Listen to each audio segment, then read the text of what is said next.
of seconds, when an individual is identified, an enormous amount of information about him can be instantly known. In a rather similar way, the time is not too far ahead when you will be able to have a box about so big on your desk, which has a little screen on it and a dial. And after dialing a key code, you will dial the catalog number of any book in the Library of Congress that you want to read. And at any rate that you wish, the spread pages of that book will appear on your television screen. And you can get it right like that. When we get to television worked with the agency of laser beams, you will of course be able to see solid three-dimensional images in color projected in a certain area, and you can walk around it. I haven't discovered yet whether you can kiss it.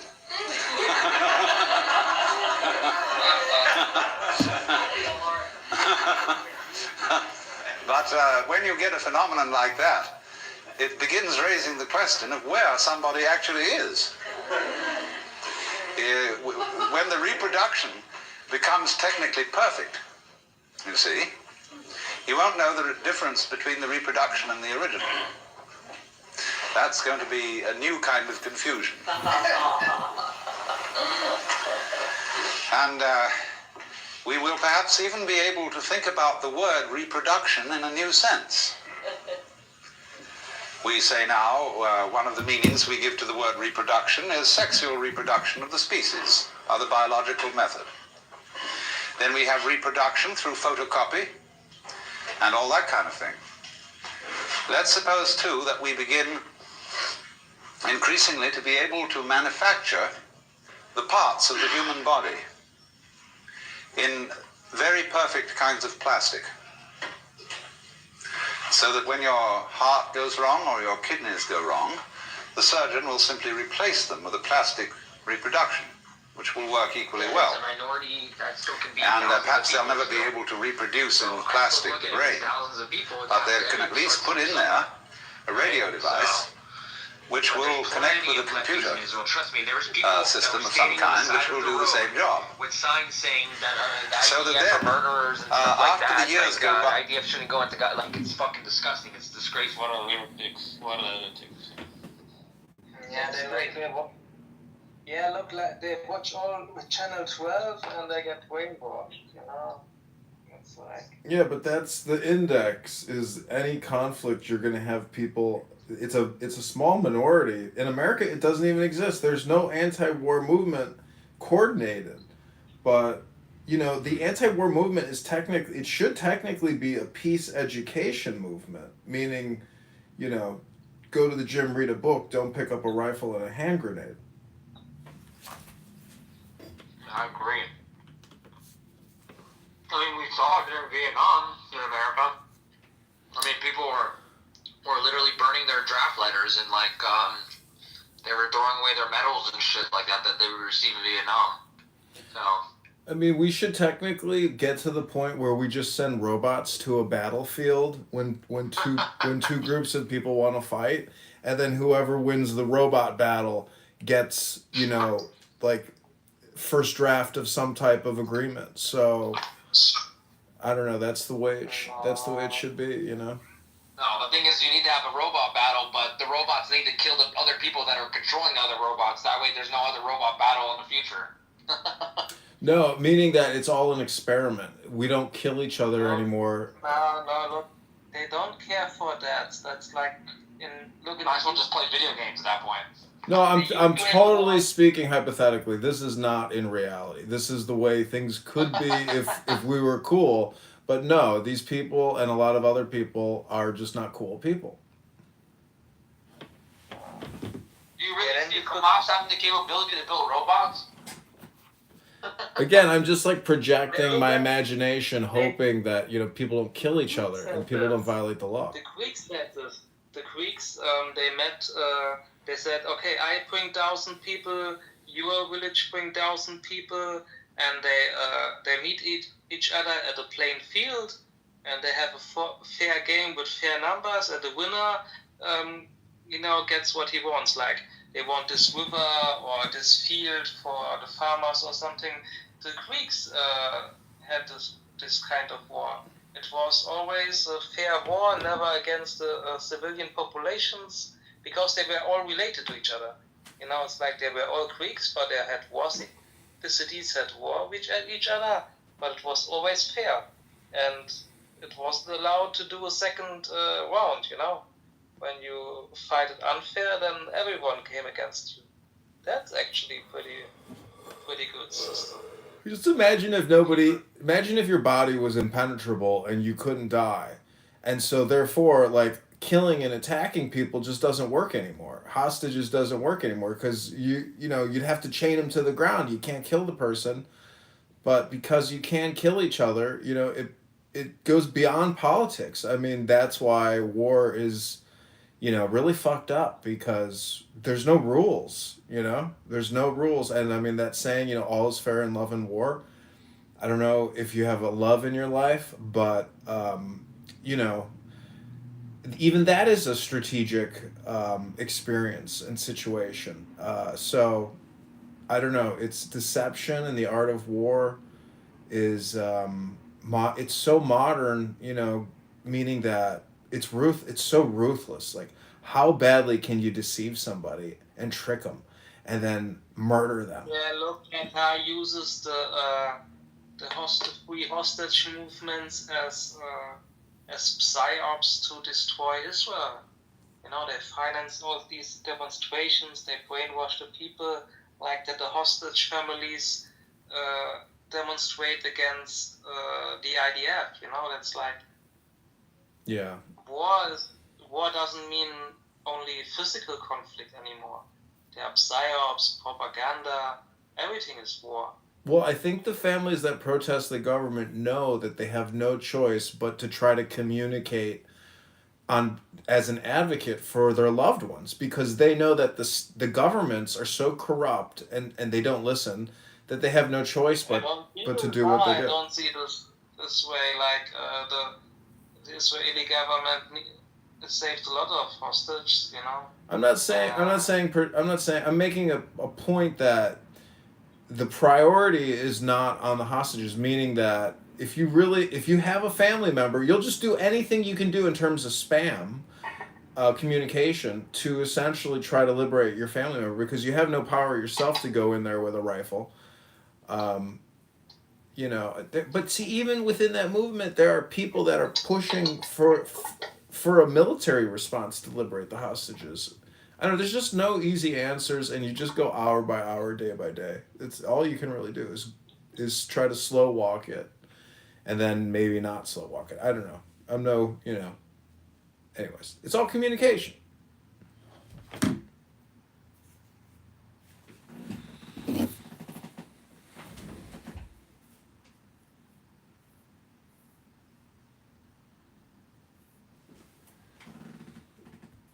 And your parts have been replaced, the serious question arises as to, are you the same individual?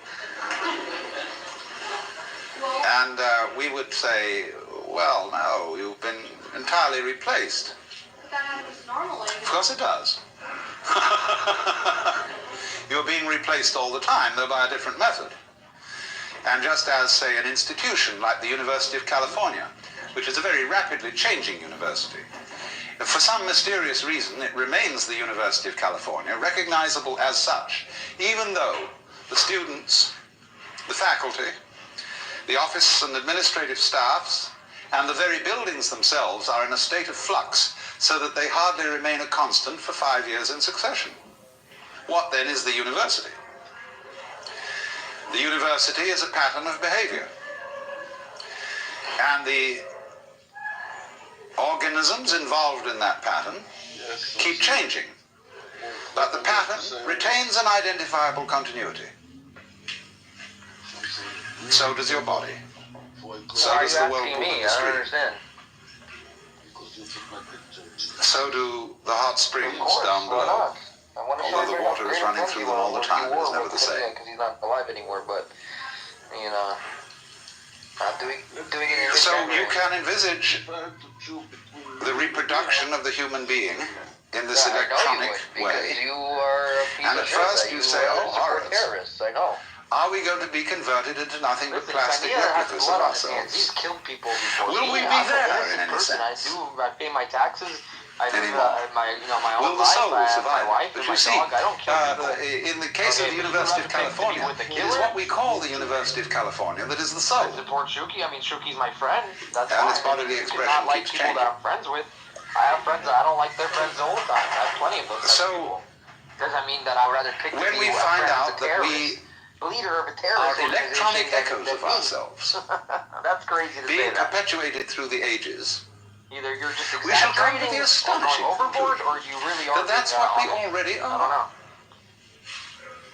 Only we have to do it again ourselves in order to realize it. I want all Hamas members. We are already the most Well, they're remarkable almost all dead, electronic don't worry. patterns from the standpoint of all physics. supporters. They have no leadership. All their leaders are dead. All their leaders. So anybody let's who's gonna step up lay to be that leader, bugbear to rest. it's putting a death Although I sentence on must their head. say, They're putting a target there is on their head. something about plastic in its present stage of evolution that is somewhat repulsive. There is a state of consciousness which those who are psychedelically hip or hep call the plastic doll, All those people need to honestly get out of there. Israel gave them control. in That was which the worst thing that they ever everything did looks ever. as if it's They made should of plastic, never gave them back control of Gaza. as if Ever. patent leather or That enameled was tin. the stupidest thing. And I'm That it saying only would reflects coexist. light and has Look no what light happened when they inside tried it. to coexist. They There is formed a another fucking side terrorist to the vision, organization that's been whereby murdering everything Israelis for the last becomes living 25 jewelry years. with light So, I inside, mean, a obviously kind that of doesn't even beatific work. vision as distinct from a diabolic vision. I mean, it's just And at the you present can't stage of its coexist with development, people that want you dead. plastic always Never suggests the gonna happen. diabolic vision. I hope that Trump takes Gaza and makes But it is through the holiday diabolic resort vision out of it, but that you gather the deepest insights. It's really profounder than the beatific I don't vision care. in As a long certain as way. there's no terrorists there, I think it would be fine. Because like, you can have the Arabs living there. if you whatever, can go but down you have into to have a, any strict, experience. regulation there. And I hope you government, understand like an actual the meaning of fucking this government. phrase, go down into. yeah, but It's really, very important.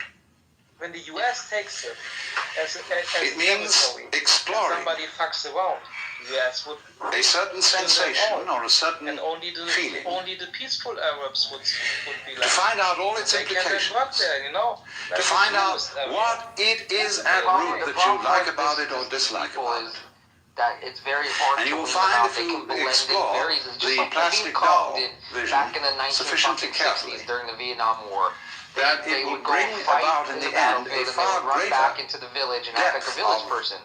And no bliss one and could tell if they're a realization rice patty person than or if they were merely fucking Vietcong. exploring And the it's almost things the that same are kind of lovely. concept that we see here with Gaza. They come, they shoot When an you RPG think of from a high, fucking you window. might think about the They run tragic up to the timing tank, like put a too much bomb on it. They wasabi. run into back into the Or hole. about getting into They your go in the car hole, on a they summer fucking, day they don't when it even feels have to more take like off stepping their into a clothes because sauna. they use regular clothes. Whatever, they heat take their and when mask off.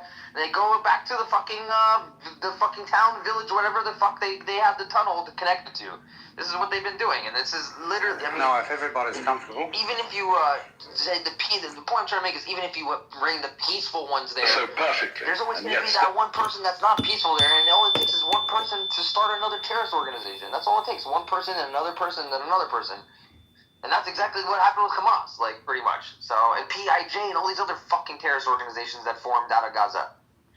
So, they're not like Al-Qaeda. Al-Qaeda was all over the fucking world. Hamas has put places here and there, but, like, a majority of it's in Gaza and in Judea, Samaria. So... And when there was no regulation, they were building fucking a network of tunnels larger than fucking the Tube in London. And fucking tunnels everywhere. I mean, when you have tunnels, you smuggle shit in like it's obviously you can't see it. It's the best thing that they could have done. And I mean, literally the Vietcong did the same exact shit, man. It's crazy, but that's like when you go back to those days, it's the same exact type of shit. So, I know you love them, I know. Your ball sack? No, I don't think so. Yeah, you do. Don't lie. You want some Jewish ball sack in your life. If I want some Jewish ball sack in my life, I mean, I'm sure you do. Jews do look good. I'm not gonna lie. I'm sure you've dated a Jewish guy in your past before. I actually fell in You love have. with a paternal Jew. There you go. See? Well, that doesn't really count, but yeah, It does count. It's in his fucking blood. no, technically he's not. It's not in his blood. It is. What the fuck? It's It's not. There's no half Jews. There's no such thing as half Jews. I thought you would know this already, Galileo. Actually, it is something called Zeraya Israel. If you didn't know Harry Balzac. It's not a thing. But that's not a thing. Yeah, look, that's not a thing since 3,000 years. Before 3,000. That you're No, telling me that 3,000 Abraham married a Gentile woman. How the Yeah, fuck but that's true. But that's 3,000 years ago. By the way, why do you guys let the woman you follow the woman? Hey, Galilean princess, how do you explain love? Like, what does it mean to love a patrilineal Jew? Love is when someone kidnaps me and take me away from all the bullshit. Oh, come to Chicago. I'll kidnap you, beautiful. You probably live in America a great life. What are you talking about? No, I don't live in America. Don't you hear that I have an accent? I mean, you know how many people in America have accents? No, but don't you hear a specific accent? Like I'm from Scandinavia. No, I don't hear. I hear an Arabic accent. That's what I hear. Really? Yeah. God. I mean, maybe because I know you and I know that you speak Arabic, so maybe that's why. I don't know, but yeah. Mm-hmm. Yeah, look, they take over the north, like in Norwegia and I was Sweden. born and raised in Sweden, actually. Yeah, it's a catastrophe in Sweden. Look, Sweden has so many natural resources, and soon it will be an Arab country. We should nuke this country. Actually, I want all the immigrants who do not behave to get out from the country. So, I agree with you to an extent. Yeah, it will still be a Muslim country in 2 generations. Yeah, I agree with you on that, too. I'm Christian, by the way. Mike, I can hear that. Do you practice? Like, do you go to church and stuff? No, Yeah. actually, I mean, last week I was at church, but I'm not. I'm gonna try. Do you go to church during Christmas and stuff like that? Yeah, I do. Do you do like Ash Wednesday? You do this stuff too, or is that for like other Christians? Okay. Okay, cool. What did That's you good. say, Mike? Are you from Germany? Yeah, es accent so viciously. Ja, ich verstehe Deutsch. Ich kann Deutsch auch. Yeah, ich rede auch Deutsch. Also. I can also speak German. Yeah, now I know why you're depressed, Gal. You probably live in like Sweden or some shit, and it's like dark at 3 o'clock there in the afternoon. It's fucking cold halfway through all the year. It's fucking cold pretty much. Yeah, I've been there before. It's not. I was like, well, how the fuck do people live here? Yeah, It's but crazy. You live in Sweden? I've been to Sweden and Denmark before. Yeah. And I've been to Amsterdam, and I've been to Paris. I've been to plenty of places in Europe, I guess you could say. Did you say Amsterdam? Yeah. Oh. Yeah, I flew from Israel to Amsterdam with my friends from Israel, and we went out there and we fucking smoked our asses off. It was great. Yeah. I mean, it is kind of boring here, to be honest. I mean, I do like the cold. Are you in Sweden? Yeah, I am. Yeah, Sweden was nice. It was clean, very nice, and like, I mean, I was in Gamenstan or something like this, or In Stockholm? yeah, in Stockholm. I was there for like a day. Only was there for a day, but yeah, I mean, it was all right. It was pretty cool. That city was pretty cool. When not a teenager bombs some cars because of one of the gang wars. Yeah, we have a lot of gang wars. You're absolutely right about that. And they use teenagers. Mm-hmm. They use teenagers because they can't get jailed, and they have teenage hitmans. Yeah, they do. It's unfortunately this is a big issue here in our society, and you know what? It's because of the government, and I fucking hate it. Because when I grew up, I told you guys I was born and raised here. It wasn't like this before. But I'm between Sweden and Denmark because I work in Denmark. Fucking crazy. Can't believe you live. I never would have guessed you lived there. What the fuck? That's crazy. Really? You thought I was? I thought you lived in the U.S., like in California or some shit. I don't know why. I mean, do you think I would actually be here on this app if I lived in the U.S., like in California especially? Probably. I mean, it depends on where you live in the U.S., because there's places in the U.S. that you're in the middle of fucking nowhere. The U.S. is huge. No, I mean L.A. Oh, L.A.? Yeah, L.A. is just a shit city. You don't want to live in L.A. Are you? No, I don't think I. You know what I would love to live, where I would love to live, and where I can see myself living? Somewhere like in the countryside, where it's very green, and kinda-ish, like in a house where I can have like multiple dogs, because I love animals, and I want to like adopt a lot of stray dogs. somewhere like that. That would be so beautiful and so good. You want property. Yeah, you sound like a crazy girl who's never gonna get married because she's too busy dealing with dogs. She's never gonna have children because the dogs become the children. Yeah. I mean, I know a lot of beautiful women that do not have a husband or children because they have 3 fucking huskies, or 3 horses, and you're like, your priorities are all out of whack. You're fucking whack, lady.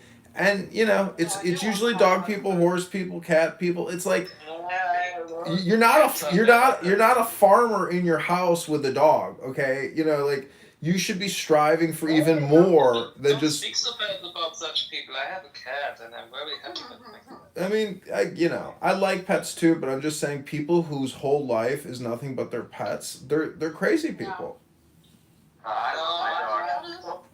My life is only my cat, and they're. Well, see, that's why there's no coexistence because people don't love people. People love their pets more than they love people. Never a woman again. No, I'm done. No, I'm not against dating, and I'm not against marrying someone. Of course not. I want to get married. Actually, I want to have kids. I'm having baby fever all the time. Well, you're fully vaxxed and boosted. Do you really think your uterus can actually produce children now? What? Yeah, I'm still 28.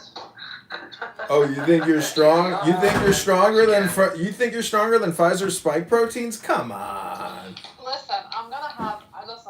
Within 2 years, if I don't find someone, I'll just marry whoever within 2 years. Oh yeah, that'll result in success when you're like, whatever, I'll just marry you. Yeah. Okay. Yeah, you're the last guy who proposed to me, so yeah, let's do it. And then you get together with the guy, and you're like, oh, this was a big mistake. You need to make some babies because I'm out of this. Yeah, why are you guys married? I'm married. Okay. I'm married, and yeah, I mean, it's a bit. I've been a year almost married, and it's like fuck. Why? There's ups and downs with it. You know, it's good because you have somebody with you all the time, but then it's like your life before that is not the same life. Like, you know, as being a bachelor, single guy. Yeah, but that's to the other person all the time. That's called growing up. Women are crazy, man. I'm not gonna lie. Women are fucking crazy. I know we are. Very emotional, up and down, like out of fucking nowhere. Like, I mean, what the fuck? I'm shocked by some of the things. I stay with my cat. That's it. I'll be back, guys. But Harry, you know, Hashem Rabbeinu Shalom is a man and a woman united. So technically, you're with Hashem. You know. Yeah, Your wife is the Shabbos. Your wife is the Shabbos, and the Shabbos is the big thing. So you know you're one with the universe now. Just don't fuck it up and go to divorce court, and then you'll be in the doghouse, and it's gonna cost you a lot of money and pain, regret. Yeah, bro, it's already cost me a lot of money this marriage. So it's like don't give up now. Pretty much is what I say to myself. So. But you're right. Yeah, continue. You try to make things work, bro. That's what you try to do, you know? Yeah, but it doesn't work always out, you know? Well, I mean, you're right, it doesn't, bro. But, like, if you really love each other, then you'll make things work. Look, I loved my wife over everything, and the marriage didn't work out. You chose a pussy. Look what happened. You're living with a pussy. You rejected the other pussy. You were supposed to accept the other pussy and reject the pussy. What was I just telling you? These cat people, dog people, horse people, they reject what's real and they reject humans. And then they want to just sit there and not talk with a cat. Hey, how are you? I stay with my cat. That's Hey, almost, how are you? I tried it very hard, wasn't good enough, but my cat is very happy with me, okay? Almost, I'm from Massachusetts, I'm from Boston. He's sleeping, bro. You have to sing him a lullaby and wake him up. Okay? But comedian, you are right. I would fix it when I would get a chance. Comedian, when I get the chance, I will fix it. Well, so you got it backwards. You need to get a woman, and the woman will lead to the job because that's the way it works. I'm still married. No, I can't. Oh, no. Can I sign you a mission? So technically, you're not divorced, so you can still fix it, is what I'm trying to tell you, right? So if you really wanted to. I tried this the whole time. It's not like I don't try it, okay? So how long have you guys been physically separated for? 10 months. Fuck, that's a long time. Yeah. Well, 10's after the 10 perfect months, number. Why don't you just call her up and say, "Hey, can I take you to a cup of coffee like it's our first date?" and see what she says. She lives in another country now. she lives in another country now with my only She's child. farther than Oh, so just ask her and say, "Hey, I want to fly over there and take you out for a cup of coffee. Can I do that?" I will visit them in the summer for 2-3 weeks. I don't know. The no need real to visit secret, if her. you want, here I'll tell you a Jewish secret. If you want to get back with your wife, snap your cat's neck and then grab it by the tail and swing it over your head 10 times and say "Raboinoi Shaloiloin." It's magic. It's Jewish cat magic. Not many people are aware of Jewish cat magic, but I learned it in the Kabbalah. That's Cleveland. You sacrifice one pussy to get the other pussy. I'm mystery. What is your mission?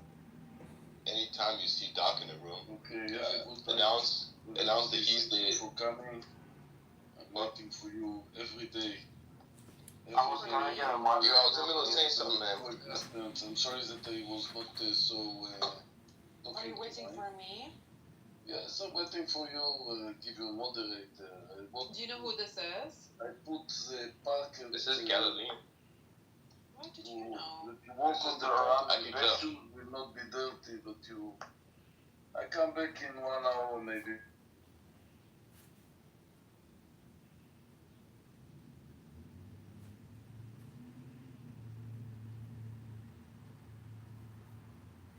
I'm in a room, but there's no audio.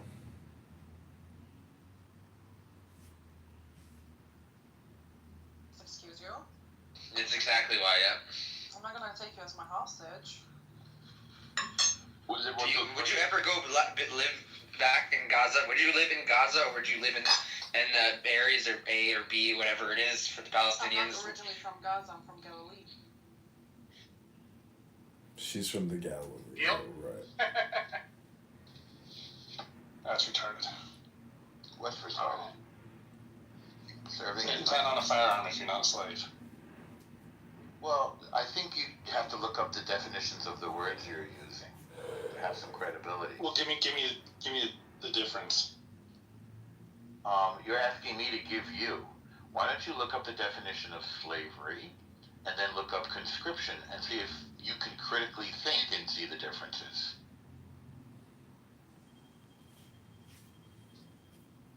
That's a challenge to your critical thinking skills.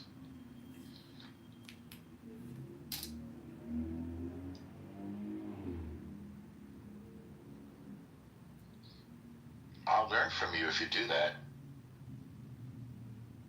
But rich people don't want to go to that's the big challenge.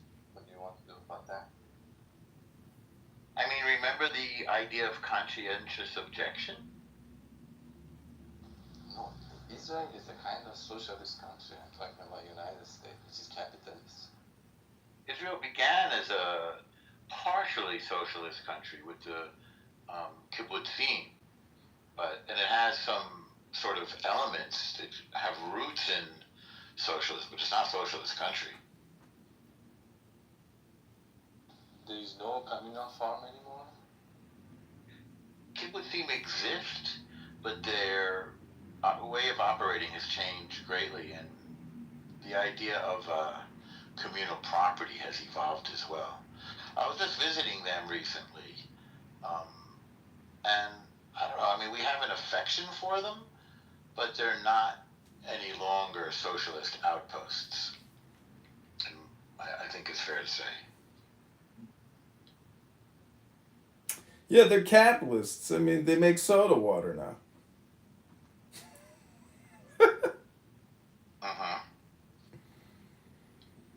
I mean, Israel's economy has skyrocketed.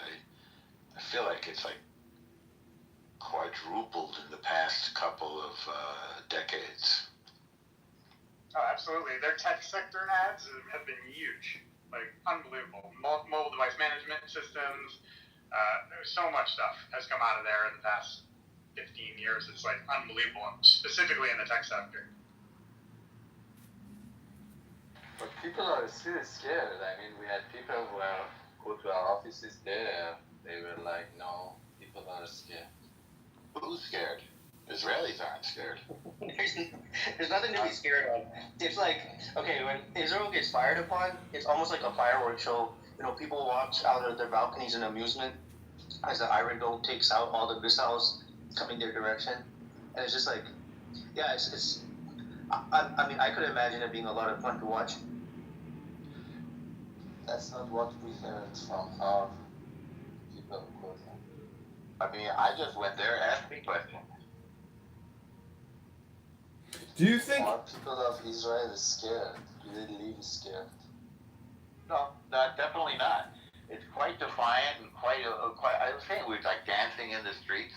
Quite a lot of fun. The beaches are filled with people playing volleyball. I mean, filled. The restaurants are filled. The streets are filled. There's tremendous joy. There's jubilation. The synagogues are filled. Our holy sites are filled with people dancing with joy. It's kind of the opposite of what you're saying. Oh, Norma, I have a bunch of videos and stuff. do you think Israel is a republic? Do you think of it as a republic? No, I don't. I think of it as a parliamentary democracy. It's an interesting question. What's the definition of republic? I would frame it in the sense of like nationalism in a way, basically. Well, I mean, it's definitely, it coheres with Jewish identity, which, by the way, does not exclude people of different identities. It's important to say. I mean, there are Druzim, there are Arabs who are not Druze, there are Baha'i and various kinds of Christians. By the way, a lot of refugees come to Israel, like from countries like South Sudan and Russia, who are not Jewish necessarily. But I mean, it's got a very powerful, I mean, and what we were saying, like conscription is part of what creates this shared sense of identity and mission. Like you really get the feeling that everybody's on the same page. And the idea that people are afraid is sort of, it's quite the opposite, actually. Do you think it's like 80% nationalists versus 20% protesters? It's much less than 20, I would say. But just wow, the same way the protesters in this country are sort of ridiculous. Yeah. Yeah, it's probably small. It's probably like 1% of the population's actually responsible, but the media amplifies it to like what makes it feel like the opposite 80-20.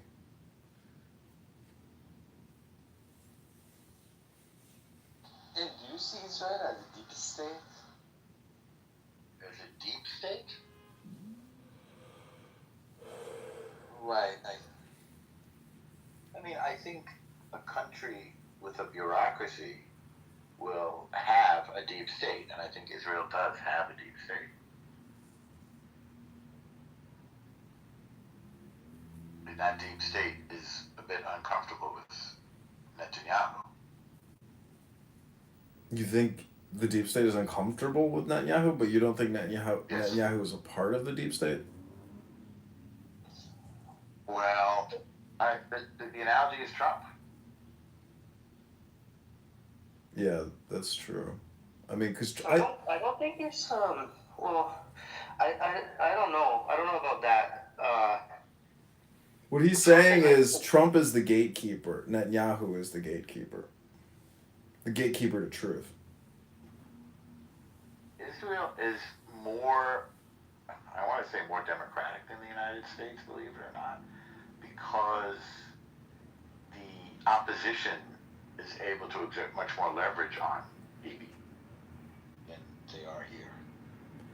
But when you say democracy versus parliamentary democracy, I mean, what is the significant difference? I mean, other than majority I don't rule. make a difference there. I don't make a significant difference there. The thing that Israel is missing is a constitution, I guess you could say. What do you mean? They don't have a constitution? They have a constitution. It's their founding paperwork. No, they have a Declaration Declaration of Independence. What's that? Yeah, that's what I'm saying. There's That's not really, that's technically their constitution. yeah, but it doesn't have the same judicial tradition that we have, and its problems because basically the Supreme Court, in the normal power struggle that we have here too between the different branches, the Supreme Court is trying to exert dominance over the Knesset, which is the parliament. And there's not a third branch really. The executive branch is really connected to the Knesset. They call it the government or the administration, I guess. But Bibi is really the head of a coalition of different political parties in the Knesset. So the thing with a parliamentary democracy is the chief executive is the leader of a party in the Congress. The parliament is like the Congress. There's not a separation between the executive branch and the Knesset and the Supreme Court. The checks and balances and separation of powers isn't as well defined. So there's been some crises over that. But those always seem to me to be like, can remember on this app how many times people kept having conversations over and over about the Supreme Court in Israel? To me, that just seemed like people just creating waves when there was no choppy water. It just seemed to me totally facetious. Like why they kept bringing it up over and over again. I didn't like. That's not a crisis to sit here and create rooms over and over again to talk about it. It just seemed to me like a redundant. It's just and spam basically. Yeah, it's spam is what it was. It was just it was a psyop to shift public opinion, and funnily enough, a lot of Israelis who claim to be Zionists were victim to that psyop. I don't know what Israelis who claim to be Zionists are. I mean, Zionism is the right to exist of a Jewish state. So if you're Israeli, you're inherently a Zionist. And I would say almost all Jews are part of that. Don't you even think the word Zionist is so played out from the opposition because of that exact reason, what you just stated, meaning that they use it in a negative way and they expect you to accept that word as a negative? It's just so ridiculous. They bring it up all the time as if it's a negative. None of this would have happened if it wasn't for the Zionist entity. It's just so ridiculous. It's just like playing a game with a word. Anyways. Wait, Fawn, are you still there?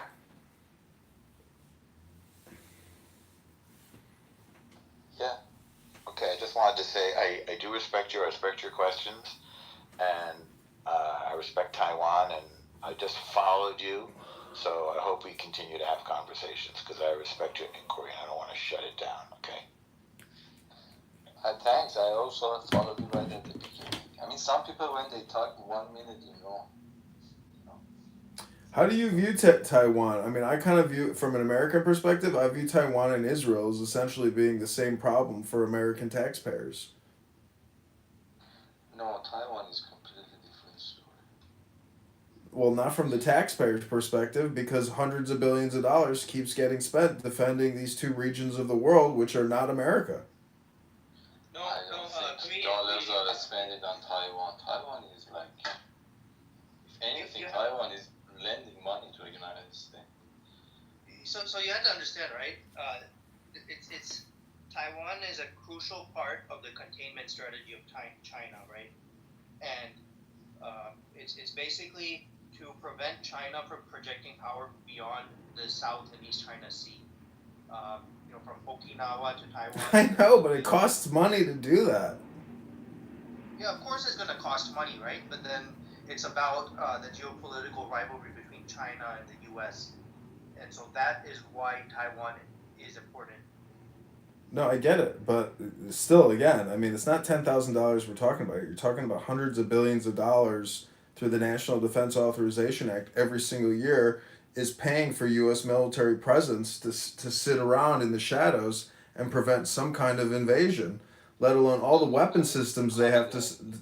Anyways, I'm just saying, to me, it just doesn't make a difference whether it's China or Taiwan. I mean, anywhere where U.S. dollars are being spent in order to keep the peace, it's just when is enough enough, So there are two things here. You spend a dollar to stabilize the world. That is like the is the policy in the world.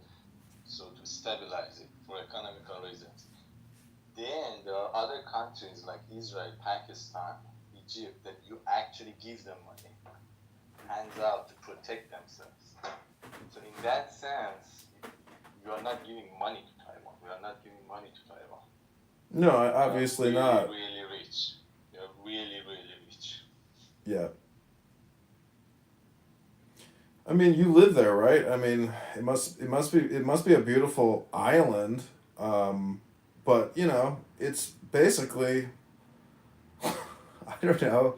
Maybe China. What do you think about the philosophy of China being smart enough not to actually invade, and smart enough to keep lending the United States money, meaning that they know that if they disrupt the situation or the equilibrium, it's always going to be a net negative for them, even if they have to, pay up to keep the peace.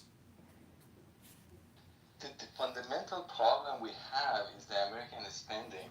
So if we are continuing spending as we are spending, we are basically threatening these nations which have lended us money. Because think about it, they gave us money so we can give them interest. Now we are fucking that money. So if they feel threatened that we are really abusing this lending system, then at some point they will destabilize the system, because they would say, we are working, you are eating. Yeah, it's shared dilution, or essentially devaluation of the dollar and a lower return on investment. Maybe So even a negative lend. Yeah. Right. At some point, if they feel that we are not going to change course and say, no, we are actually going to work too, because the ideology that we have is that we can eat a lot and you can work a lot, so let's stabilize system around that. They are not, no, we work a lot because we want to be like you guys. Now we are like you guys, now all of us have to work. You cannot keep spending. But we as United States, we are continuing spending, so we are the one who are destabilizing the whole thing.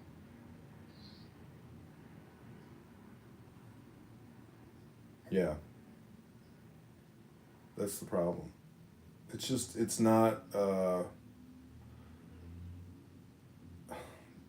the Congress and the Federal Reserve are not, obviously spending hundreds of millions of dollars around the world, billions of dollars on DEI training and climate research testing and all this bullshit that Doge is exposing. That's not even $1 trillion. So every year they're spending $5 trillion and bringing in just 3 or 4 trillion. So, and it's only going up. I mean, but even if the U.S. does it, can't China just? I mean, isn't that what central banks do? Is just coordinate currency manipulation, so there's not chaos in the forex market, meaning that they're always able to balance the exchange rate essentially by matching the creation of fake currency or spending.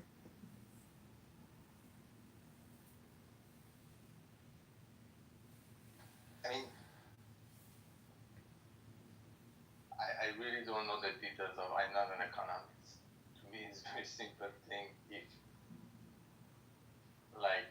we have such an inflation, if the house prices has grown so much in the United States, if the education cost has grown so much in the United States, this money is coming from somewhere. Somebody is lending for these things. And this money's not coming from anywhere. They're literally adding digits on a screen. No, they're borrowing. They're borrowing from China, Japan. Japan and China are main lenders. You have to borrow from somewhere. You cannot just print it. No, the Federal Reserve does. I mean, Congress goes to the Federal Reserve, yeah. China's not loaning any money to the U.S. at this point. China's not loaning any money. In fact, they've been selling their treasuries. the federal. See, if the U.S. was to stop devaluing its currency at this point, the economy would collapse overnight. There's no way the U.S. is going to pay back $36 trillion of debt. And forget about payback. That money's never going to get paid back. There's no way the U.S. is going to be able to service $36 trillion of debt with the dollar being at its current valuation. The dollar has to continue to be devalued to continue servicing the debt, right? So Well, they could pay off all the debt and hyper devalue the dollar, which is essentially declaring insolvency and bankruptcy, and then start fresh. But it would take multiple years to regain, the momentum. But that would throw the whole global system into such chaos. There's no point to do that because, when you're walking around with a big stick and you have a wallet that just never ends. I mean, it's like the joke's on you, which is really third world countries who, are just like who like have no savings and are just resource depositories. Like African countries. They're the ones who get hit, who are hit the hardest right now, and they'll always be hit the hardest right now because they're not part of this fiat central bank currency game that all the major global banks are, have monopolized.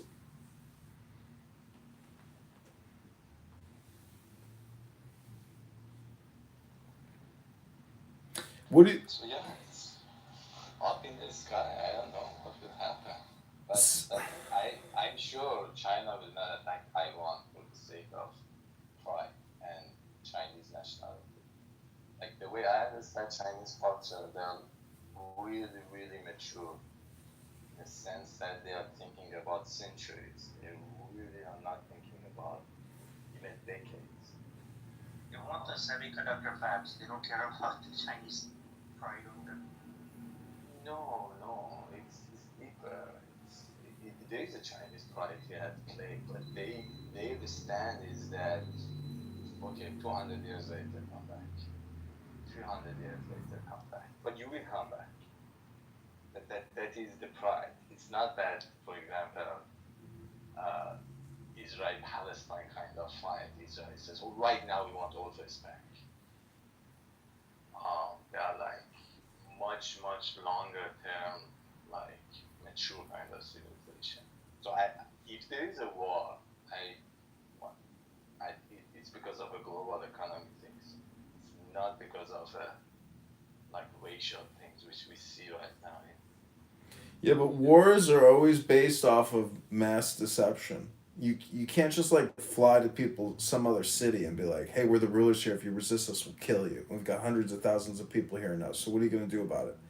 I mean, it's always based on a lie, on a false flag. So to say that China won't attack Taiwan when China gets blamed for an attack that necessarily didn't happen, but yet China starts getting attacked, this is when shit gets crazy because communication is spam.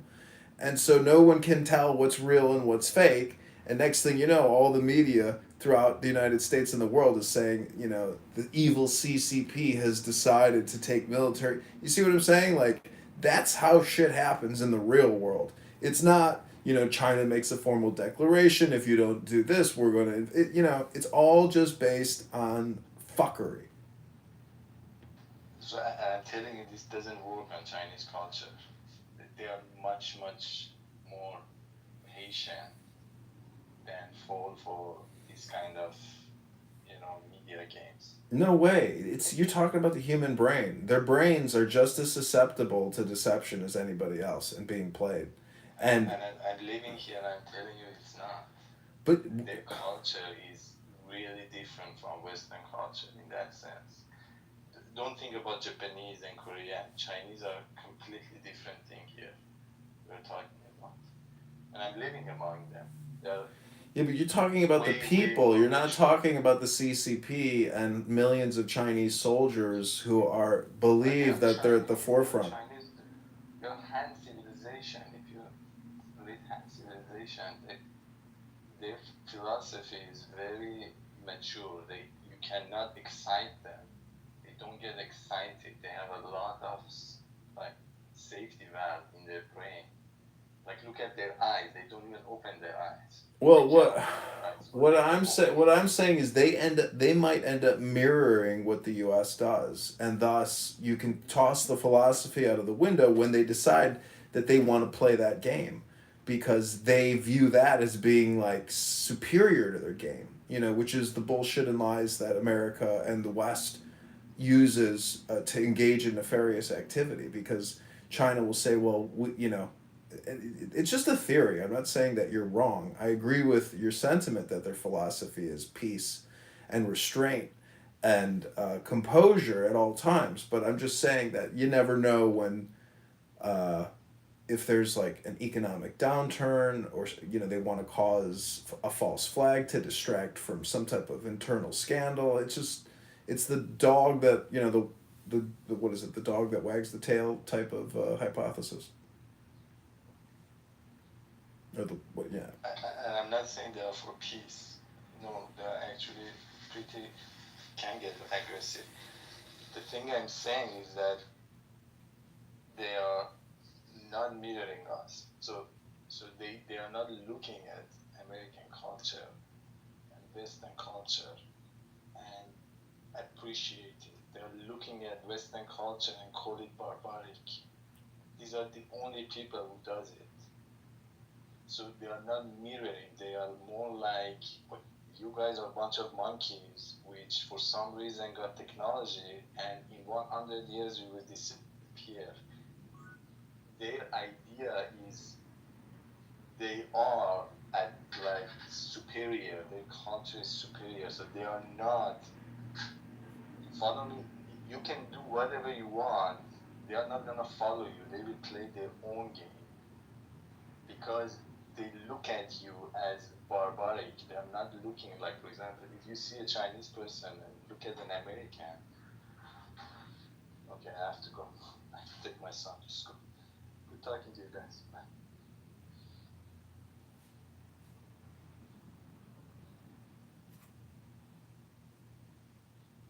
Anything else, comedian? I didn't know. Was I like making a submission for you or something?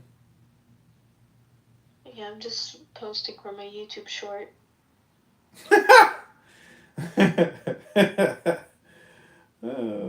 What's your YouTube account? I have a lot. Which one do you want to know? I don't know. Just follow me, or I'm I'll following follow your you. lead. You're becoming a spammer now.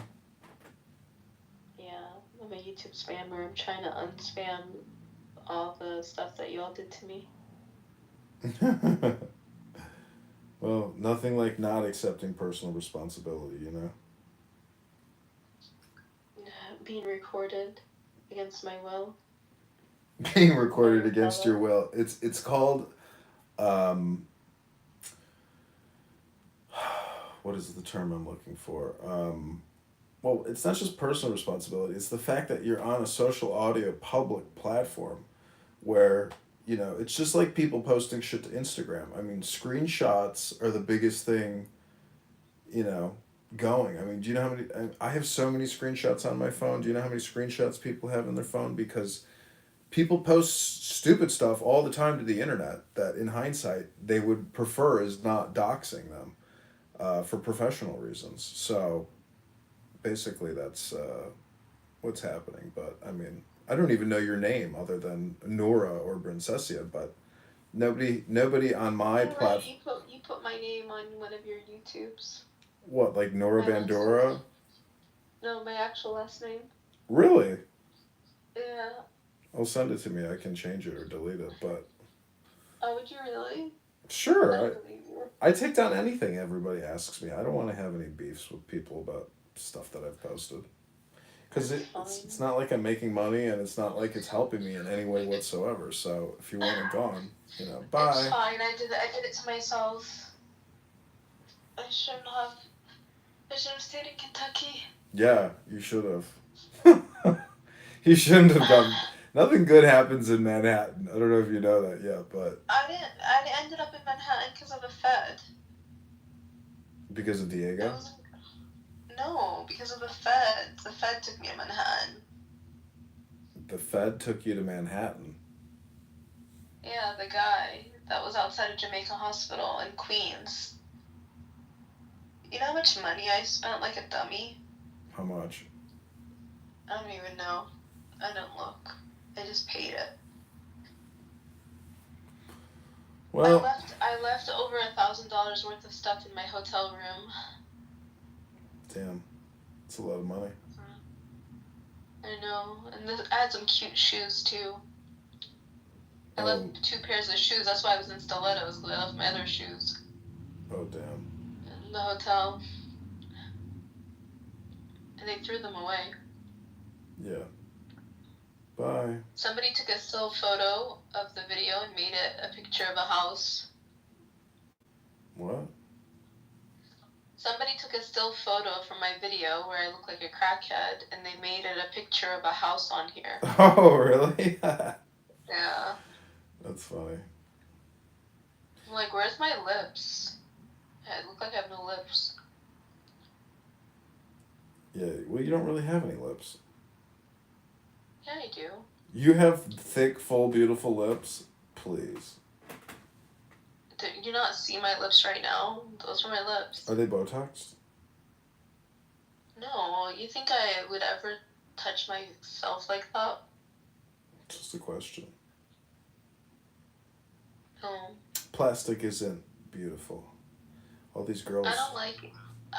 I know I'm getting older, but I can't inject myself. Like, maybe if I had Kris Jenner money. You see how Kris Jenner looks like? No, I haven't seen a photo of him in a while. Yeah, I couldn't do that to myself. Oh, I don't know why people do it. I think they're generally depressed, and that's why they choose to do it. And that they're just like lazy. You know, a lot of these people that do that shit, it's like, you know, you really don't even go to the gym, do you? It's like, nah, you know, I work out outside. Anne I was work out talking about outside. Botox the other day. She does Botox. Yeah, she's a stupid person. That's why she does it. I think that stuff ages you. Fuck yeah, it does. It makes you look fake. And fake is not beautiful.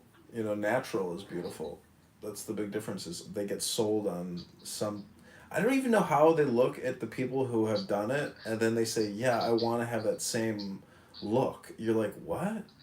Like, when I look at a woman whose face doesn't even But the move woman anymore... that you're dating, you don't think, like, they've done it? No, I've dated a lot of women that have done Botox, and every time I look at them, I'm like, it's not resting bitch face. It's just like, your face doesn't move anymore. And so I'm moving my face. I'm lifting my eyebrows all the time. And they're like yelling at me, like, stop lifting your eyebrows. And it's like, you can't lift your eyebrows anymore. And thus you're yelling at me. The only thing that, like, I don't know if it's age or what it is, but I'm getting eczema on my face. It's like drying out my skin really badly. Yeah. Honestly, you know what helps the best with that is sunshine and sweating. So that's the biggest thing is if you break a sweat every single day. I don't like to be in the sun too much because it's like I don't want to get sunspots. Well, that's where the eczema is coming from because your body's not producing the response in the skin in the epidermis to the sun. That is what will get generate that new skin growth, and the sun is healthy for you. It produces vitamin D through your immune system in your body. You have to get sunlight, direct application. In the morning. No, maximum sunlight at like 12 o'clock, 1 o'clock. It's called sitting out at the pool, UV. bro. That's UV. Bro, have you sat at the pool, bro? And like, have you seen people I used to lay sit out at the pool, at bro? the pools and do all that stuff. Eczema sucks. I don't know. See, that's the problem. Is like I look at people with eczema. I'm like, dude, you're doing that to yourself. And then I go, it's the exact same conversation every time, every single time. It's like, dude, you're an eczema sufferer, and you're complaining about it, and you're not even open to changing your behavior to change your skin. So enjoy your eczema. Like, that's life. So you want me to just lay in the sun? But I think it'll make my dark circles darker. I think it'll draw too much attention to my eyes. Okay, well then don't enjoy the sun and just be a vampire eczema sufferer in your mom's basement in the shadows. Enjoy your life. I don't care. Don't change your behavior and stay with the eczema. It's up to you. I ordered a nice moisturizer. Like I said, just enjoy your life. I don't know what to tell you. If you're an eczema sufferer, you need to change your behavior. It's not just a cream. I never had eczema before, though. Yeah, I know. That's probably because you were probably more active and not sitting in a dungeon of despair with some depressed loser in San Diego in some social audio chat app room 80 hours a week for years on end. I wonder why you got eczema. First of all, I Hmm. know Diego listening here. Second of First all, of all, you're an eczema sufferer, and I was right then because technically that means you're a dandruff sufferer now. Congratulations. do I have dandruff? What do you Okay, think scratch eczema my head. is? What do you think eczema? Yeah, scratch your head, see if any flakes fall out. I don't see any flakes. Okay, scratch the eczema on your face, see if you see any flakes on your face come off. My face is like, I don't even know if it's true eczema. It's just not as soft as I remember it feeling. Yeah, it's called eczema. And it happens. Yeah. Well, The only cure my is work to here is have complete. Again, just read a good book, go to the gym, and get some sunshine. My work here is complete. farewell. Q. Questions at the end. Okay. Okay, Sam, what up? I saw your friend earlier today. Who's Mm, Sal? Pussy? Yeah, your friend John Hermoso. Is that his real name? I forgot it. Oh, I don't know. Sounds right. I know his first name's John. I don't know this. I've been told that's his last name. I can't remember. Isn't it like Hermosia? Something like, yeah, I don't know. Hermosia. Hermosia. I don't know. He's suspiciously quiet. Who? Pussy. Stay so marvelously different. Not is he in the room? That's why the Buddhists say, difference is identity. Identity is difference. It sounds goofy, but it makes a great deal of sense, because what it's saying is a relational thing. That you don't know what identity is unless you know what difference is, and you don't know what difference is unless you know what identity is. That relationship between so-called opposites is called in the Chinese technical Taoist vocabulary mutual arising. So they say to be and not to be arise mutually. High and low are mutually posited.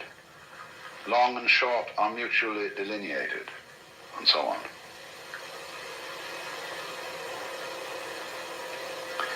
Now, what we see then is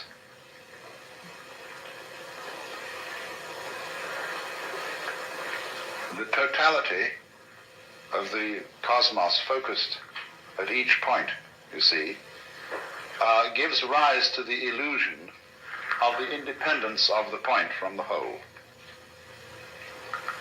Just as the human being, by virtue of having an enclosed epidermis, and to be able to walk instead of having to be rooted to the ground, presents the illusion of being separate. And so that's why I asked Vada to do these demonstrations last night, because he showed visually the interdependence of the figure and the background, and how the two play together, how you can switch from paying attention to one to paying attention to the other, and in each case it's significant. That is an art that we have lost in our day-to-day perception of life, and it leads, practically speaking, to the serious problem of ecological blindness. That is to say, to the ignorance which most human beings seem to suffer from, especially in our culture, that they are inseparably related to their physical environment. It looks as if we aren't. It looks as if we can go out with bulldozers and insecticides and every kind of a gadget and make over our physical environment as it suits our whims. But then we discover to our consternation that we've upset all sorts of balances. That the house we made such a nice flat lot for on the hillside suddenly slides down the hill when there's a rainstorm because we took away all the shrubbery that was binding the hill together. And, you know, this happens in Hollywood every day. And,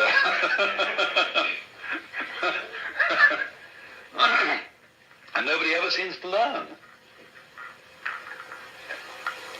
And that's, you see, this immense importance of overcoming the illusion of separateness. But people are afraid of that because they think it's communistic. They think that the grand style, the great thing about Western civilization is its stress on individual personality and its value.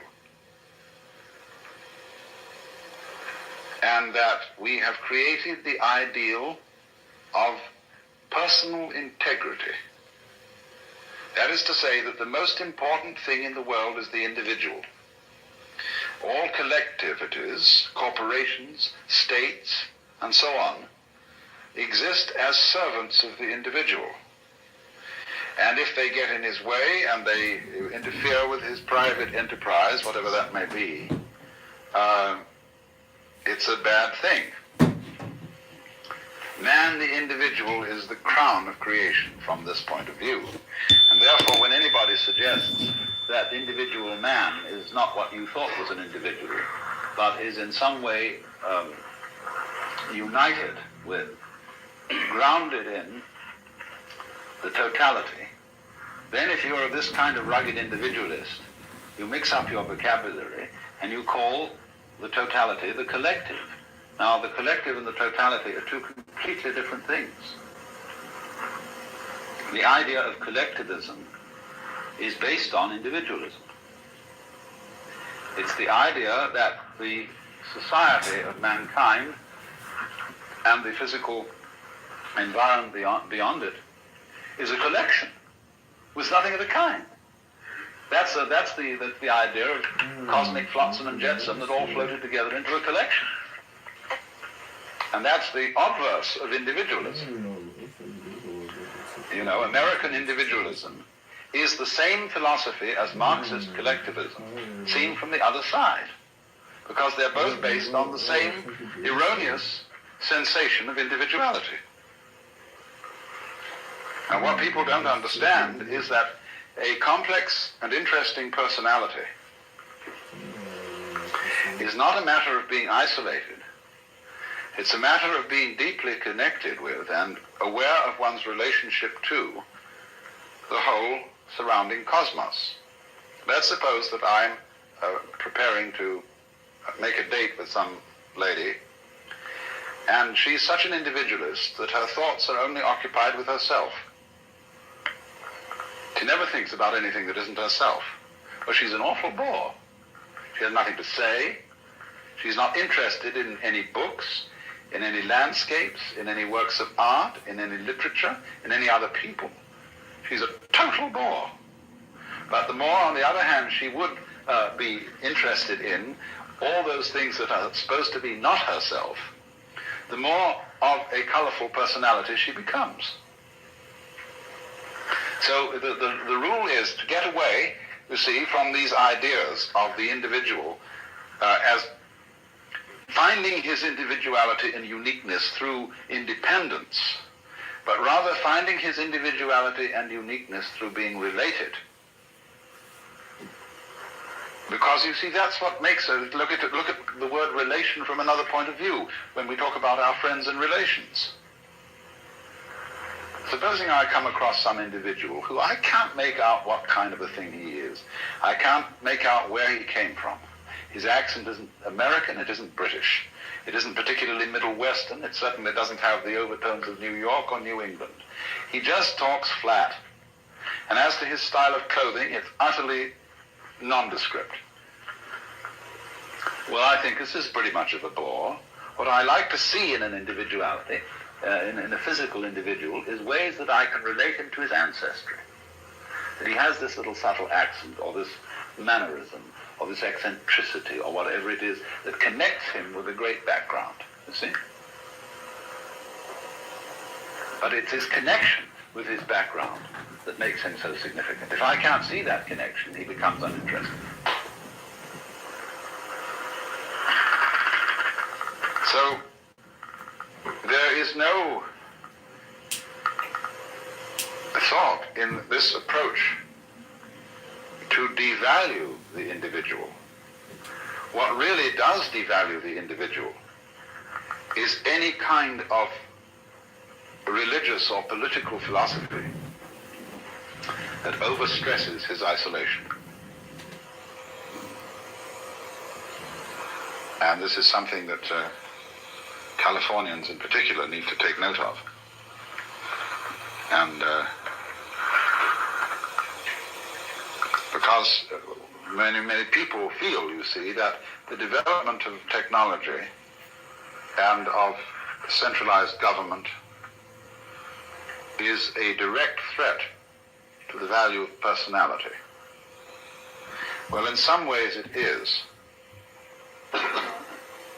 But that is only because technology is being developed by personalities who don't understand what personality is.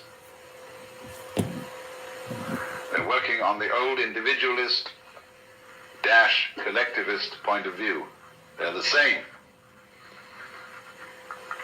So then, you see, this is then the illusion created that the individual is operating all by himself, that actions and thoughts and deeds proceed solely from inside his skin, so that we can say, there's where it started. You see? Well, that's the game of praising and blaming. The game of who started it, who can we give candy to, who can we bang on the head. In other words, somebody has to be it.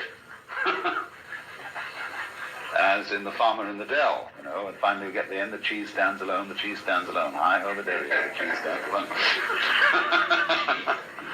Well, why? Who started it? The group.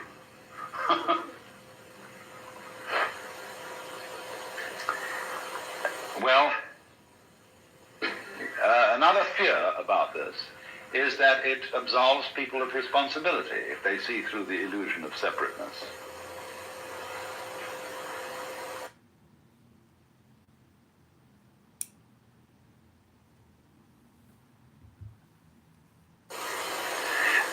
No philosophy of history has really succeeded in making anybody more or less responsible. In other words, let's say that you are a Christian, a Catholic of the old-fashioned medieval type, who believes that you've got an individual soul with free will and that you're under responsibility to God to obey his law, and that if you don't, the most disastrous consequences imaginable will befall you. You will fry in hell forever. There's no evidence whatsoever that believing in that made people any more virtuous than they are today. None at all. Indeed, clergy who believed in all this owned whorehouses and all kinds of things. They were just as contemptuous of law and order as anybody could be now. And part of the reason was, of course, that the threat of hell was an unimaginable penalty like the H-bomb. It's just too big to think about, and really brings justice into disrespect because it uses such crude and clumsy methods. You know, it's like using a steam hammer to drive in tacks.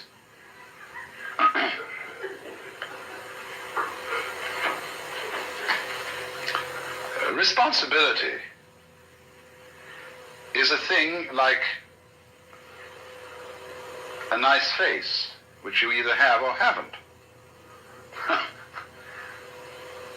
Certain backgrounds, certain interests, certain awarenesses of relationship create responsibility in some human beings. And they live that way not because they are giving themselves sermons and telling themselves all the time that they ought to be responsible. It's because they're intelligent enough to see that being responsible makes things very much easier for everybody all round. That's all there is to it. And of course that's all is a big all, but you won't, what I'm saying is, the people who are frightened that other people will abandon responsibility never did have any way of thinking that would guarantee that people would be responsible. There is no such guarantee. If there were, we should be automata.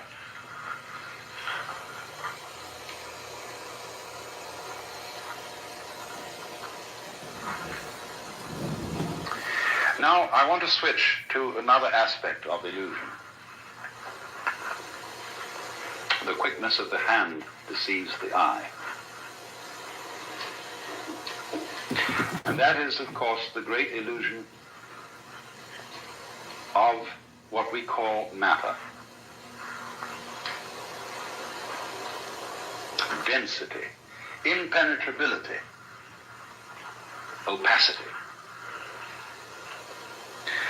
I find it hard to talk about the illusion of matter because I'm a materialist. That is to say, I like material. And though I may seem to you to be quite self-contradictory. For example, a wine should have body. Pure alcohol doesn't. And it's terribly important in human character for there to be a blend of materialism and mysticism, between sensuality and spirituality. You see, people who are purely sensuous and materialistic get very boring. You can fill your lives with all good things, with Alfa Romeos and hi-fis and wonderful cameras and girls with beautiful bodies and Chris Crafts and dry martinis and Chanel No. 5, you know. And after a while, if that's all you've got, it gets sickening and the bottoms begin to feel like plastic and the martinis taste like medicine.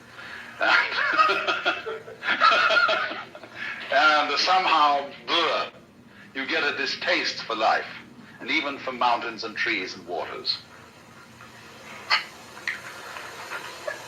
And then on the other hand, the purely spiritual approach to things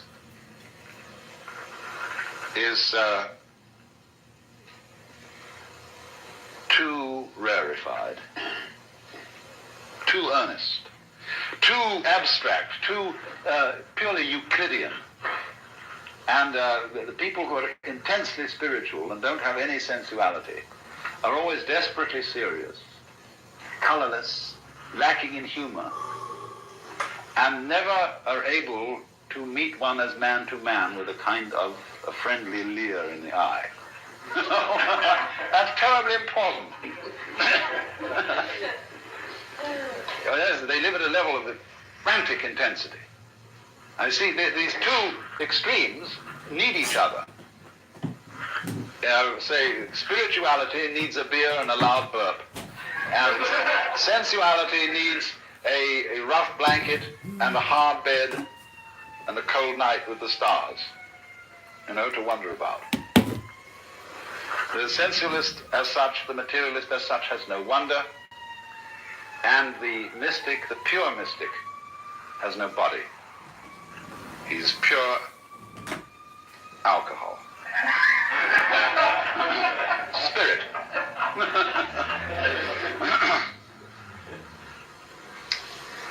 So, if then one should say that material is an illusion, this seems to be selling out to the spirit people and to the mystics. And so Christian scientists are, and generally speaking, as personalities, totally lacking in materialism. They're prissy and lacking in color, and their churches are very, very disagreeable. They're all reading desks, and they're too bookish, and they have no ritual, no ceremonies, no verve, you see? It's all cerebral. And likewise, when people get the wrong idea about Hinduism or Buddhism, they go into this same ultra-mysticism. They start disbelieving in all material pleasures as crutches. And it's very bad to have crutches, you see. You shouldn't take aspirin when you've got a headache. You shouldn't wear glasses. You shouldn't show dependence on anything. You mustn't like your food too much, because that's becoming gluttonous. So you eat very plain food, which is not spiced, and you eat it out of a sense of duty. That is to keep the body functioning.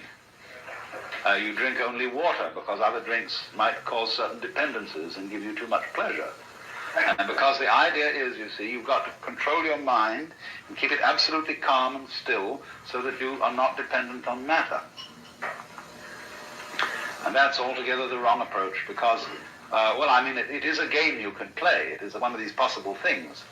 I mean, you can play the Jehovah's Witness game. You can play the three-seed in the Spirit Baptist game.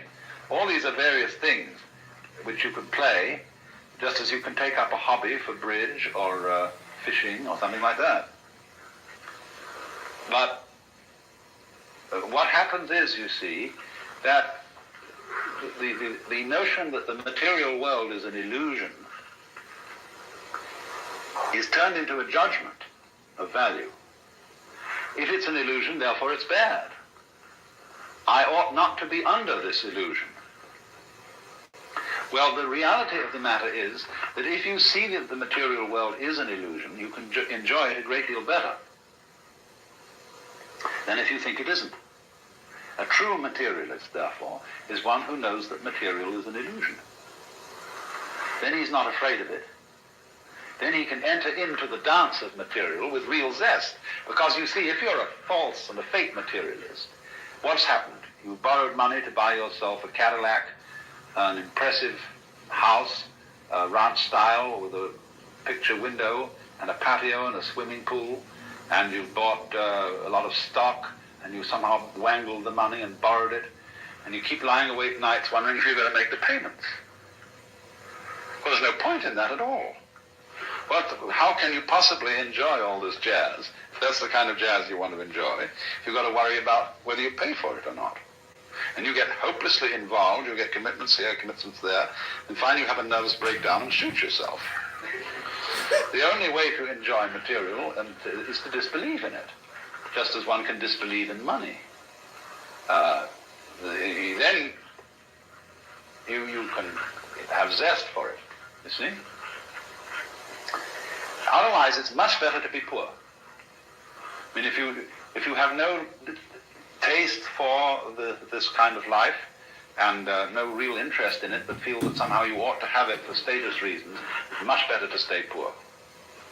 Not have any of that stuff at all.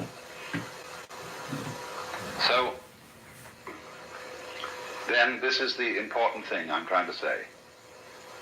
Material is an illusion, but a great illusion.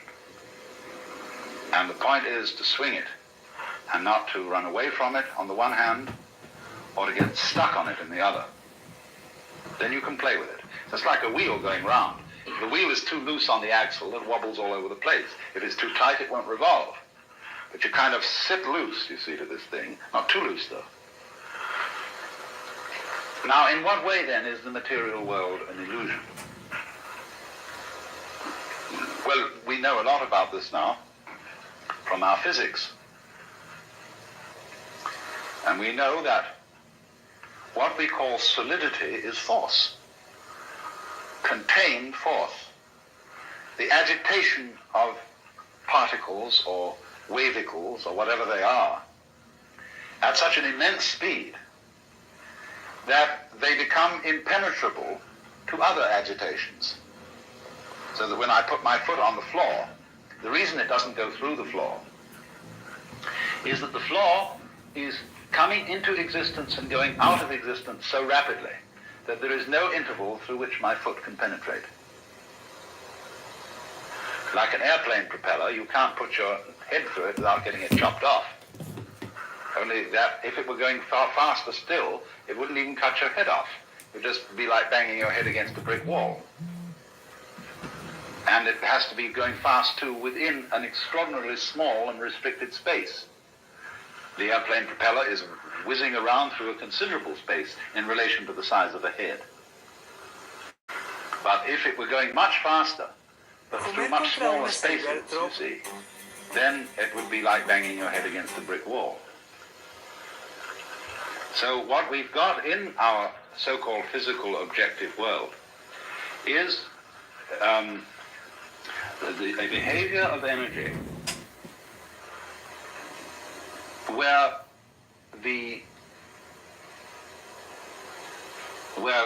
matter arises from it through its behavior in restricted spaces.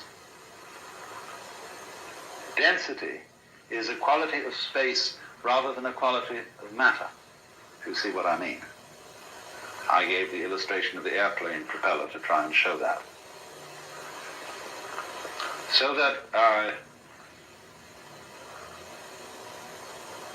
all this is an electronic, diaphanous world,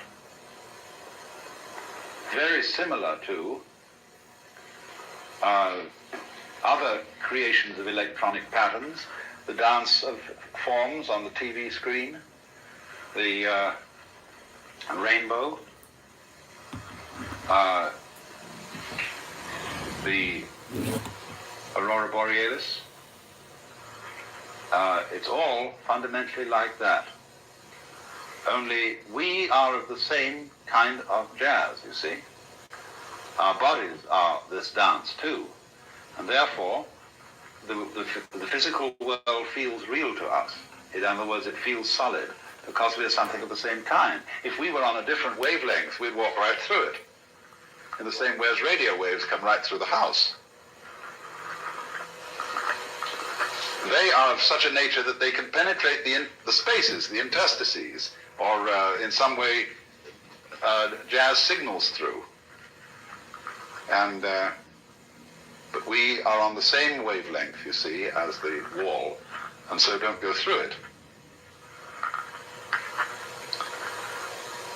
But nevertheless, the whole cosmos is therefore a function of energy, or you could say of light, something like light, and therefore we and it are all diaphanous. Now, it's easier to see that if you live in a medium where things aren't so dense. There's only one other creature as intelligent as man, and this lives in a medium that is less dense, and this is the dolphin. The dolphin is a mammal, and many millions of years ago it seems that dolphins were living on the land. But they are very clever, and they decided that the land was no place to live, because getting food was difficult, and you had to lug yourself around, and there were many, many bad shows about the land. It had very curious changes of temperature. It became unspeakably cold and unspeakably hot, and you had, in fact, to work. Well, no sensible person ever works. I never work, I get paid for playing. And everybody should do that. That's the mark of an educated man, is that eventually he gets a job where he's paid for playing. And a worker or a proletarian isn't necessarily a poor man. There are lots of poor, a poor man like, say, Selig Morgenrath or Eric Barker around here, they're not proletarians. A proletarian is a person who is fettered to the process of work. That is to say, to doing chores every day that he really doesn't like and that aren't in the least interesting in order to go on living. So the dolphins decided this is ridiculous, this land existence, and they went back to the water. And it's pretty easy to fish, you see. There are plenty of fish in the water and things to eat. As we know, the ocean is the greatest food supply in the world. And when they'd eaten a few fish or whatever they need, they decided just to have a ball. So the dolphin can get abreast of a ship, get one of the wakes coming out on the side, can set its tail at an angle of 26 degrees, and be pushed along by the ship. And it's not going anywhere. There's no reason to go along there. As if it had to get to another part of the sea's pretty much the same all through. But they're just going, boom, and they chatter and dance, and they're really highly civilized beings. And so, please don't anybody ever kill dolphins or be unkind to dolphins, because they're exemplary, high-minded creatures. And we shall soon discover this. As soon as we can set up communication with them, they will tell us all about it, and we will then invent a new style of civilization based on frolic.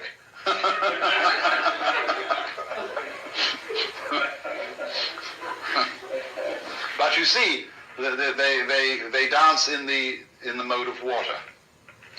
Now, human beings, as Toynbee has pointed out, as their civilization progresses, they begin to lose their roots. And they are less and less tied to the land. They go into the air. And what's going to happen as if man develops without blowing himself to bits? Hi, Get over Danny. the hurdle, you see that. You're back. What did you want to say? What are you doing? You're in your I know car. that. I heard I'm the least favorite on here. Uh-huh. Are you projecting? Are you projecting? Are you a mirror? I think people love you a lot. They think you're smart, but they don't want to be recorded. Uh-huh. But all of life is but a recording. Exactly. They just don't want to... They don't want me to be the mirror, is what it is. Because they know that they're already being recorded. And honestly, if you're saying something that is so stupid and immature and ridiculous, it's just shameful. So they just don't want to admit that what they're doing is spam. And, it's projection and hypnosis in a way. Less hypnosis, more spam. You're a spammer. But I think you're funny. I just think you need to get on stage and record yourself with your best routine of 100 different little Danny-isms, and everybody would say, "Oh, Danny, she's that Jewish comic. She's so funny. Have you seen her? She's like the new Sarah Silverman. She says the N-word." I don't really say the N-word. No, Sarah Silverman says the N-word. She says she has white privilege. I heard her say she has white privilege. That's when she gets something about like smoking weed or something, and like maybe. Maybe. But I don't know. Weed has changed so drastically that it's like it's not taboo like it was, It used to be a crime. Now it's just, is that even marijuana? That looks like CBD. That shit looks disgusting. I wouldn't smoke that if I were you. Anyways, I'm listening to Alan Watts. This is the Coexistence Communication Consultant. I changed my name on here. Here's the thing about him putting people up to the sky. Yeah. Dangerous point is that gradually all roads are going to disappear. And the earth will have centers of human habitation, you see, but no roads. They'll be as obsolete as railroad tracks, because everybody will fly. And once the medium of air is much more fluid than the medium of water. And as we fly, you see, on the land, your values are all values of permanence, solidity, firmness. They're architectonic in the sense of our great stone structures, pyramids and things like that. But in the air and on the water, all values are fluid. And what you have to know to be a good airman is, of course, stars. Like whitethroats and other migrating birds migrate by the stars. Imagine. But once you start relating yourself to the stars, you realize that you're living in a universe where directions are all relative. And you become a being capable of existing in non-solidity. And that's why Buckminster Fuller, believed that all techniques and really all culture came from the sea. The men who first learned to sail were the wise men. He has a fantastic idea that there were initiates, great priests who were ship's captains, and that though some of their humble seamen didn't know all the secrets, that these priests were the first people who knew that the world was round. And that gives one an entirely different theology, you see, than if you believe that the world is flat. And so from the priests of the ocean, the landsmen learned how to use cranes, blocks and tackles, how to build, what a good house an overturned ship made. And so to this day, a cathedral has a nave as its central auditorium, nave from Latin navis, ship, showing the connections between ships and the first temples. And so Fuller goes on to say, now if you're a good architect, as the ancient architects learned from the ocean, first thing you should do when you get through architectural school is go and work in an airplane factory.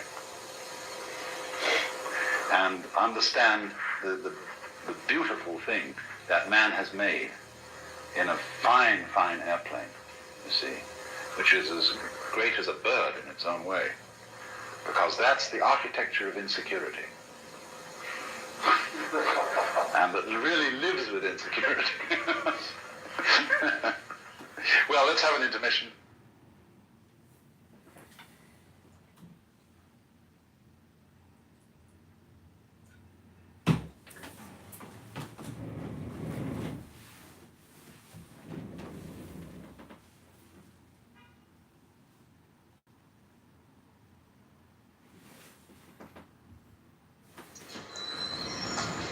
About the way in which we select vibrations, and about the basic principles of meditation as it is understood in yoga and in Buddhism and in Zen, as a process for bringing about mental quiet, which is not pure passivity, mental limpness, just as physical relaxation is not physical limpness, as if you were a wet rag over a clothesline. In the process of meditation, one is completely aware of all sensory inputs. You don't try to shut off your senses. And although it may be helpful, say, to begin in meditation by closing the eyes, in the Zen philosophy of meditation, you don't close your eyes. If you do, you're called a denizen of the dark cavern. You look at the floor in front of you about 4 feet, and you allow the light to play with your eyes without putting any names on these patterns of light and shade and color, just as you allow the sound waves in the air to play with your ears. But you don't put any name upon it. You allow yourself to be in a non-conceptual way. Now, the importance of this, the practical effect, although when you're in meditation, you're not concerned with practical effects. Practical effects accrue as a byproduct, just as happiness, which cannot be pursued, is only a byproduct of being interested in something else. But the disease of civilization is that we confuse the world of symbols with the world of reality. As I said this morning, you all know what reality is. And it doesn't have to be explained to you. And if you try to define it, you become a professional philosopher, and you will eventually shrivel up and die. But you know what it is. It's this. So, we are in a very serious condition in the world today. We are trying to make as the goals of life the attainment of pleasures that really exist on paper only. And the chief example of this is lots of money. There are no limits to the amount of money you can make if you're sufficiently clever and sufficiently ruthless. You can go on and on and on and on. But there are very strict limits to the amount of beef you can eat at one meal, to the amount of girls you can give, to whom you can give adequate satisfaction, to the number of houses you can live in, to the amount of clothes you can wear. You can have, supposing you wore 3 suits a day, and you wanted to be different all the time, all right, there are 365 days to the year, multiply that by 3, and that's enough for anyone. With dresses also. Then that there is a real limit.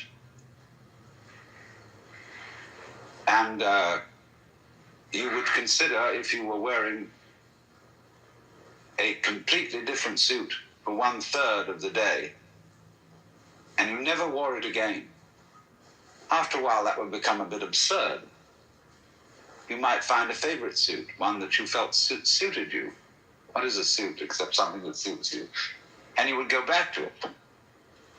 And you would want that one again. Same with a woman. You find you've got a favorite one. And you want to go back to her. And keep her around. See? Then you have a house. You can have hundreds of houses if you're very rich. But you find you have a favorite one and you want to go back. So there are limits to what we can enjoy in a material, physical, real sense. Although I must say, when I say real, and I also join with that the word physical and material, the real world is not necessarily physical or material. The ideas that come out of the history of Western culture that we say physical or material, these are purely conceptual. You see, when somebody says, I'm a materialist, and I think there is nothing but material, see, and all the spiritual stuff is just fantasy. The idea of material is itself fantasy. These flowers are not material. Material is an idea, is a concept. These flowers you can only understand by looking at them and feeling them. We don't know what they are. We see the patterns of energy and the delight of them. But a person who says, well, this is just material, doesn't realize that he's some kind of a fantast. He's trying to say, he's trying to put his personality up against the spiritual people who say the real thing in life is beyond all these things that we see and hear. There is a happy land far, far away. There is some kind of a thing beyond all this. And that's a kind of one-upmanship. People in religion are the worst game players in the world. They're always trying to outface each other and say, well, you don't have quite the right conception. Even among the most orthodox confraternities, say Orthodox Catholic theologians, they're always trying to one-up each other. Say, yes, you believe that your explanation of the doctrine of the Trinity is very correct, but there are certain subtle respects in which you haven't quite got the point. And they go round and round and round on this forever. Because it's not really religion at all. It's a form of personal contest. Because everybody in the world almost is challenging someone else to say, you're not real, are you? You're not really sincere. You don't actually mean what you say. Do you love me? Do you really love me? Prove it. I don't think you can. Everybody's going, so everybody's frightened. Everybody's guilty. And everybody else knows how to exploit everybody else's fear and guilt. And emotions, say, like guilt, are absolutely useless because they always frustrate their own objective. Guilt is supposed to make you good. But it's like alcoholism. The more terrible an alcoholic feels about his dependence on alcohol, the more he drinks. The same with jealousy. If I am jealous of the girl I love, terribly jealous, and won't allow her to have any other men, she hates me all the more for being jealous of her. I can't keep a girl by being jealous of her. And she can't keep me by the inverse process. So all those emotions deny themselves. So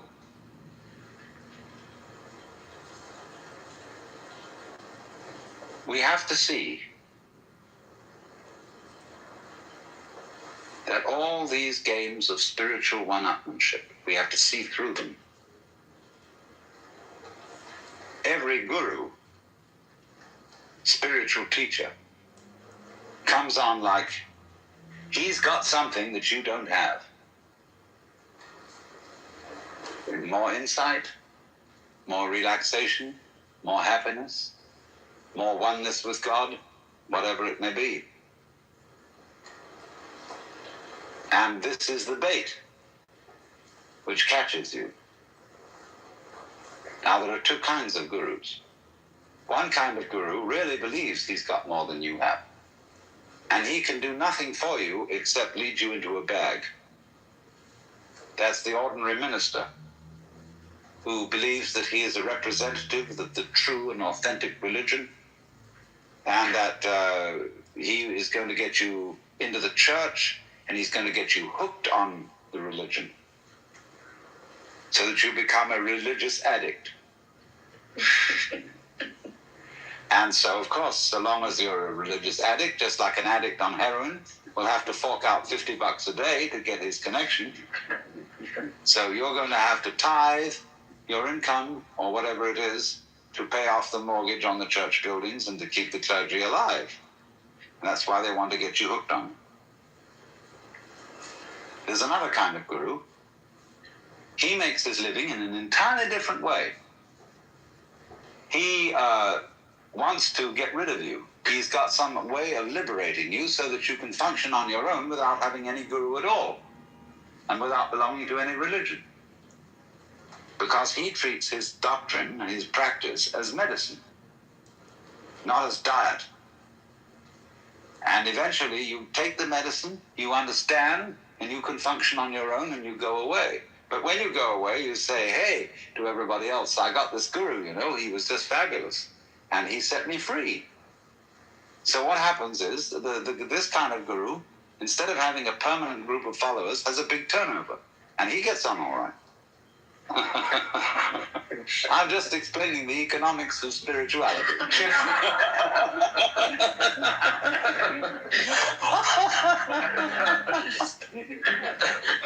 And there's another side to this, incidentally. Wherever a guru happens to liberate people instead of enslaving them, other people will want to do the same thing.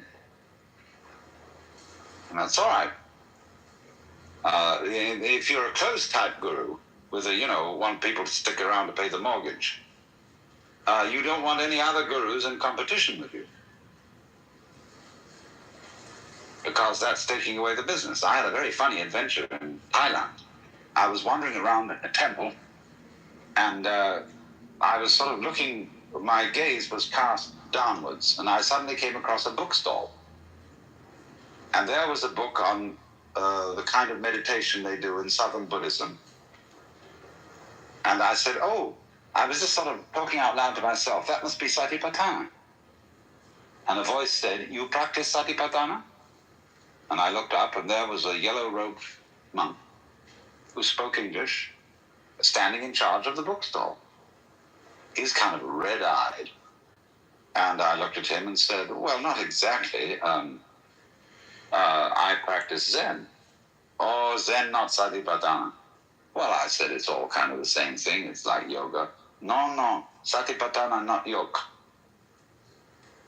Now listen, I said, you Buddhists are supposed to be open-minded and to believe that there are many, many ways of realization. No, Satipatthana, only correct way. Well, I said, you talk like a Roman Catholic. They say they have the only true way. I said, you know what you're like. You've got a ferry boat concession. A ferry boat concession to take a ferry across the river. And a few miles down the river, somebody else opens up a ferry boat. And you complain to the police and the government. Say, he shouldn't open up because he's in competition with me. Now, the truth of the matter is this. I'm talking still about the economics of spirituality. In London, there's a street called Harley Street, where every eminent physician and surgeon wants to have an office. This was years ago. And so Harley Street became completely full with physicians and surgeons. Well, you would say, naturally, they were all in competition with each other. But nothing of the kind happened. They all became equally prosperous. So that they had to open up Wimpole Street, which was the next street to Harley Street. And when they'd filled that up, they opened up Welbeck Street, which ran along next to it. And when they filled that up, they got Queen Anne Street, which ran parallel. And the whole area is nothing but physicians, surgeons, and dentists.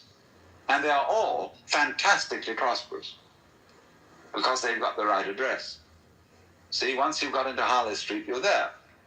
So it's like you're a guru, and you set up in Sausalito or Big Sur or Hollywood, whatever, you're in the right place. And we can take any number. And the more we have, the more prosperous everybody will be. This is the economics of plenty. And it's all based, you see, if you really work it right, it's based on a big turnover. You don't try to capture people. You don't try to make them faithful to you. You don't want to tie them up. But you see, if you do that and you set them all free, you really get them going. That's what you're supposed to do. That's your job, to liberate them. And then they're grateful and they send their friends to you. So,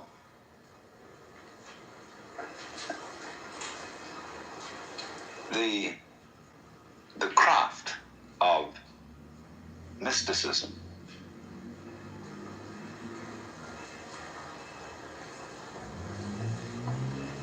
you see, I just want to be very frank with you because after all, you pay to come to these seminars. And in India, it's considered very, very immoral to ask for money for spiritual teaching. But that's a different culture from ours. In the United States, it would be immoral not to ask money. Because in the United States, people disrespect anything they get free. And they have to give money as a token of their sincerity, just as, say, in India or in China, you have to give something else. You have to wait a long time. You have to be persistent in token of your sincerity. But in this country, the hang-up is money. So naturally, one asks for money. A person like myself only needs a relatively small amount of money. And so, if you make an awful lot of it by being a successful guru, you give the rest away. Or do something creative and imaginative. Allen Ginsberg has a foundation. He makes a great deal of money by being a crazy poet. And he gives all that he doesn't need to help other poets.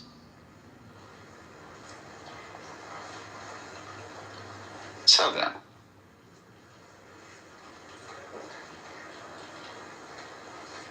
the point I'm making is this. Meditation, you are not trying to gain anything. To alter your state of mind from what it is now into some other state which you think it ought to be in. You are centering in where you are.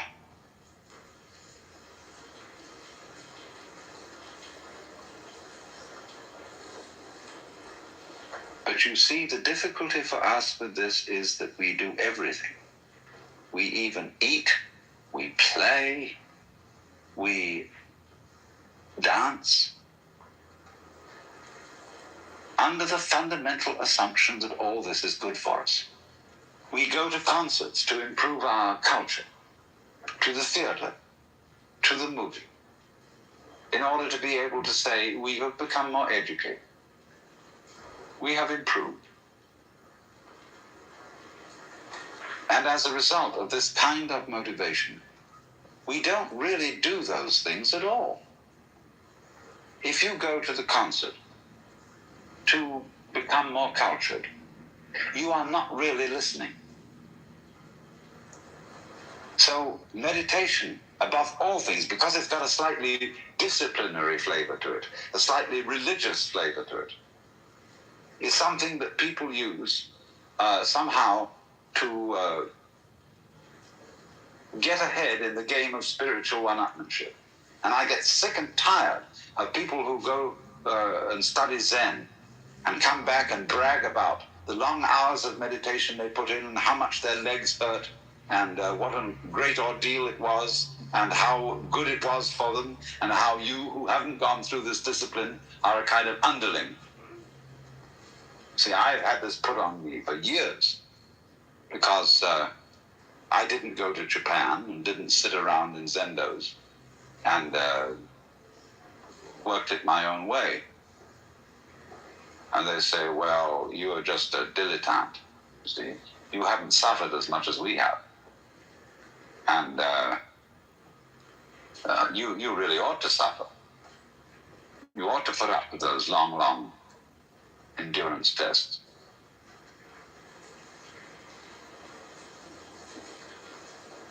Now, the reason why in meditation one sits in a certain way, whether you sit like I'm sitting now, or whether you sit in the lotus posture, your legs become a little uncomfortable. And the reason for that is not self-punitive. It's merely that it helps you to stay awake.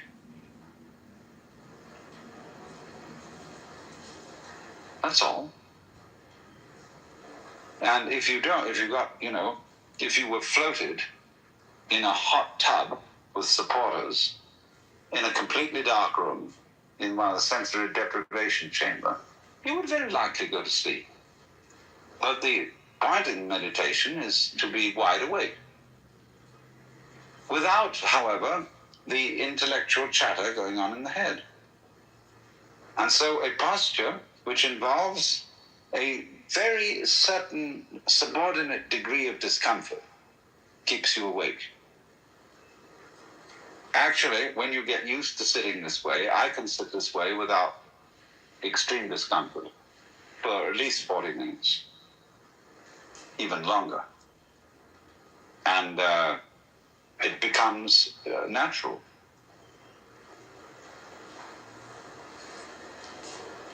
But as I explained, the point is to be wide awake and aware of your total sensory input without confusing it with the symbolic world of words and concepts, so that you experience life naked and directly.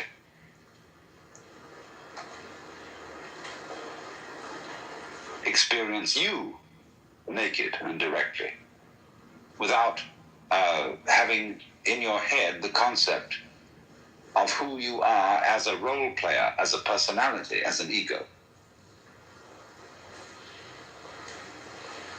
And this becomes, in due course, a very pleasant thing to do, so that meditation becomes not something that you put in so much time at, like you might put in time in a jail, but becomes a pleasure.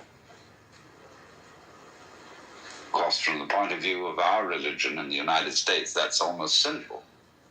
Religion isn't supposed to be a pleasure, because it's supposed to be joining with Christ in suffering on the cross. Look, there's enough inevitable suffering going on anyhow. You're going to die one of these days. Everybody encounters difficulties in their lives. You don't need to go out of your way to seek them. So now, there are two fundamental approaches to meditation.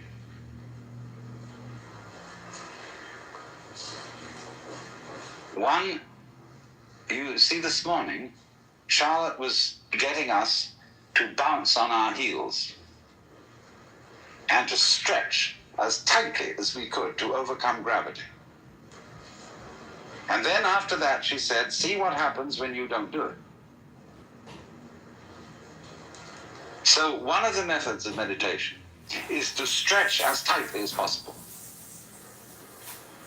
to concentrate with your whole energy on a point, and to use the maximum amount of effort.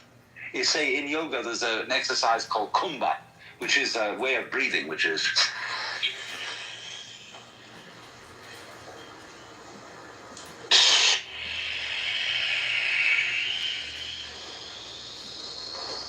it's a kind of force, holding the breath as long and as tightly as you can. That was like the stretching we did. That's like those people who, say, in the Tendai temple up on Mount Hiei over Kyoto, who practice bowing. Thousands and thousands of bowings. They stand up, they kneel down and prostrate themselves on the floor, get up again, stand up, kneel down, prostrate them on the floor.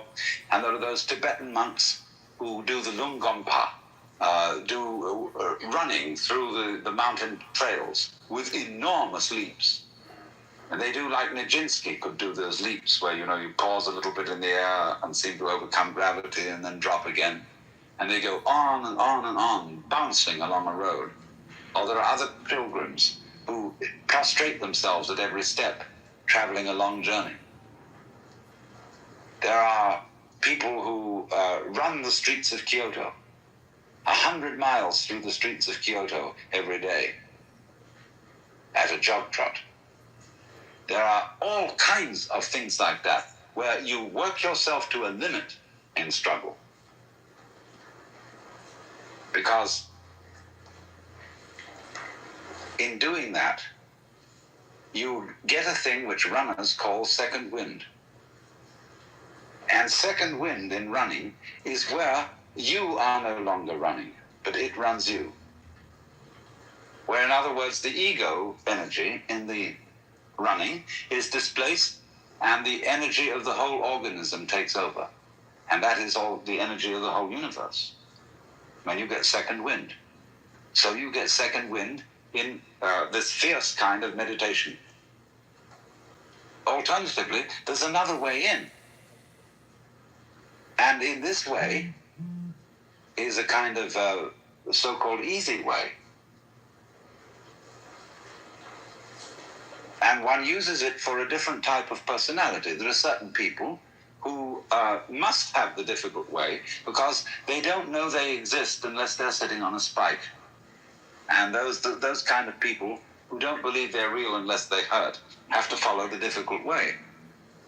But there is a subtle way, which is the Taoistic approach, wherein instead of trying to master and dominate your body-mind, you let go of it. And you let it do whatever it wants to do. Let's suppose, for the sake of example, for a moment, you just close your eyes and allow your eardrums to respond to any sound going on.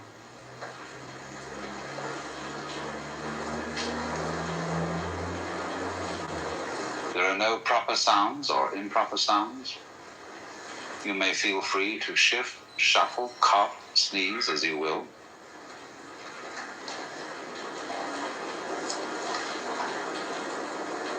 Don't try to identify, locate, or name the sounds that you hear. Just let the rippling air play with your eardrum.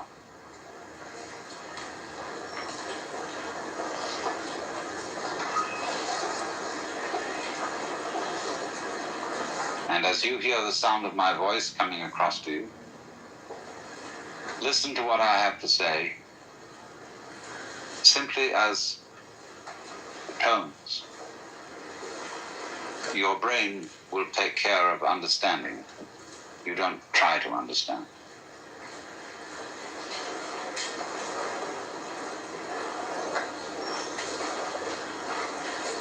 In other words, allow your ears to hear anything they want to hear.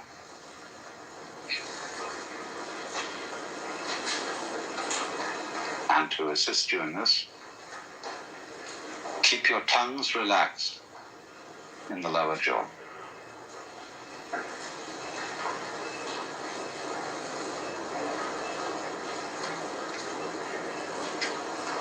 Listening to every sound in the whole field of air vibrations, as you would listen to music, as you would listen to Bach or Ravi Shankar, without trying to see any meaning.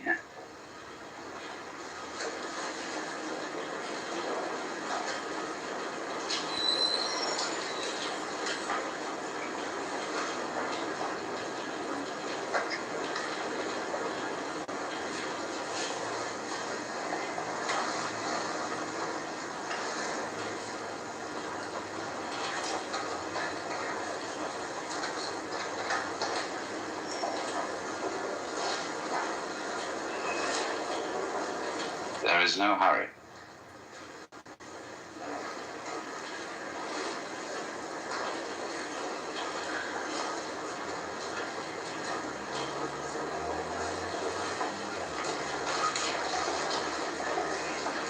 This is what there is.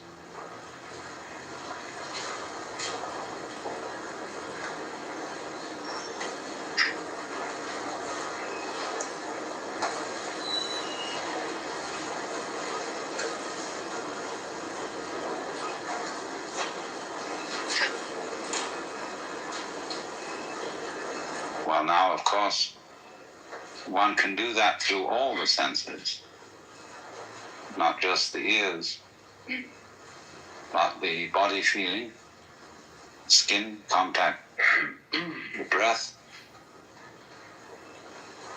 sense of smell, taste, and also, of course, the eyes. It's more difficult to do it with the eyes because our culture, as Marshall McLuhan has pointed out, is excessively visual. And because of the Gutenberg galaxy, because of making sense out of print and the enormous valuation placed on literacy, we've overbalanced one sense, which is the visual sense. When we say to somebody, you smell, that's uncomplimentary. We should say, of course, correctly, you stink, if we mean you have a bad smell. But everything connected with smell is repressed.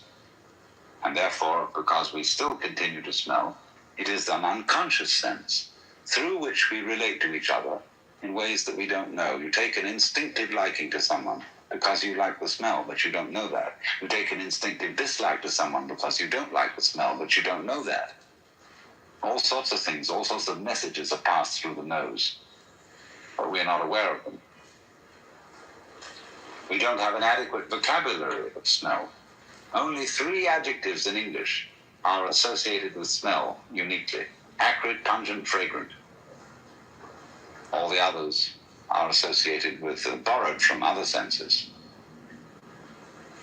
Think how many adjectives we have for vision, for sound, for taste. Although taste, of course, is inseparable from smell. So, the second way of meditation, which I was demonstrating to you, allowing your ears to hear whatever they want to hear.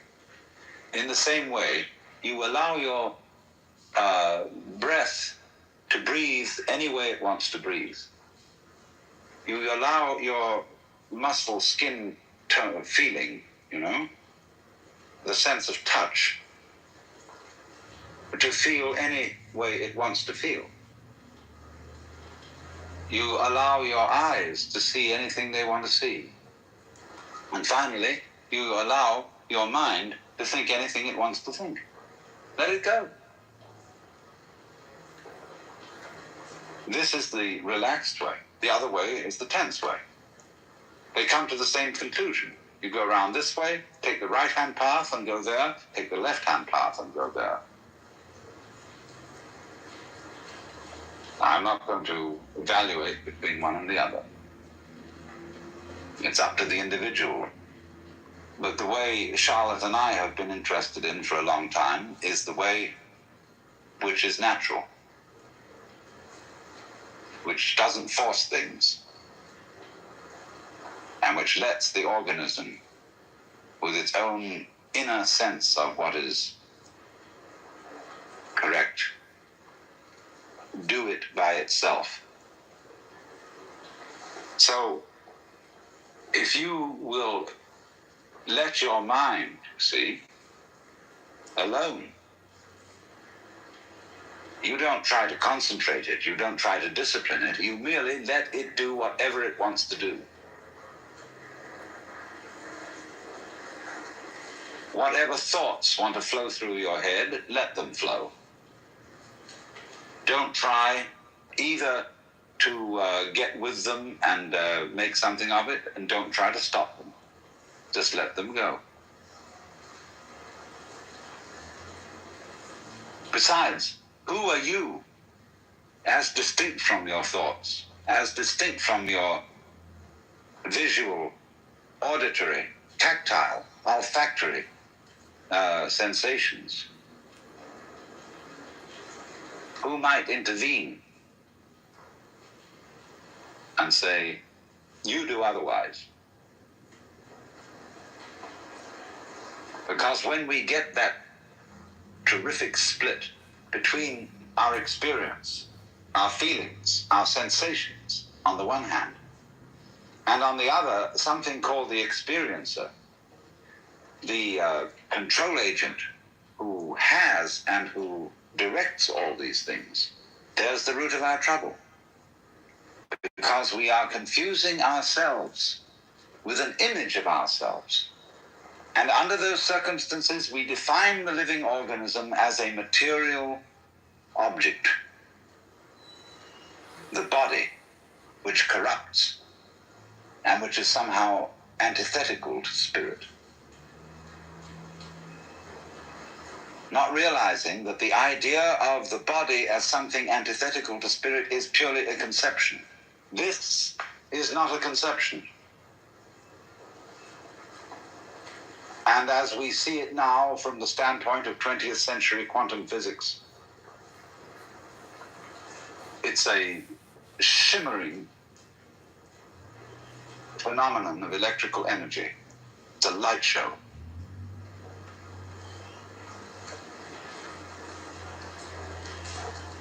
This isn't what we used to think of as physical at all. You know, block, chunky stuff. It's a zizzing dance. It's like fire. That's the meaning of the Buddhist figure Fudo. This guy with a sword in one hand and a rope in the other, with a fierce face and flames all around. Fudo means immovable. He's showing you everything is fire. It's like I said this morning, a flame. It seems to be a flame, a thing that sticks in one position. So Fudo, this flaming god with a sword which cuts off all entanglements, and the rope. I don't know what the rope's for. Maybe just for wiggling. He cuts loose our conceptions so that we can see this all too solid flesh dissolve.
Now, if everybody's comfortable,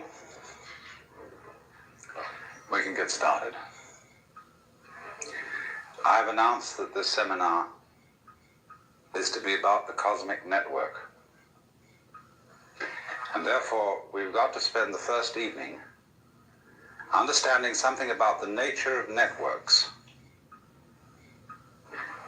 Because in order to get the principle of a network across, I have to convey to you an idea which is extremely simple, but which is difficult to grasp only because we're not used to it. We are used to thinking as Westerners, as having a certain kind of language, and therefore a certain kind of logic that goes with it. We're used to thinking of the world in terms of the game of billiards. In other words, we are still thinking about our psychology, our bodies, and their relationship to the outside world in terms of what would scientifically be called Newtonian mechanics. And Newtonian mechanics has a very long history because it goes back to some of the atomic theories of people like Democritus, who were among the great pre-Socratic philosophers of ancient Greece. And so we may as well begin with a little bit about the history of the idea of an atom, because this has always fascinated people. What is the world fundamentally? What is all this? Well, one way of finding out is to take a knife and chop something in two, so you can see what's inside it. What is an apple inside? What is a seed inside? What is a human body inside? And then you find that when you chop a thing in two, you've got two pieces, but the cutting reveals that it has a structure inside. And this structure is composed of what we call organs or parts. And then in turn, in order to inquire into them, we take them and we chop them apart. And in our curiosity to find out how it's made, in just the same way that a child will take a toy to pieces, we chop and chop and chop until we've got bits so small that they're the same width as the edge of the knife. And they can't be cut anymore unless we can find a finer knife. And so when we get down to that bit beyond which there is no bitter, it is called in Greek atomos, which means the first letter a means non, tomos, cuttable. And so the word atom means that smallest particle of the world which can't be cut into any smaller particle. That's the original idea of atomism. So then it went further than that to the notion that the world was built in the same sort of way that a house could be built of bricks or stones. The world is seen, therefore, as a composite of fundamental particles. Then what remained to be discovered was the laws governing the relationship between these particles. And so naturally one thought of them as little balls. Why balls? Because balls are hard to cut. If you take a ball bearing and hit at it with a sword, it's liable to jump right off to one side. A cube will submit to being cut, but a ball is very difficult to get at. A very strong form of nature. So people have always tended to consider atoms as balls, especially atoms of liquid. There was a notion, you see, that the atoms of the element of earth were cubes, because cubes all sit together rather firmly. Liquid, which when you put up good bloop, that was balls. Fire was made of, if I remember rightly, pyramids. Air, I can't remember what air was made of. You know, what their atoms were shaped like. Maybe sausages or something like that, because air is pretty difficult to get at too. But they had some ideas. But fundamentally, what has influenced Western thought, and still influences Western thought, is the idea of an atom as some sort of fundamental little planetary system. And so these things come into relationship with each other, and they bang each other around, as in the game of billiards. And so if we are to understand the world profoundly, we have to find out what are the laws governing the relationship of the atoms. Now, you must understand, first of all, a principle about what are called laws of nature. We inherit the idea of laws of nature from our theology. And our theology that we've grown up with is in certain ways peculiarly different from the theologies of Oriental peoples. Jewish theology and Christian theology, which have entered very profoundly into the common sense of the average person, have an image of the world which is quite basically political, and we'll go further than that and say it's monarchical. It's based on the idea that the world is a construct evoked out of nothingness by the commandment of a celestial king. Now, there may be Jews in this room who are practicing and devout Jews, and there may be Christians in this room who are practicing and devout Christians. And I don't want to offend you by any imagery that I choose or remarks that I may make about this imagery, because I don't suppose that anybody has come to this room and to this particular place who is either a practicing or Christian Jew who has what I would call a naive idea of God. But the funny thing is about our ideas of God is that our symbols, the images, the mythological forms which we use to describe God have an extremely powerful influence on our feelings and on the way we behave. After all, I was a member of the Church of England when I was a small boy, and that had a very powerful effect on me. And in the Church of England, it's quite obvious, from an emotional point of view, as distinct from a very intellectual point of view, that God stands behind the King of England. And the King of England and the Archbishop of Canterbury and the whole hierarchy of lords and ladies and noblemen and officials who descend from this point are somehow involved, at any rate this is perfectly clear to a small boy, are somehow involved with the hierarchy of heaven. Because at morning prayer, to which we went every Sunday, the minister would pray a prayer which began, O Almighty Father, high and mighty, King of kings, Lord of lords, the only ruler of princes, who dost from thy throne behold all the dwellers upon earth.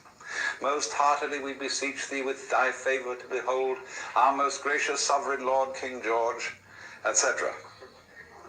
And so this was a very courtly procedure at which the clergyman, dressed in his proper robes, proceeded to the altar, which is a kind of earthly symbol of the throne of heaven, made due obeisance, and presented this petition with all proper humility. Now, these are things that if you're brought up in that environment, you take for granted.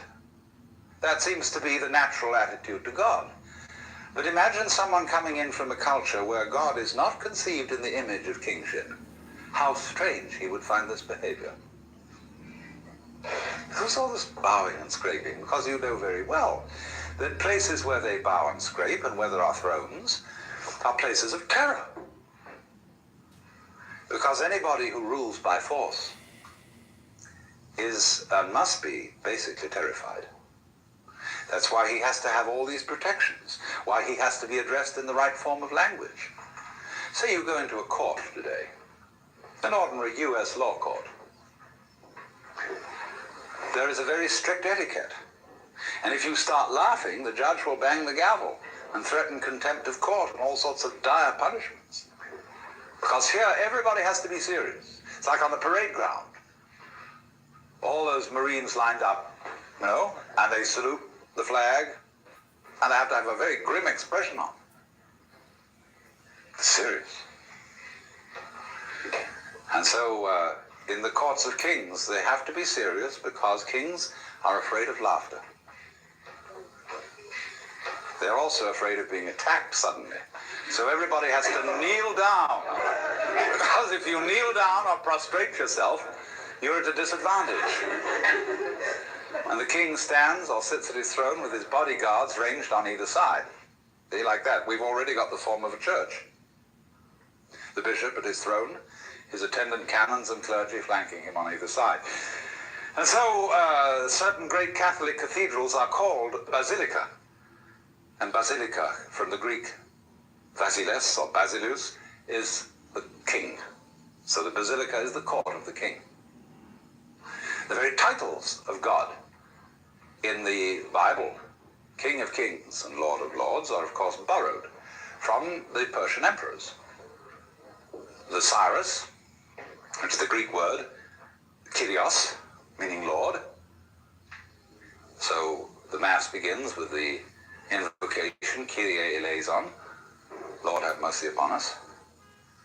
The titles are borrowed from the Persian emperor, and so the rites that have become associated with Christian religion are reflections of those great autocratic monarchs of the ancient Near East, the Cyruses of Persia, the pharaohs of Egypt, and people like Hammurabi, who were the great Chaldean monarchs.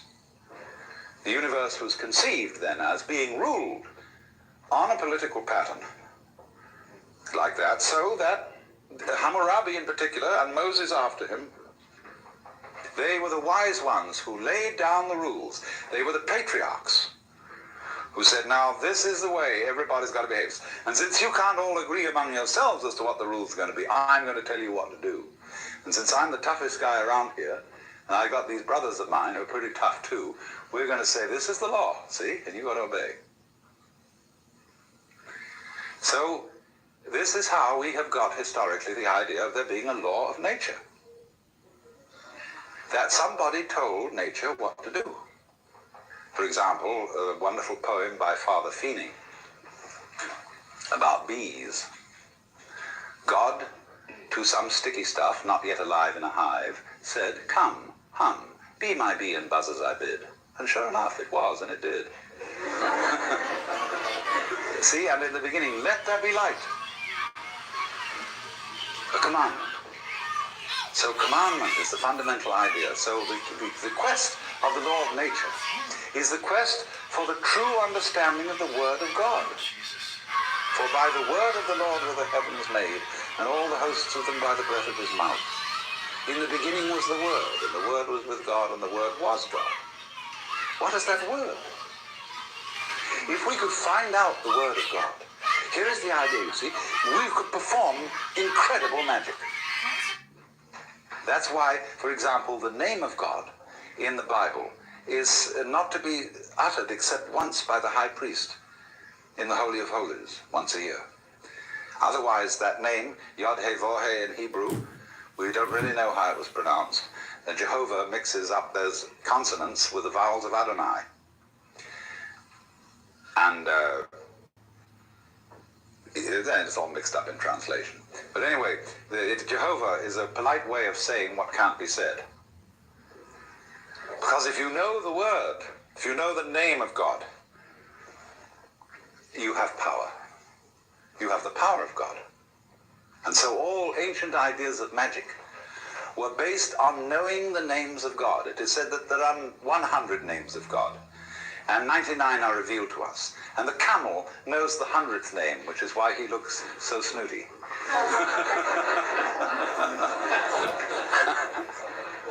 But so also, a person in what we now call primitive orders of society are loath to reveal their names. Because if I know your true name, I can utter it and have power over you.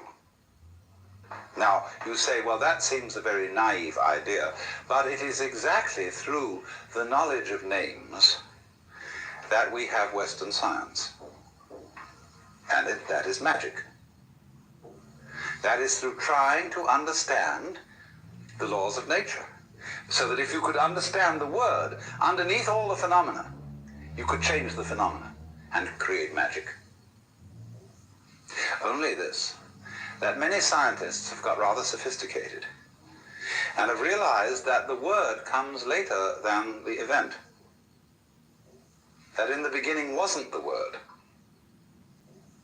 Of course, if you want to make new sense out of the phrase "in the beginning was the word," you have to go to Hinduism, where they have the idea that Vak, V-A-C in Sanskrit, or speech, is the basis of creation. But by this they fundamentally mean vibration. As sound, you see, is they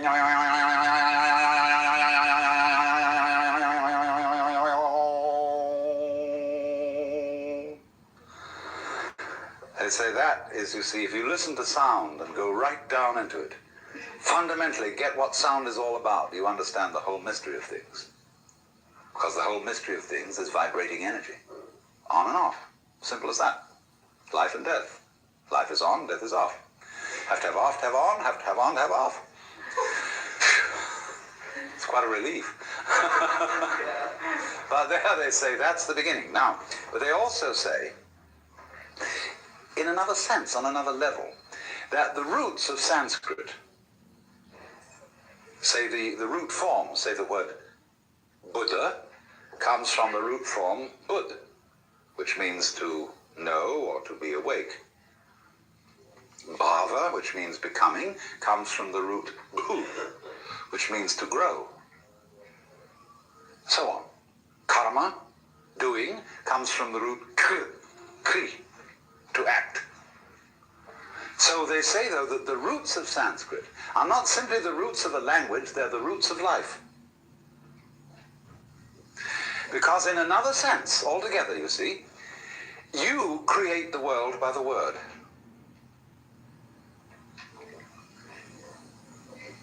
And this is something that we're not very conscious of. It's the way you think that determines your basic reactions to what happens. In the words of Shakespeare, there is nothing either good or ill, but thinking makes it so. Thinking is talking to yourself inside your head. And we, through this, build up all sorts of weird notions. We say, for example, well, one day you'll have to die. Have to? What's the emotional content of saying you'll have to die? It means it's going to be something imposed upon you against your will. So it's put in this passive mood. Have to. You'll be compelled to die. But I can't be compelled to die unless I'm fighting it. Supposing I want to die, supposing I commit suicide, or supposing we look at it all in another way and say, when I get a disease and die as a result of it, getting a disease is something I do, just as much as taking a walk.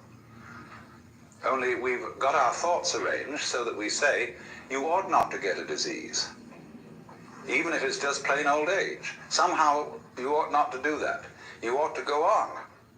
You can't say, when death comes about, I laid me down with a will. Because we've got this hang-up about life being divided into two parts. Things that we do, on the one hand, and things that happen to us on the other. And Buddhists say, what happens to you is your karma. And people don't readily understand that. They think my karma, something awful happened to me because of something bad I did in my last life. And therefore, I've got bad karma. Karma simply means your doing, your action. So that when something that happens to me is called my karma, it means that it's your own doing. And if you recognize that it's your own doing, it's never bad karma. It's only bad karma if you refuse to admit that it's your own doing and merely blame someone or something else that it's something that happened to you. And now I've digressed a little because what I was getting at was the meaning of a law of nature.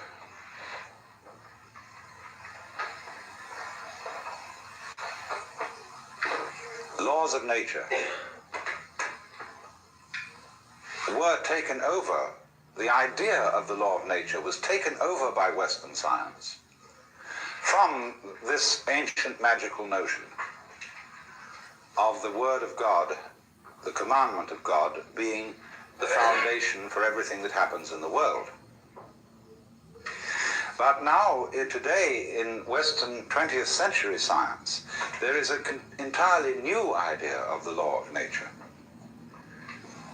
The laws of nature are not things that exist in any real sense, which phenomena like the motion of stars or the behavior of animals and rocks, they're not phenomena which these things obey.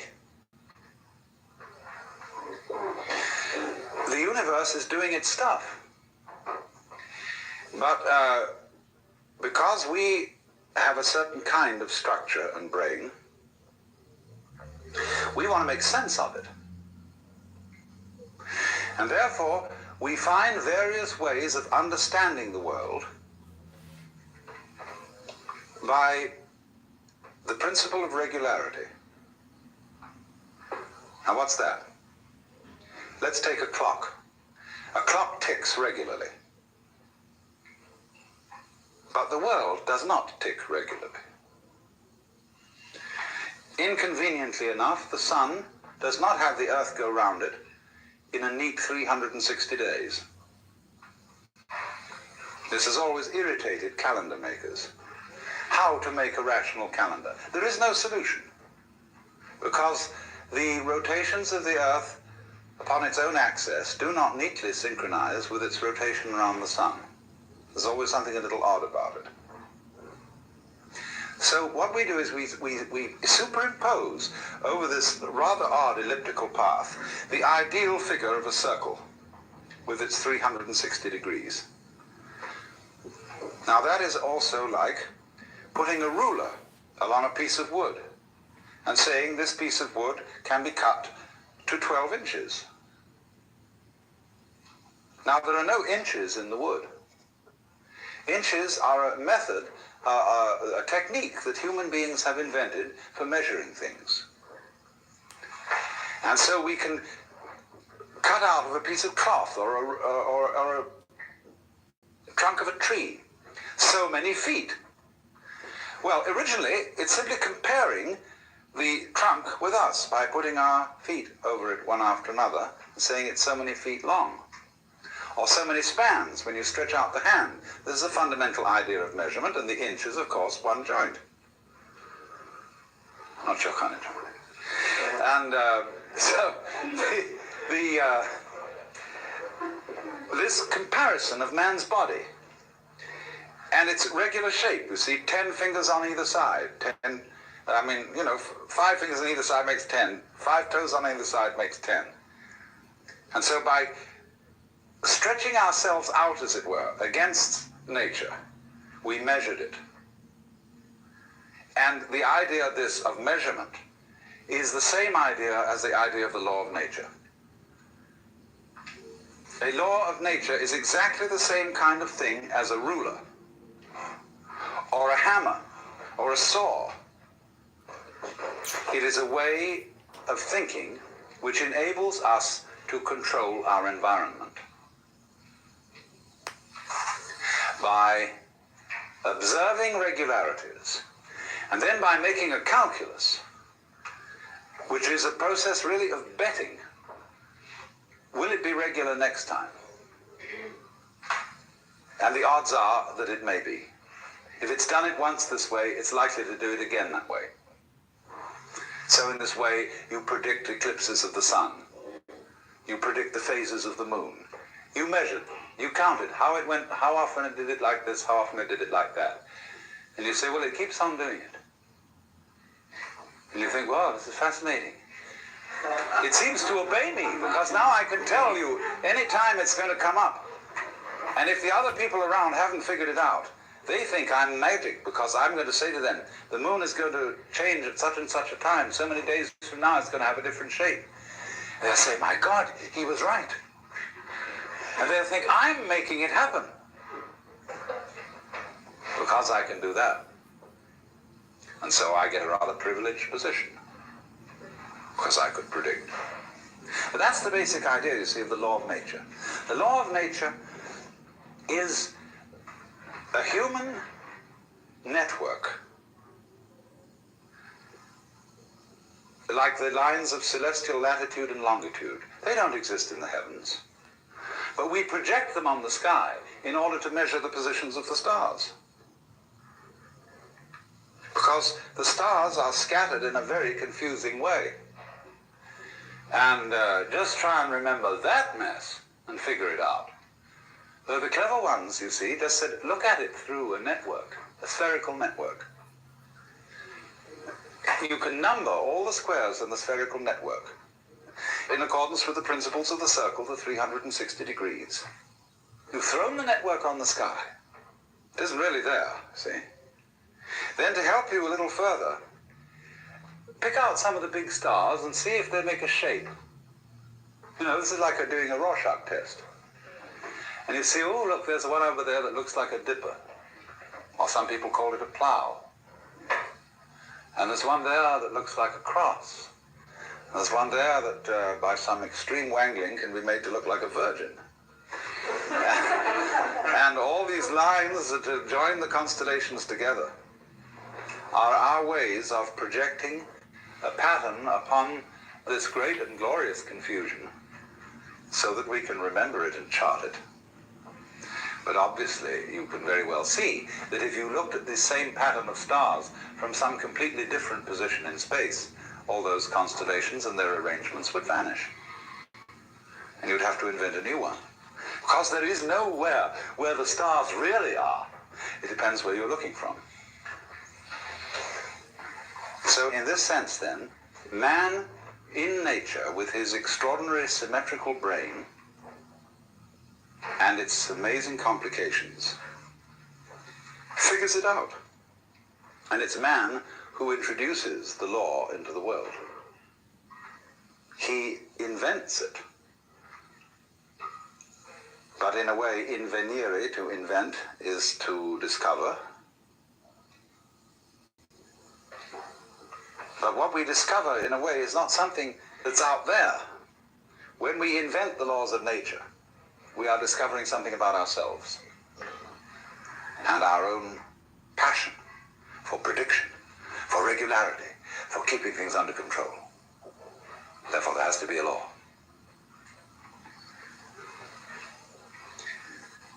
So then, going back right now to the beginning of what I started to say, the question was then, what is the law of relationship between the atoms, between the fundamental billiard balls of which the world is composed? Well, you watch the game of billiards, and there's a cue, and it hits that ball, and then it moves over, and it hits that one, and then that hits that one, and then that hits that one. And so the final ball, which moves into the pocket, has its behavior explained through its contact with the other billiard balls and the final contact with the cue. That's why it did it.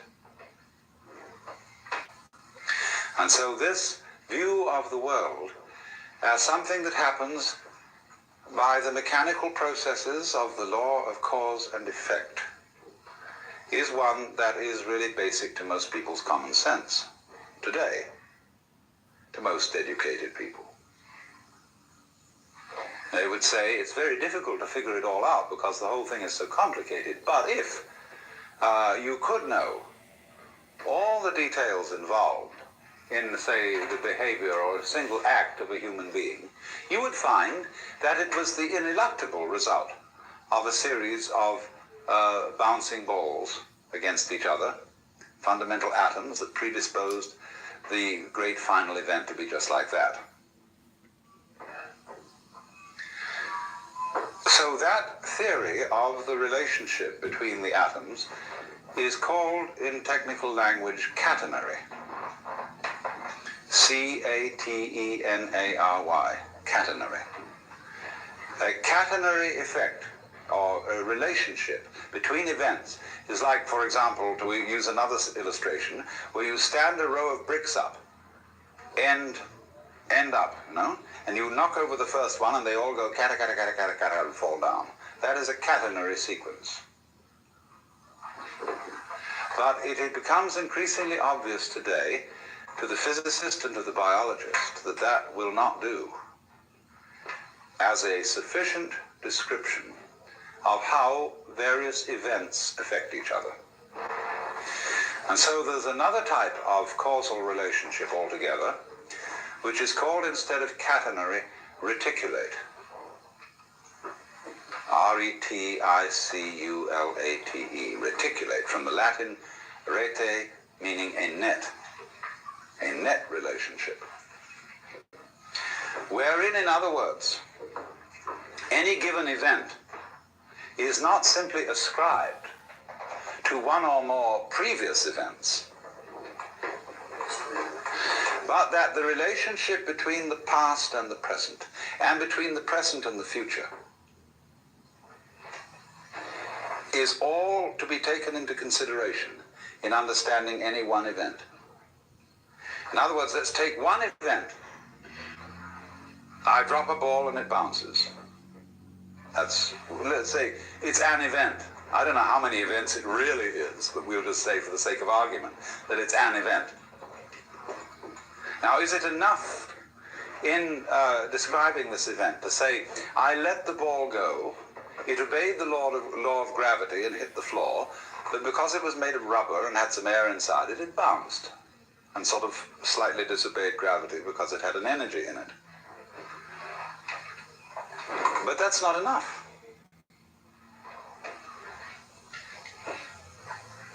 Because that the ball dropped, that I let it go, that it bounced, depended not merely upon a historical sequence of events that you can lay out in a string along a line of time. It depends also upon a present context. There must be a certain density of air. All kinds of things have to coexist with this in order for me to be there to drop the ball at all, much less manufacture a ball. So that what happens must be considered not merely as a historical phenomenon, but it must be seen in context. Context is terribly important, because it isn't just when a thing happens that is important, it's where it happens. In what setting?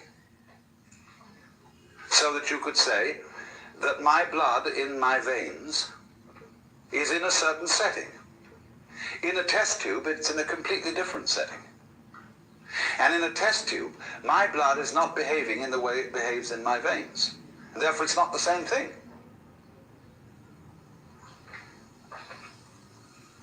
So, an individual person in one setting will behave in one way, in another setting in a completely different way. I remember when I was a child.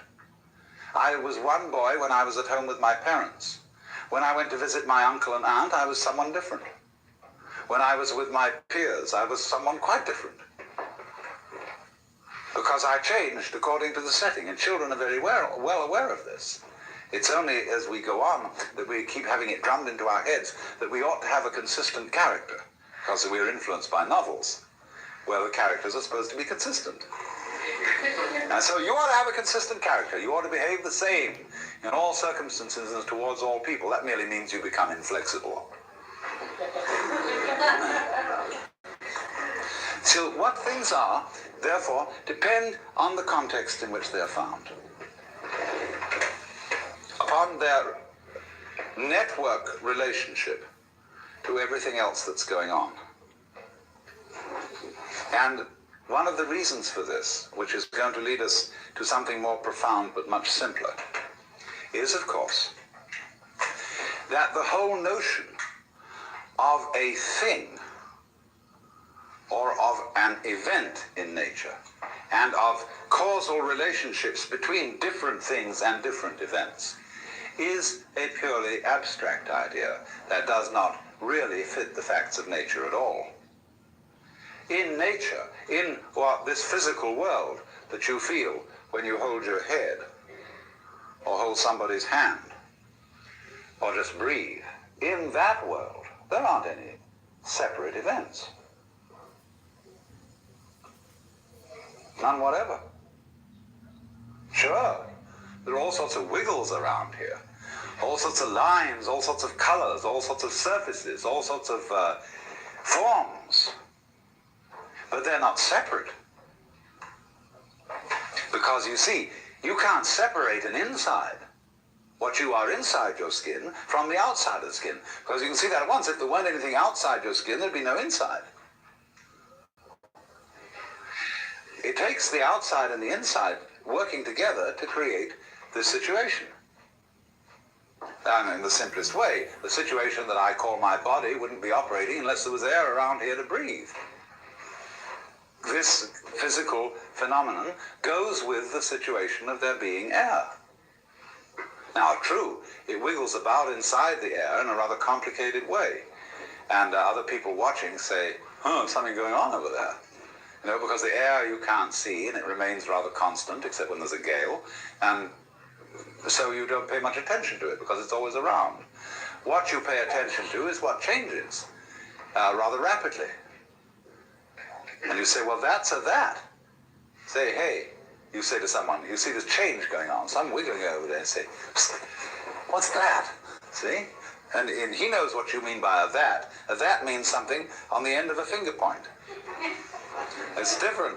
It's peculiar. See? That's a that. So from that comes the idea of an event or a thing, a that. But all these that's that are happening aren't disconnected. They go with each other, just as I go with the surrounding air. And just as this whole situation in which we are at this moment is a complicated going withness. Now here then we get to the fundamental idea, this idea of going with. And from this we shall be able to construct the whole notion of network. And this is the idea I said at the beginning, is extremely simple, but very difficult for people brought up to use Western languages to understand. Now, going withness, we could call it relativity, relationship. Means simply, let me first of all put it in a very extreme form. Consider yourselves, yourself, sitting here at this moment, being just exactly the sort of person you are, maybe a little neurotic, maybe a little sick physically, maybe a little ashamed of yourself for some reason or other, or whatever, you know? Just the way you are anyway, just like that, sitting here. That situation goes with, as back goes with front, the entire situation of the rest of the universe.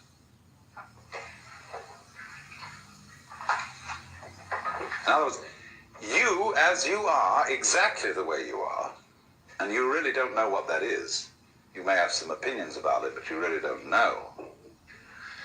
That goes with the way the whole of the rest of boundless being is arranged. Now, it isn't that the way the rest of boundless being is arranged is determining you to be the way you are. Or if it is that, if that's true, if it determines you, then we must also allow the other side of the picture that you determine it. It's your karma. You did it. But you say, no, but I didn't help it. It did me. And you can say, tisn't, like two children arguing until you realize that the argument was stupid. Because you and it are one event. It isn't a question of it controlling you or you controlling it. It's all one event. As Teilhard de Chardin said, the whole universe is the only true atom, the only truly indivisible whole. The human being, though, it finds this difficult to understand because we're always telling each other, now you should be different. You ought to change. You won't be like that. Now listen, you're sick, and I got a system. See, I got a system. I've got a real school here, a thing that is very important, and you should come and study with that. It may not be mine, but it may be some big sage or pundit that I know, and you should come around and study that. And I've thought about this for a long time, because I've heard every kind of opinion of all the sorts of things that I should do in order to get myself into shape. And I realized that if I followed this advice, I would spend my entire day doing exercises in preparation for life. I don't know when I'll ever get around to that. You know, I would have my half an hour's yoga practice, 1 hour of zazen, so much physical exercises, and so much memory practice, so much special diet preparation to be sure that I got proper food. And if I think this all through, I think, oh my God, it isn't worth it. Then another school of thought will say, no, that's the thing, you're getting confused. Just do one thing, see? But then I say, now how am I going to choose which one I'm going to do? Well, he says, obviously this one's the best. And then before you know where you are, you're sewed up by some religious fanatic. Now, please, I don't want to do this to you. Please don't think that I have any such recipe that I'm going to give you anything to do for 5 minutes every morning. I just am not. I want to, my whole notion would be to set you all free so that you'd only have to attend one seminar, never have to come back.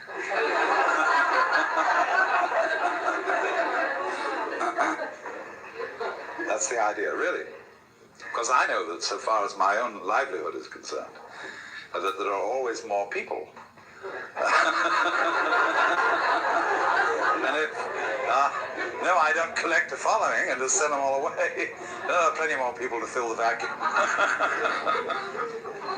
But this is the whole idea that we're going to work on of a net. That you are like a dewdrop on a multidimensional spider's web early in the morning. And if you look at that thing carefully, you will see that in every dewdrop are the reflections of all the other dewdrops. So the way that dewdrop looks goes with the way all the other ones look. See? The particular glimmer in it and so on.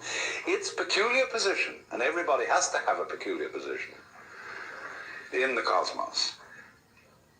The reflections in every one of them are different according to the position they're in and the other dewdrops that they reflect at such and such angles. But nevertheless, the whole network, all the dewdrops, depend on each individual dewdrop. And each individual dewdrop mutually depends on all the others. And that's the sort of a scheme we're living in. And it a little bit affronts our logic at first, because we say, I can understand that I depend on this universe, because after all I need sunlight and air and water and the help of the society and all that kind of thing. I needed a father and mother. But looking at it from the other point of view, I find it very difficult to see how the whole thing depends on me. That's because we've been brought up with a put-down theory of the individual. No, children should be seen and not heard. You are the servant and subject of God, and don't you ask impertinent questions. Or another way of putting us down is to say, well, you're just a piece of a fluke in a mindless mechanism. See? So we always managed not to find out that the relationship of the network is mutual. It runs both ways. It depends on you just as much as you depend on it. Because you see, it's you with your ingenious brain that, for example, turns vibrations of air into sound. You turn whatever the sun is doing into light. You turn whatever the air is doing into a sky called blue. There is only blue for a brain. It's just like if you hit a drum and it's got no skin, it won't make any noise. So it's the tight skin that evokes the noise out of a moving fist. No skin, no noise. So you, as the reflector, like the dewdrop reflects, you, as the so-called reflector of all that goes on, by the constitution of what kind of a reflector you are, you evoke what we call sun, moon, and stars, nebulae. Vast spaces. They're only vast in relation to you. They're not really vast. Only if you compare them with yourself, they're vast. They could be considered very tiny. Or equally, the space between two sides of a hair could be considered vast if you want to think about it that way. I mean, if you really want to go into a hair, an awful lot between one diameter of a hair, you know. And if you think about it a long time, you'll think it's what we call a vast subject. Study it. No, from microscopy. It is a vast subject. Depends on the attitude, you see. But the basic principle, the thing I really want to try and get across, is this idea of going with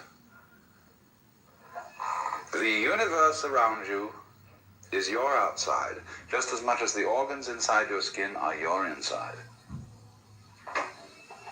You go with it in the same way that the stalk goes with the root or with the flower. And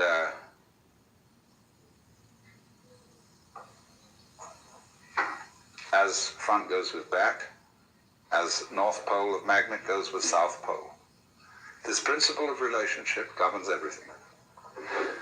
I wouldn't say governs. I'm only using the wretched terms that we have to use out of our language. It underlies everything.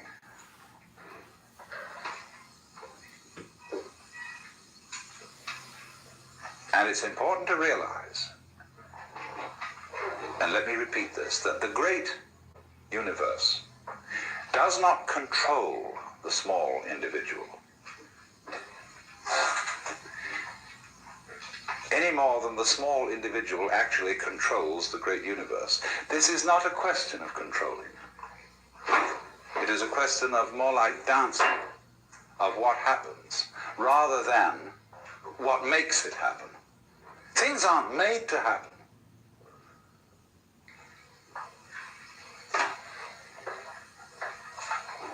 Only if you insist that a certain event is quite separate, then you can think of it being made to happen by the events that came before it.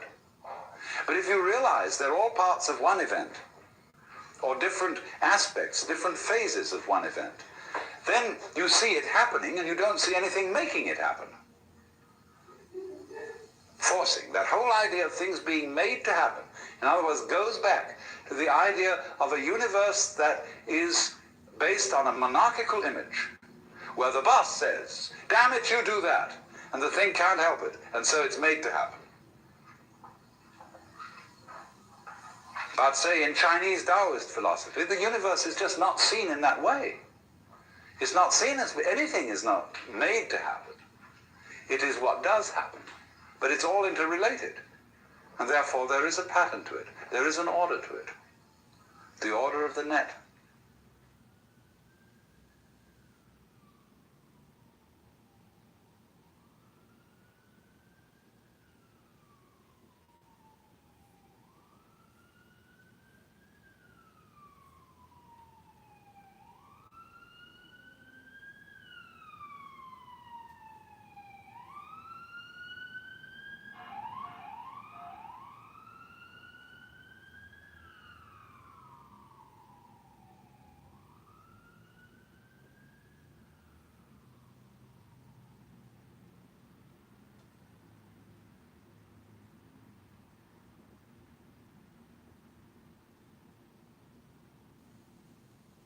I was talking in last night's session about the nature of networks.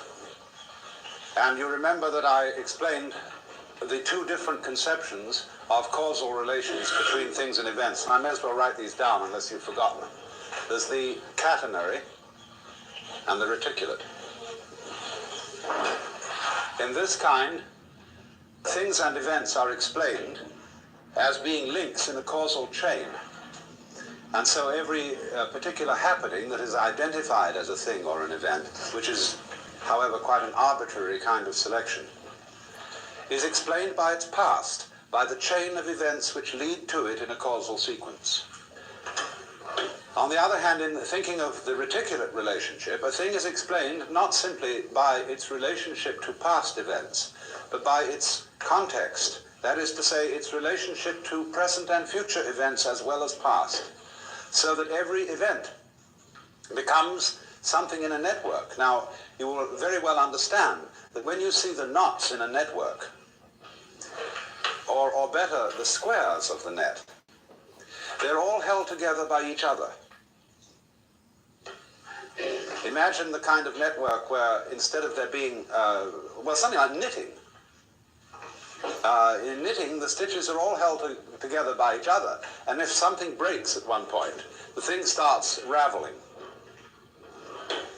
So the reticulate view, or the net view of the universe, is one in which the Buddhists say everything mutually interpenetrates everything else. So, as I was trying to make the central point, the point of implication, the point of relativity, that things go together like two sticks standing on the ground in this way. You see? They give each other mutual support. Or like the three rings in the Valentine beer trademark, or the Christian symbol of the Holy Trinity. Those rings interlock. But take one of them away, and the interlocking is broken down for all of them. So in the same way, the individual, although seeming to be something that rattles around in the universe, although a given planet or a given star seems to be something that is moving on its own, for motion, the behavior of stars is a situation that arises only because of the mutual interdependence of all stars. Because, to take a very simple illustration, if there is only one star in the whole universe, no motion can be ascribed to it. It can't even be said to be still. Nobody knows what it's doing because there's nothing for it to relate to. But take two stars, and they can get nearer to each other or further away from each other. But no one knows which is moving. Get three stars, and then you have, say, two close together, and one of them seems to go away. Now, who is moving away from who? Are the two stars saying, hey, we don't like you, we're going to get out of your way? Or are they saying to the other star, why don't you like us? Why do you keep going away? Well, who's right? Well, you can say on the principle of democracy that the majority must be right. But then they say, well, let's have an umpire, and we have a fourth star who can stand above us. You see, two stars can only move in a straight line with respect to each other. Three stars can move in a plane with respect to each other, but a fourth star can establish a third dimension, where we can say, I can look down on you and take an objective standpoint. But then the argument is which one of them is the fourth. But that's the basic principle on which the whole universe is constructed. It's a relativity system in which motion depends on comparison with something relatively still. And there can't be any motion at all unless there is that comparison. So, because of this relationship, every individual is so related to everything else that's going on that you imply it. In other words, anybody who was a great scientist from some other world altogether, who studied a human body carefully and figured out the conditions under which such a thing would exist, he would come to the conclusion that that human body was something from a universe just such as we have. He would find that your structure and your behavior implied this whole thing. Just as with a laser beam system, you can photograph a small fragment of any photographic negative, and from that tiny fragment you can reconstruct the whole picture from which it was taken, because the crystalline tensions in that fragment imply the whole context of crystalline tensions that belong to that particular negative. So in exactly the same way, you as an individual imply this world, and this world mutually implies you. And you are a natural formation, moving in and with this universe, not determined by it, because this is not a system of determinism. But you are moving with it in just the same harmonious way that you notice the waves moving, and the trees growing, and the clouds moving. And as you don't accuse the clouds of making aesthetic mistakes, so really is a certain light in which you can see human beings, both good and bad, as perfect forms of nature. You may have fashionable discriminations about who is beautiful and who is ugly. You may have metaphysical discriminations about who is sick and who is healthy. You may have moral discriminations about who is good and who is evil. But these are all points of view, relative points of view. They are all legitimate because they are parts of the functioning of the whole. The fact that you take those points of view, that too is part of nature. But a skillful person lives on two levels at once. You live basically on the level where you know there are no mistakes. It can't be. Everything moves in accordance with what the Chinese call the Tao, the way of nature. And if you have that basic feeling, you will always be sane. But you are able to comprehend within that feeling a more restricted point of view, whereby things are good and bad. Just as in the confines of this room and this area, it's perfectly clear that there's a difference between the up direction and the down direction. But we know that this area is situated in interstellar space, and there is no up and no down. Now, the second situation doesn't contradict the first. But if you have only the discriminatory point of view, if you take your fundamental stand as a being on the difference between good and evil, you get in the Christian hang-up. You have then to say that there is eternal heaven and eternal hell, that the distinction between good and evil is radical. And if you do that, you begin to suffer from a disease called chronic guilt, which is one of the most destructive emotions that anybody can have. You feel an outcast from the universe, at odds with reality itself, at odds with God. And that sends people quite mad, and is responsible for a good deal of the craziness of Western civilization. It's making too much of a good thing out of the distinction between good and evil. It is an important distinction, but it's not fundamentally important. And you have to learn to admit different degrees of importance.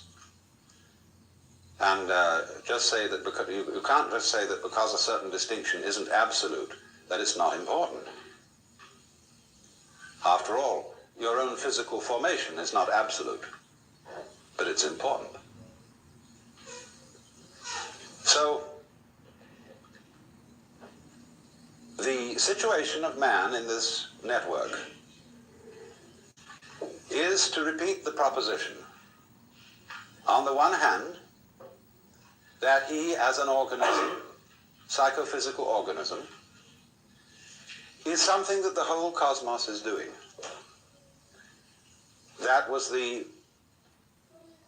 as much of truth, I think, as there is in modern astrology, which I regard as a pseudoscience.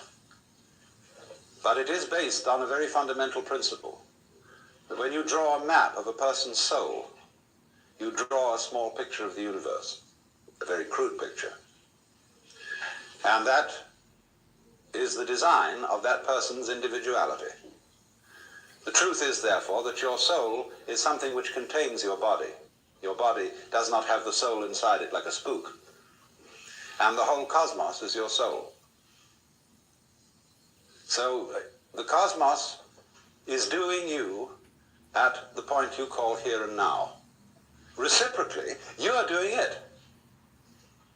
And the one depends upon the other.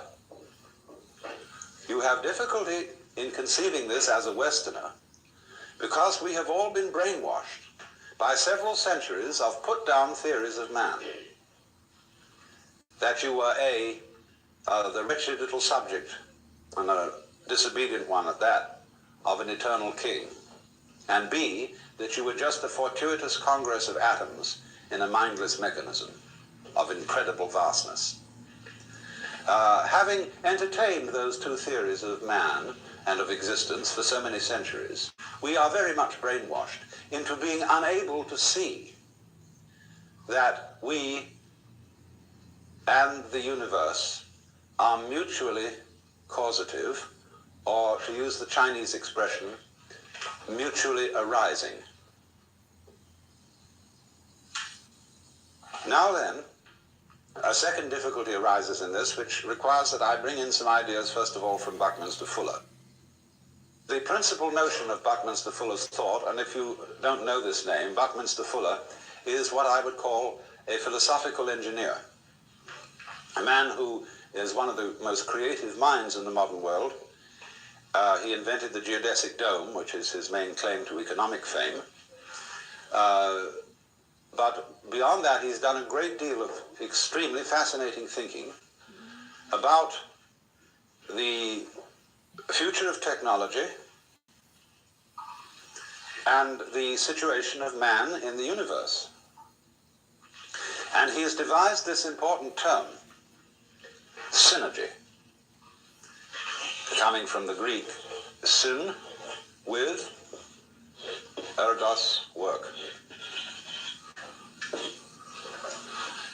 But what he means by synergy is this, that every complex organism has as a whole an intelligence greater than any one of its parts. This is a difficult idea to swallow, because he applies it to technology in this way. He is saying that the industrial natural complex in which we live is something that is going in a certain direction on its own, whether you like it or not, and that it is able to organize your behavior in a more intelligent way than you can organize it. And he believes, therefore, that the increasing complexity of the industrial complex will of itself, say, outlaw such lunacy as war. It will make it impossible. And that we shall find ourselves increasingly organized by an intelligent system that is not under our conscious direction, but will make us feel, I suppose, rather as our individual selves feel inside our bodies. He gives an illustration. The transportation communications network, aircraft, radio, television, telephone, these taken together are constituting a global net, which might be said to be something like Teilhard de Chardin's idea of the noosphere. I hope you all read Teilhard de Chardin, the famous Jesuit theologian who wrote the best of his books as The Phenomenon of Man. The Earth, which is the geosphere, from the Greek geos, geese, the Earth, then the Earth as a geosphere is covered with a biosphere. That is the sphere of living organisms. The biosphere, in turn, generates the noosphere, which is the communication network that we call the mind, through literature, through speech, through radio and television communication. The noosphere is slowly realized. So Buckminster Fuller is really talking about the same thing. The noosphere is the network of communication set up by technology. And so, for example, let's just take air transportation. As a result of jet planes, all centers that are in communication with each other by jet aircraft are becoming increasingly the same place. When you wake up in Tokyo, having come from Los Angeles or San Francisco, you are slightly in doubt as to where you are, because Tokyo is an immense muddle. It's a mixture of Paris with Los Angeles, of San Francisco with Shanghai, of London, vaguely thrown in, and sort of a touch of Japan. It's a phenomenal place. But if you live in San Francisco, you realize it's becoming more like Tokyo, because we have a tremendous inrush of Japanese culture. We have superb Japanese restaurants. You can go to sushi bars, that is to say bars for rice balls and raw fish, which are beautifully served, just like in a bar in Tokyo. And increasingly, we have supermarkets which sell Oriental, African, and Japanese goods. And I call them supermarkets for the unusual. And more people are laying down tatami mats and cooking over hibachis and using chopsticks and every kind of thing like that. So the point is that how near a place is to you is simply a factor of transportation. There are places in the United States. I was just in one in a far out Indian area of South Dakota. It takes longer to reach than to get to Tokyo. So it's further away. That's all there is to it, for all practical purposes. So Fuller's idea is that by the year 1968, so soon, we have a one-town world. And it's coming fast. And as human beings have some problem adapting to this, because as you know, when you travel by jet, just as when you're in an elevator that drops too fast, you feel it left your stomach on the 14th floor and has taken the rest of you down to the first. So the jet aircraft leaves your psyche in London and brings your body to San Francisco. And it takes some time to catch up. All your time rhythms are thrown off, but we'll get used to it. And eventually, therefore, we must add to this, planes are very expensive. All governments have immense investments in aircraft. And to work, they must be kept flying. Otherwise, they get out of order. So they must be kept moving. That means there's also a huge tourist business, constantly interested in shuffling people all around the earth. And as a result of that, it's going to be increasingly a vested interest. And politicians will find it harder and harder to stop it in the interest of having a war. So what we are in effect reduced to at the moment, so far as wars are concerned, are experimental wars. Wars in small areas against people who allegedly don't matter very much, in order to test out our military materials and techniques. Because nobody can afford to keep a large standing army in which there are no veterans. So they must have practice.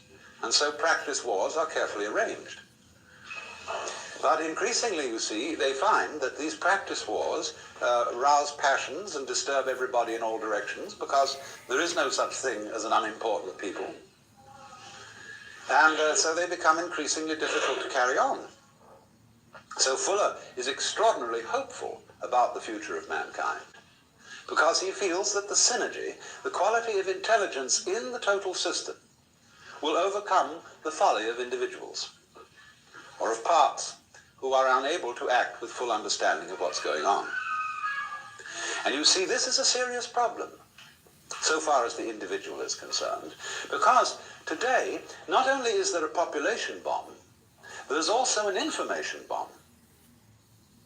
The proliferation of information about everything is so great that no individual can possibly grasp it. Not only has he difficulty in grasping it, but there is difficulty even for big committees to organize this information, to integrate it in such a way that if I need to know a certain thing, I can very swiftly find it out. For an individual untrained in physics, it's very difficult to find out quickly about physics, because physics is expressed in a mathematical language which he probably has never learned to read. So the time lag in scanning, you see, all consciousness is a matter of scanning. And it takes in the totality of events in the world by a sweeping motion, like the glance of our eyes around a room.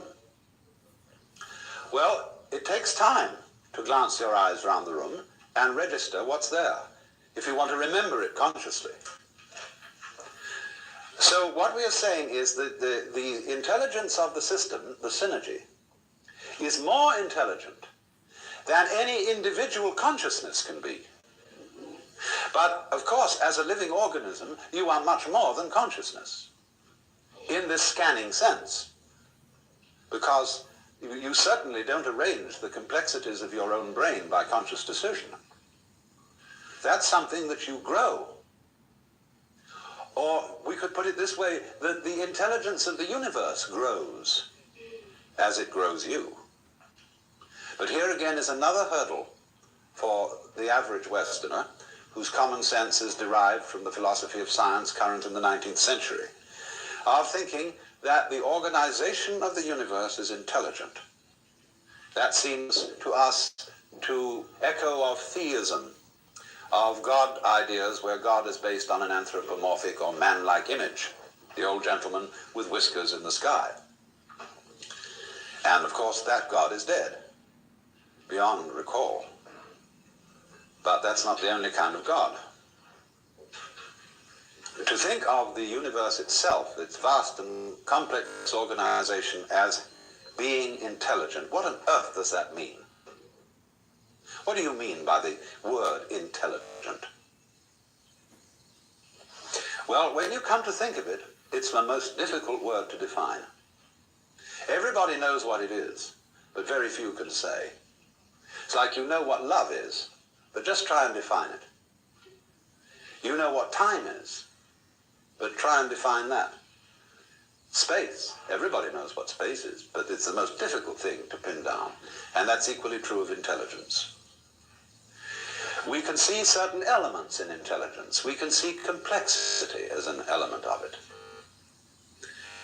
We can see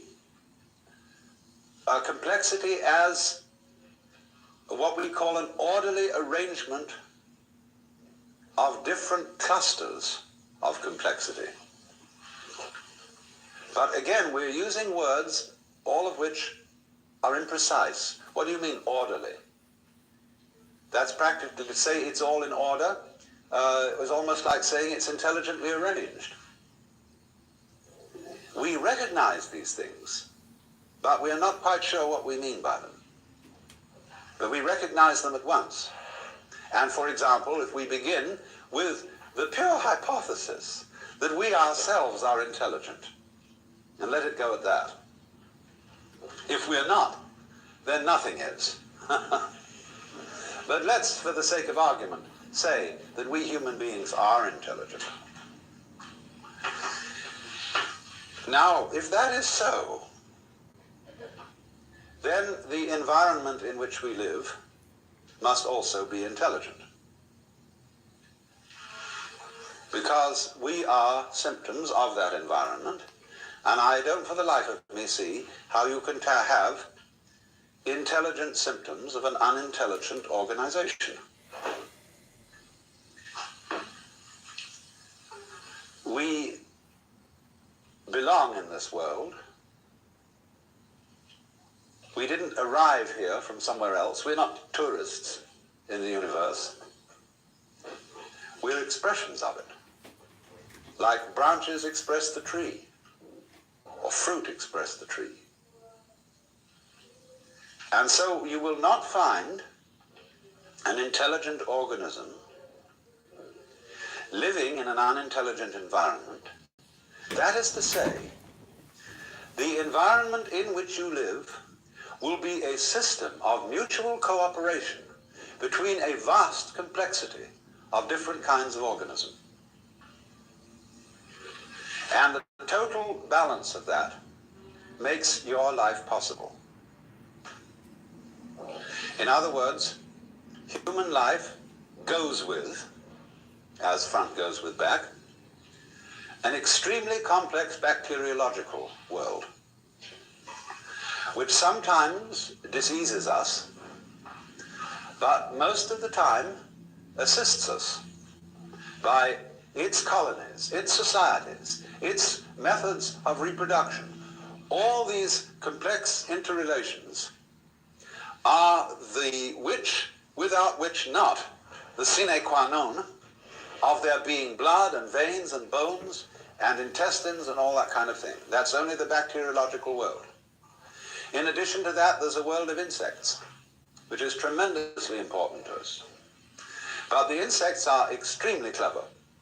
And if you talk to a good entomologist, he will scare the wits out of you, because he will show you the most conclusive reasons why insects should ultimately take the whole planet over.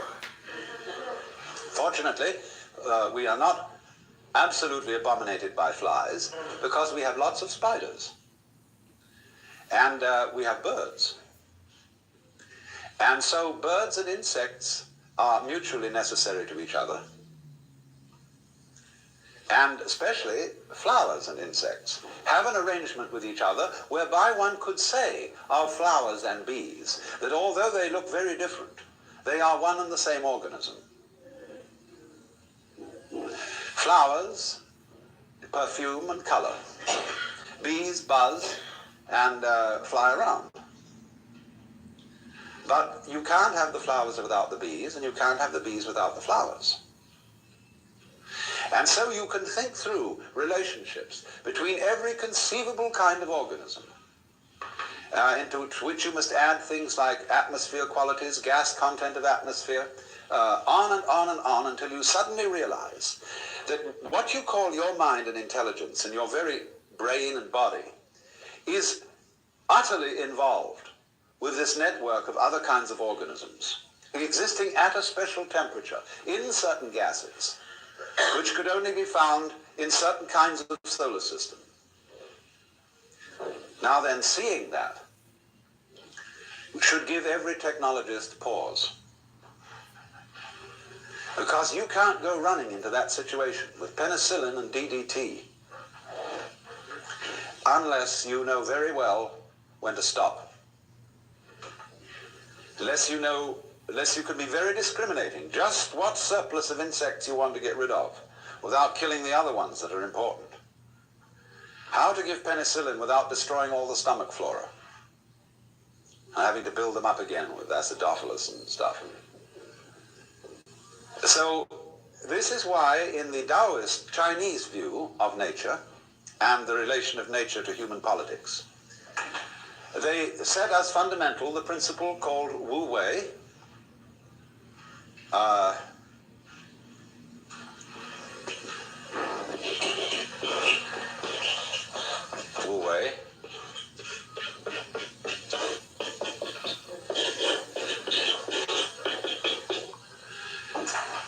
which means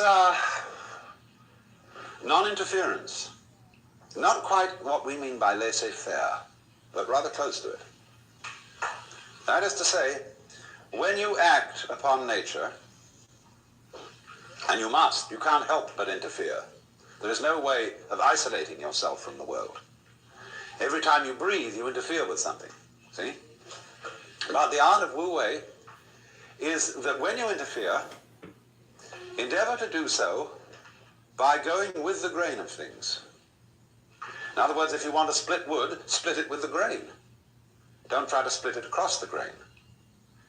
And likewise, when you want to pick a fight, don't use violence, but use the other person's violence to bring about his downfall. That's judo. And that judo is applied Wu Wei. Sailing is Wu Wei.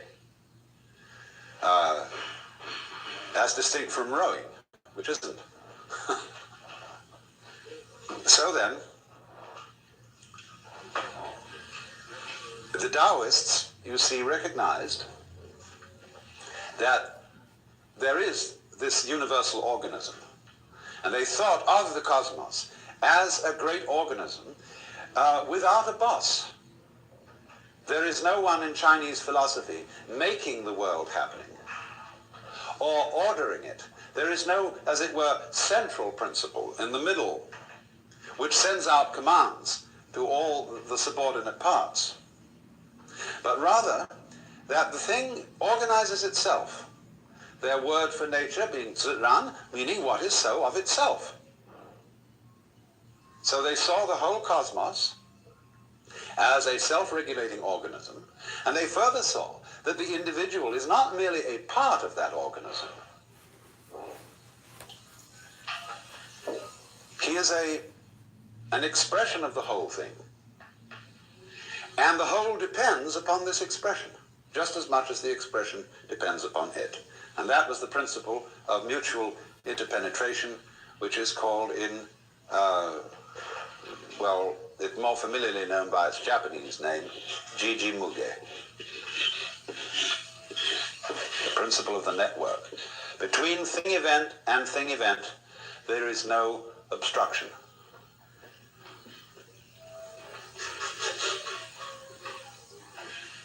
But you see, it remains to us a bit of a puzzle to say that all this is an intelligence, because we can think of all kinds of objections to it.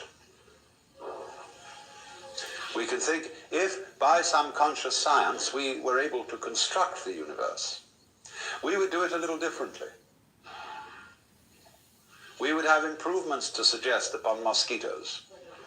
We would, perhaps a great surgeon might suggest that the human body be organized a little differently. We can think of dozens of things. But you find the curious thing is this. When you try to think out carefully how to improve the world, and then you realize is what the consequences of your suggestion would be, you wouldn't like all of the consequences. Hence the saying, be careful of what you desire, you may get it.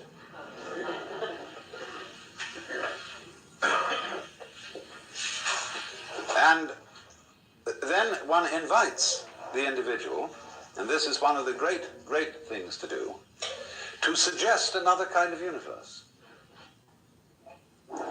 What kind of universe would you design if you were God? And I recommend, I'm not going to go into this because it's a long story, but I thoroughly recommend it as an exercise in thought. Model your own universe and see what comes out of it. Because I can only tell you that you will eventually discover that you will model this one.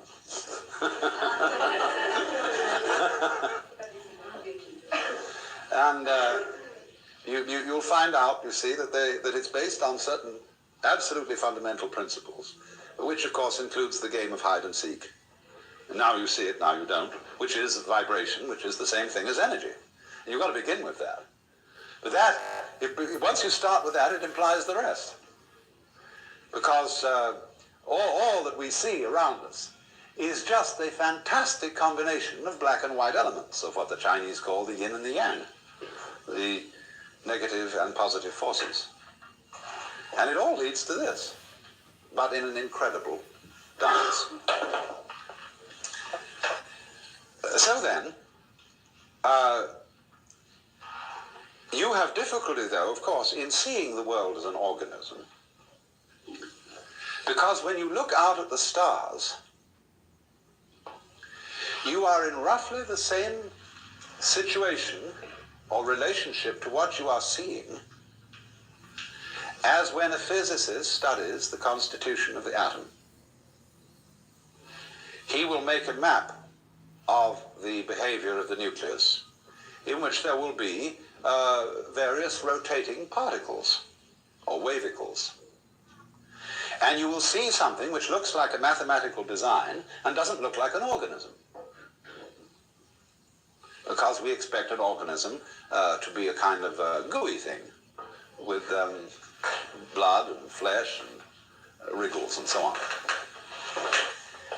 So if you looked only through the microscope, you wouldn't see the organism.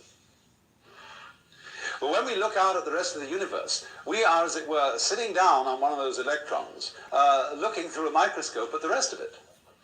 And therefore we don't see the sort of total design it makes up. That's much too far away from our conscious inspection. And this is one of the reasons, then, why it's difficult for us to formulate the idea that there is an intelligence operating here. Because all we see is a firework display, this tremendous display of radioactive mud and gas. And one would say, well, it's just a kind of a contraption that happened to arrive there, and that's all there is to it.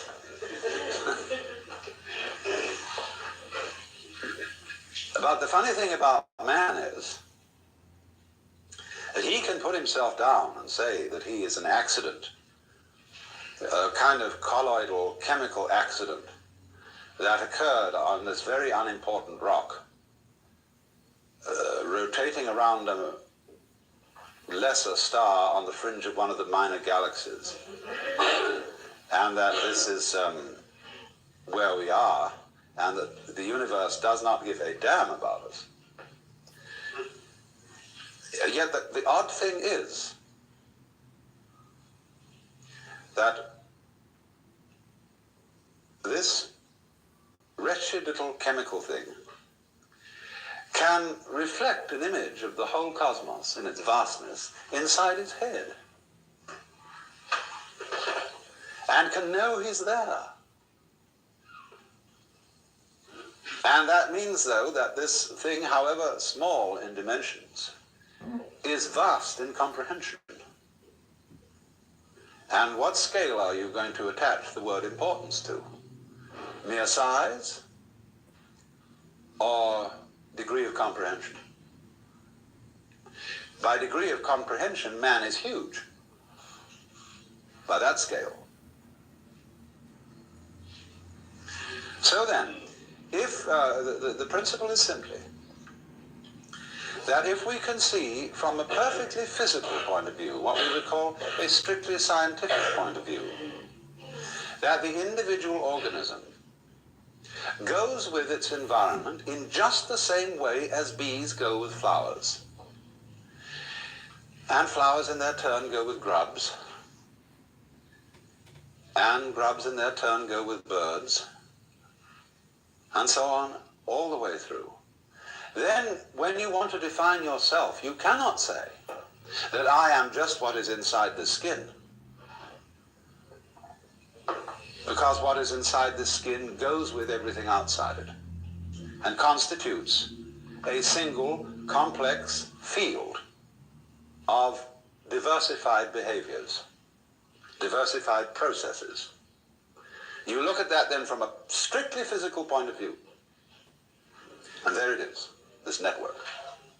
But then the trouble comes up is, you say when you've studied that and you've read all the books on ecology and botany and zoology, astronomy and so on, you say, yes, I see that. That's quite true theoretically. But I would like to be able to feel that this is so, as mystics report that they have felt it. To have that kind of experience in which the network is absolutely clear. Because you see, if we don't take it that far, if we know about it theoretically only, the theoretical knowledge is not going to have much effect on what we do. But knowledge of a more emotionally compelling nature will indeed affect the way we act with respect to our environment, and may, in fact, prevent us from destroying our environment, as we are now very busily doing. It's interesting that the Congress of the United States recently passed an act making it a very serious offense to burn the American flag. And they passed this act with many patriotic speeches and rhetoric and much reciting of poems. This is a most fantastic example of American confusion between symbol and reality, between menu and meal. Because this same Congress is directly or indirectly responsible for burning up what the flag stands for, namely the geographical United States and its people. By not really doing much about the devastation of our forests, the pollution of our water and atmosphere, the reckless waste of our natural resources, and resorting to a form of economy which under any sane circumstances would be termed sheer lunacy. But see, they cannot distinguish between the symbol and the reality because we are all hypnotized with words and symbols. And so when the flag is more precious than the country, we are insane.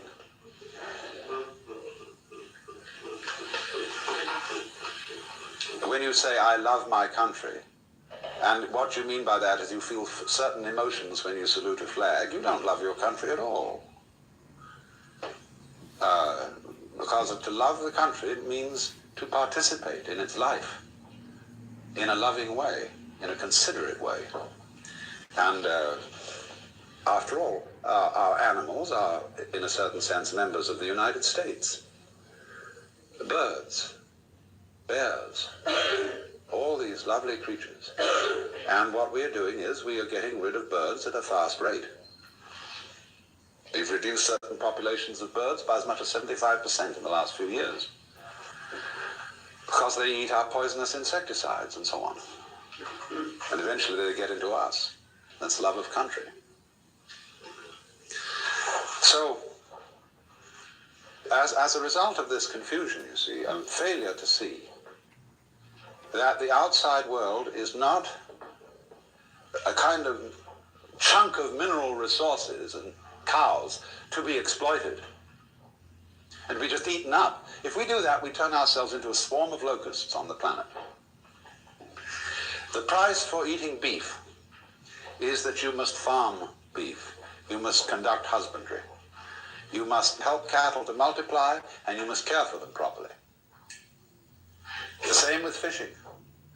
We have not husbanded whales, and therefore they're on their way to extinction.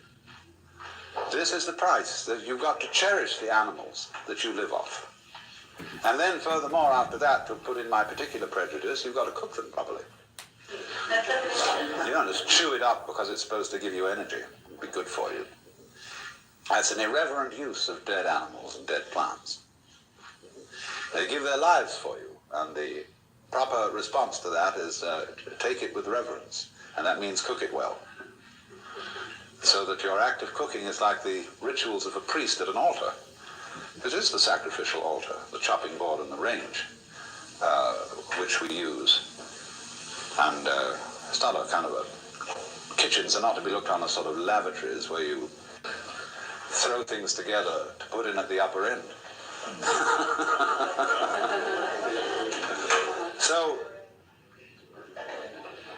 but this can only come about, you see, in a situation where human beings are vividly aware of the external world as much themselves as their own bodies. And you must allow yourself, therefore, to feel that what you see is not merely something out there. It's in your head. And your head's in it. And these things mutually interpenetrate each other like this. Now it's in your head, now your head's in it, now it's in your head, now your head's in it, like this, you see. And this rhythm sets up what we call vision. So if you see that the external world is as much you as anything inside your skin or anything inside your head, then you have a certain respect for it. And no longer consider matter, for example. Take a piece of wood. A piece of wood is not just a chunk of stuff. But people think about wood that way. You can't be a good carpenter if that's the way you think about wood. We think we're dealing, you see, with these inert, unfeeling blocks of stuff. Rocks have no feelings, of course. Bang it around. Mountains have no feelings. Blow them up with dynamite. But they do have feelings. And if you heard them, as the Indians say, I've just been with a whole bunch of Indians, they say the continent of the United States is getting ready to shake us off as a dog would shake off fleas. And they say the storms are going to get worse, the earthquakes worse, the floods worse, and the insect pests will multiply in all sorts of strange ways, and finally get rid of us and leave the land to the Indians who originally owned it.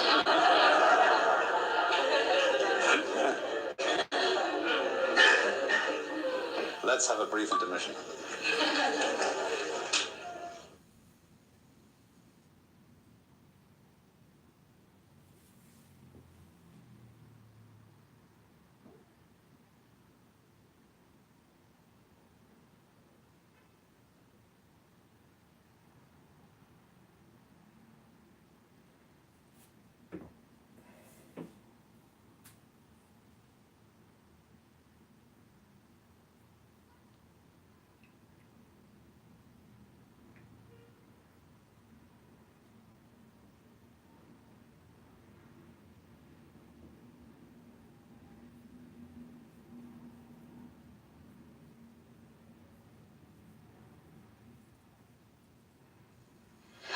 question arose this morning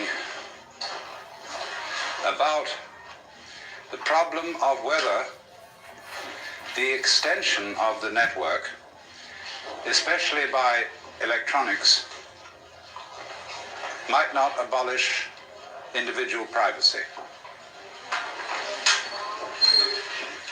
And I said I was planning to devote this afternoon's session to that problem and some of its ramifications.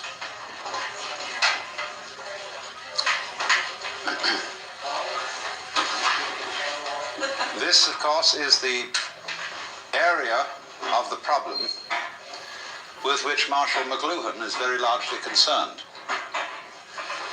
For he has pointed out that just as the wheel is an extension of the feet, and as beyond the wheel naturally comes the horse and carriage, the automobile, and the airplane, all these technological creations are extensions of the human organism. And finally, the electronic network of telephone, telegraph, radio, and television is an extension of the nervous system. And into that we must throw, as an additional extension of the nervous system, the computer. The computer into which data can be fed from the files of the insurance companies, the Internal Revenue Service, the police, the credit agencies, everything. So that in a matter of seconds, when an individual is identified, an enormous amount of information about him can be instantly known. In a rather similar way, the time is not too far ahead when you will be able to have a box about so big on your desk, which has a little screen on it and a dial. And after dialing a key code, you will dial the catalog number of any book in the Library of Congress that you want to read. And at any rate that you wish, the spread pages of that book will appear on your television screen. And you can get it right like that. When we get to television worked with the agency of laser beams, you will of course be able to see solid three-dimensional images in color projected in a certain area, and you can walk around it. I haven't discovered yet whether you can kiss it.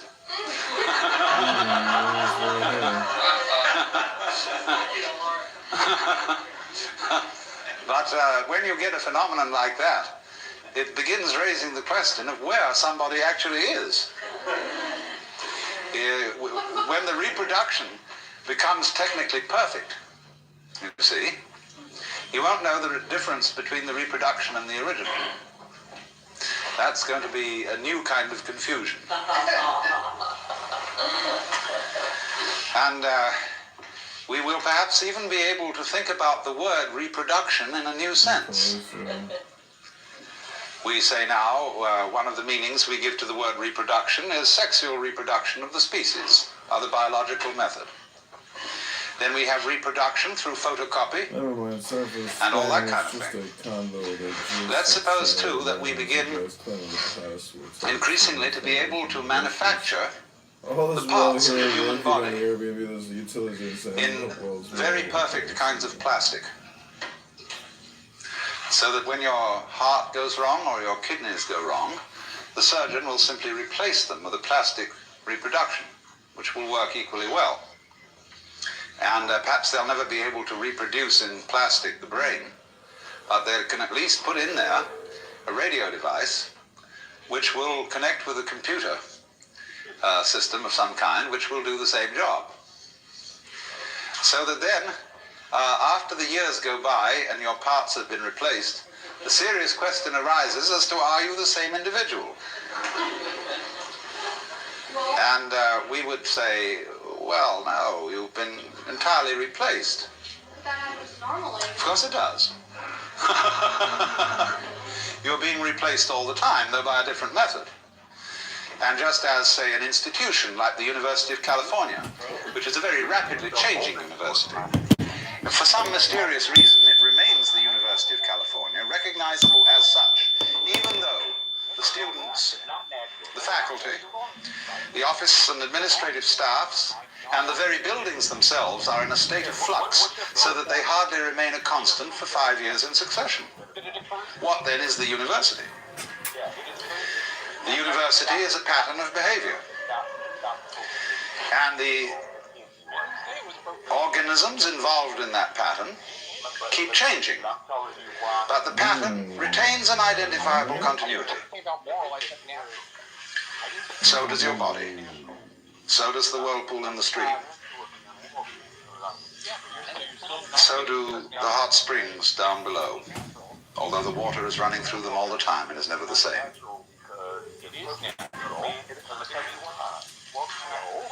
So you can envisage the reproduction of the human being in this electronic way, and at first you say, oh, horrors. Are we going to be converted into nothing but plastic replicas of ourselves? Will we be there in any sense anymore? Will the soul survive it? But you see, in the case of the University of California, it is what we call the University of California that is the soul. And its bodily expression keeps changing. So, when we find out that we are electronic echoes of ourselves, being perpetuated through the ages, we shall come to the astonishing conclusion that that's what we already are. Only we have to do it again ourselves in order to realize it. We are already the most remarkable electronic patterns from the standpoint of physics. So let's a bit lay that bugbear to rest. Although I must say, there is something about plastic in its present stage of evolution that is somewhat repulsive. There is a state of consciousness which those who are psychedelically hip or hep call the plastic doll, in which everything looks as if it's made of plastic, as if patent leather or enameled tin, that it only reflects light and has no light inside it. There is another side to the vision whereby everything becomes living jewelry with light inside, a kind of beatific vision as distinct from a diabolic vision. And at the present stage of its development, plastic always suggests the diabolic vision. But it is through the diabolic vision that you gather the deepest insights. It's really profounder than the beatific vision in a certain way. Because if you can go down into any experience, I hope you understand the meaning of this phrase, go down into. It's very important. It means exploring a certain sensation or a certain feeling to find out all its implications, to find out what it is at root that you like about it or dislike about it. And you will find, if you explore the plastic doll vision sufficiently carefully, that it will bring about in the end a far greater depth of bliss and realization than merely exploring the things that are lovely at first sight, obviously so. So one should think about this funny thing of technology considered as artificiality in the light of the realization that there really is nothing artificial. You might say the distinction of the artificial from the natural is a very artificial distinction. That the constructs of human beings are really no more unnatural than bees' nests and birds' nests and constructs of animal and insect beings. They're extensions of ourselves. So then, what about the situation when it arises that we are all computerized? that no one is hidden. I want you to notice something already about the Bell Telephone Company. They have a regulation whereby you cannot switch your telephone off. You may have an extension in the house and you may switch that off, but you may not switch off your main phone. And if you leave it off the hook, it starts screaming after a while. They project that not many years hence, the ordinary telephone will disappear and every individual will carry around with him a thing about the size of the old pocket watches. One side of it will be a TV screen and a speaker. The other side of it will be a set of buttons, over which you just place your finger to activate them. You will be able to dial world information, who will give you the number of any given individual. If he doesn't answer, he's dead.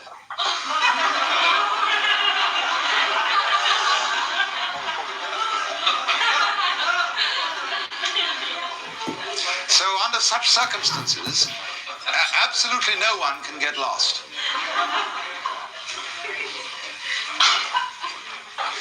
And then you see, as this moves on, let me develop some of its further possibilities.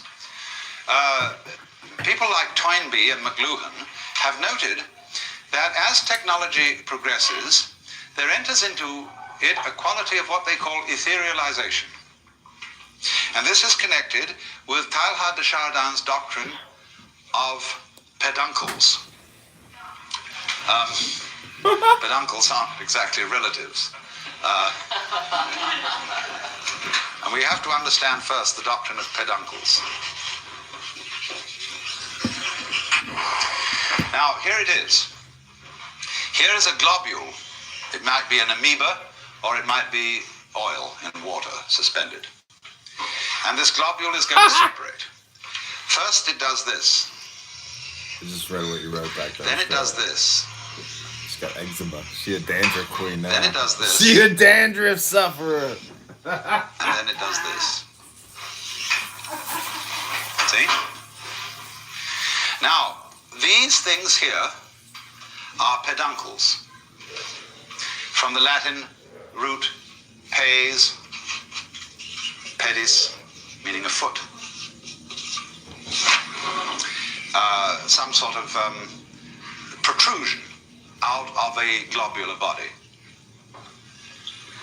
So notice then that the production of a peduncle, here in the form of a connecting neck, and here in the form of little tails when the neck is broken, that in the course of the development, when we reach this stage, the peduncles have disappeared. According to de Chardin, this is why we do not find missing links around in the evolutionary process. They vanished in accordance with the law of peduncles. Now, in exactly the same way, the human technology sets up certain kinds of peduncles. A road, for example, or a railroad is a peduncle, because with the development of automotive traffic, truck traffic, the railroads become increasingly obsolete. And there are rusty old tracks lying all over the country that are not used anymore. And then with the development of aircraft, the road tends to become obsolete. With the development of radio, the wire as a connection, as a peduncle, becomes obsolete. So that more and more, the connecting links that we saw in a visible way disappear with the development of more expert types of communication. We can easily take this a step further. When we develop a form of electronic communication, such that you don't even need to take a plane. You want to see, supposing I want to see my father in England. We both have these laser beam TV jobs. And just like that, I can recreate in front of him myself and my exact environment, everything around, just as if he was sitting in the room. And I can do that with his set on the other end. So that eventually we don't need to take the plane. You can conceive, as some science fiction writers have, what seems to us a rather appalling situation, where you never need to leave the place where you're sitting. All food supplies and everything are automatically delivered. You just dial what you want, and some kind of mechanical process transmits it to you. Then they go further than that. They don't. They really abolish food altogether, because they've got it down to some special essences which you take. Then they go beyond that, and you give yourself a certain kind of electronic stimulation, and it does all for you that food could ever do.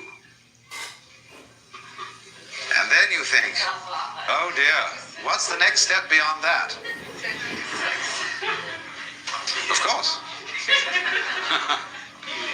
The next step beyond that is, of course, there's one thing yet, one peduncle we have to get rid of.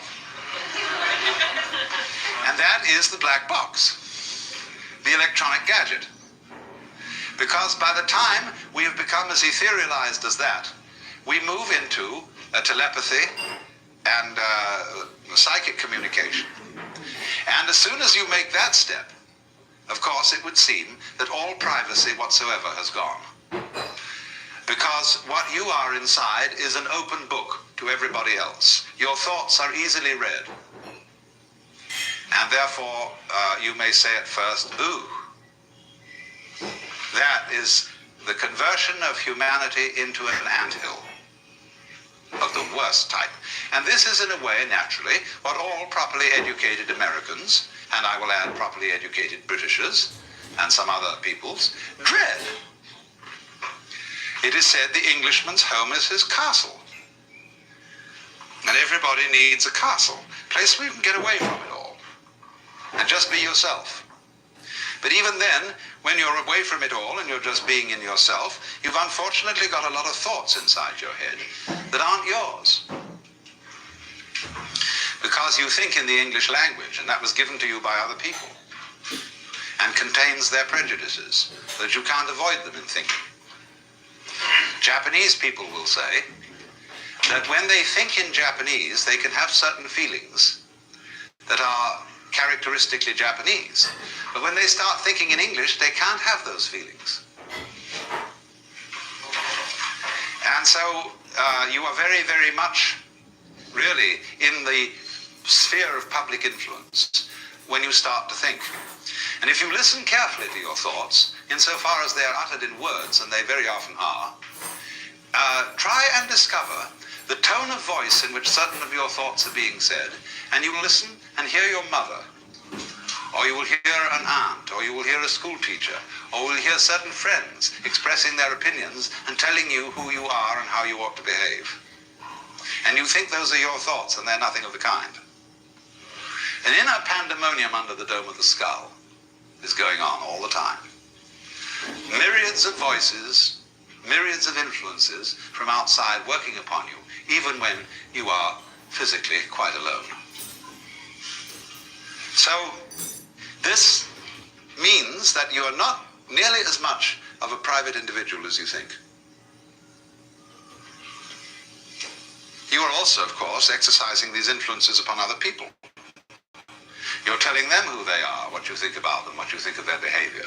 And even if they don't believe you, they nevertheless pay very serious attention to it. They can't help it. You can take the experiment, for example, that B.F. Skinner used to try, which is very terrifying. He would send two members of the class, selected arbitrarily, outside of the room. Then he would arrange two chairs, chair A and chair B. He would say to the class, now look, when these people come back, we're going to engage them in a conversation. Whatever A says, agree with him. Whatever B says, disagree with him. So they come back into the room and they take their seats and the conversation begins. Now B may be a very strong-headed, articulate person, and A really rather feeble. But what happens is this, that by group agreement with anything A says, he is encouraged, he is built up, he becomes more articulate, he finds himself sprouting. But B, by being disagreed with on every point, begins to get baffled and confused and feel very uncomfortable indeed. Unless he is onto the game and he challenges the whole group, I see now what you're playing. you have made up your minds to disagree with everything I say. Therefore, of course, you don't count.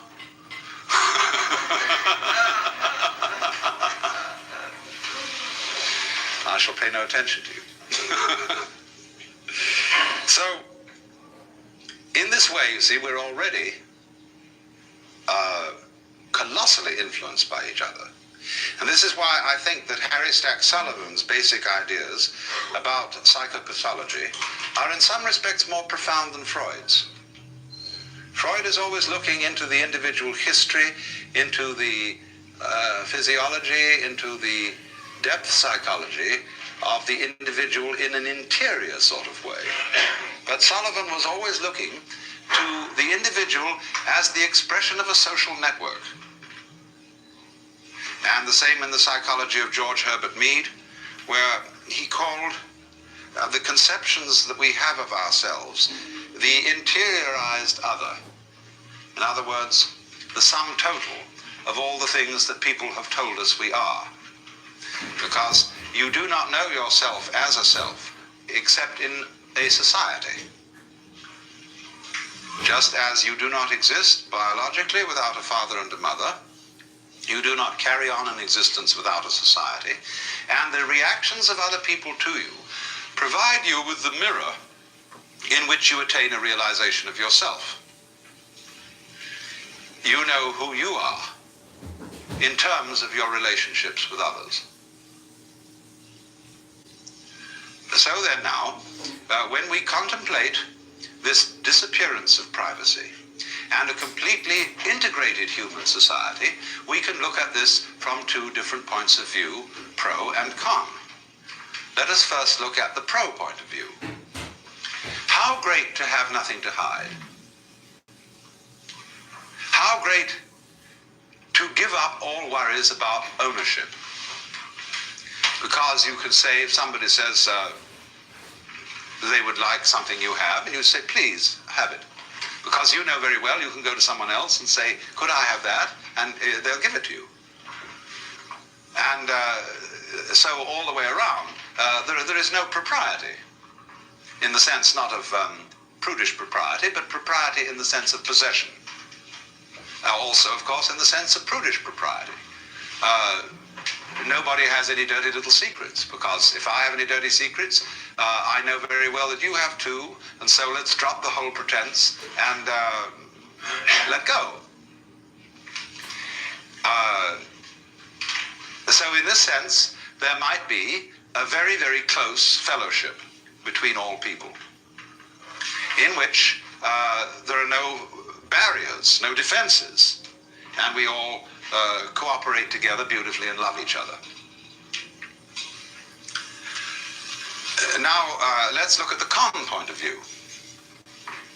Con point of view would say, yes, but surely, the more we communicate with each other in that way and have no property, and there are no boundaries, and there are no fences or defenses, then, just in the same way that jet aircraft makes all cities the same city, so this would make all people the same individual. Would that be what the Hindus mean by saying you are all one, you are all the Godhead in disguise? Would it mean that?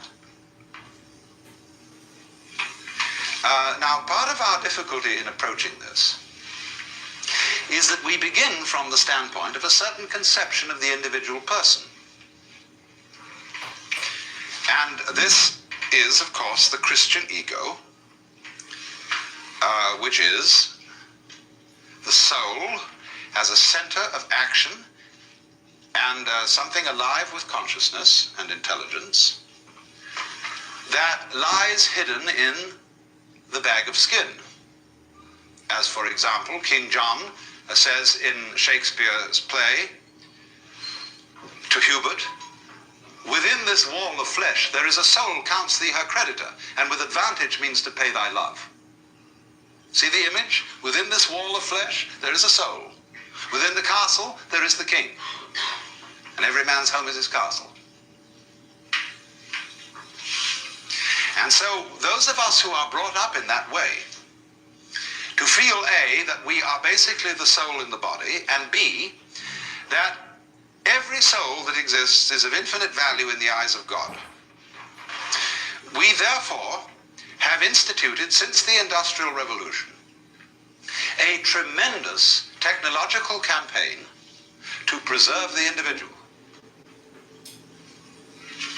We have all kinds of social services, hospitals, ambulances, medicine, welfare agencies, every kind of thing, with the one aim of preserving life, getting you to live longer, and giving what is called full opportunity for the development of your personality. To the myriads of Asia, this is almost unbelievable. And then, of course, we are teaching the peoples of Asia medicine and sanitation, industrialization, so that every single child can be regarded not as so much waste human material, which because it's sick has to be thrown away, but as some individual to be loved and cherished and properly treated. And because individuality, the human, each particular human organism is infinitely precious. That is the moving ideal of the sort of people who first created the great hospitals, who abolished slavery, who abolished the death penalty for trivial offenses, who made that great humanitarian movement of the 19th century associated with such people as Wesley and Charles Dickens and Wilberforce and so on, to rescue the precious individual from the ravages of impersonal disease or impersonal political exploitation.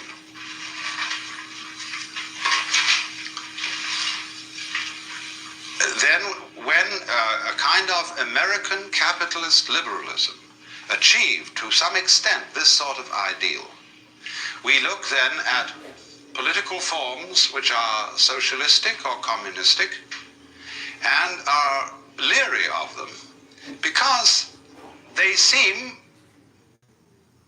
to go back on all that. So, of course, did National Socialism in Germany. Because the position there is, it is not the individual who is the supremely important being, but it is the community, the state, which is supremely important. The individual realizes himself as a servant of the state. But our theory in the liberal capitalism of the United States is that the state is the servant of the individual.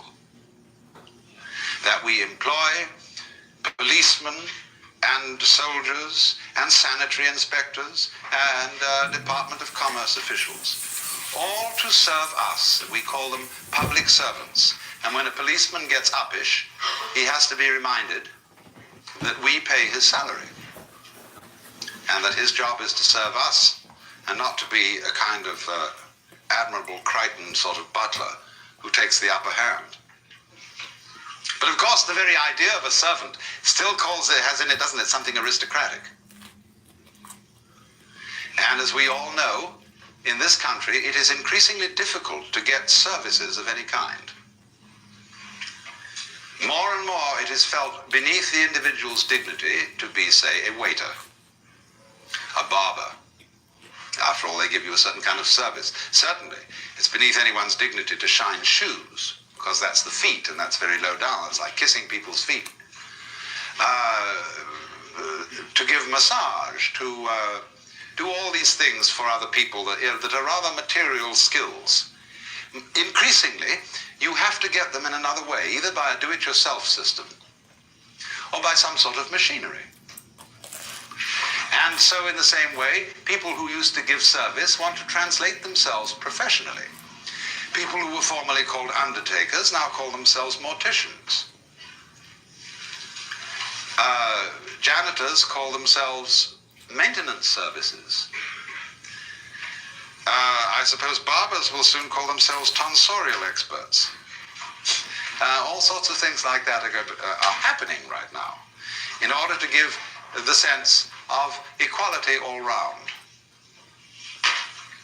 And so The guy who gives you gas at the garage will notice your first name on your credit card and will address you by it. I get very irritated to be called Al. I just don't respond to that form of address at all. But I suppose that's my British snobbishness.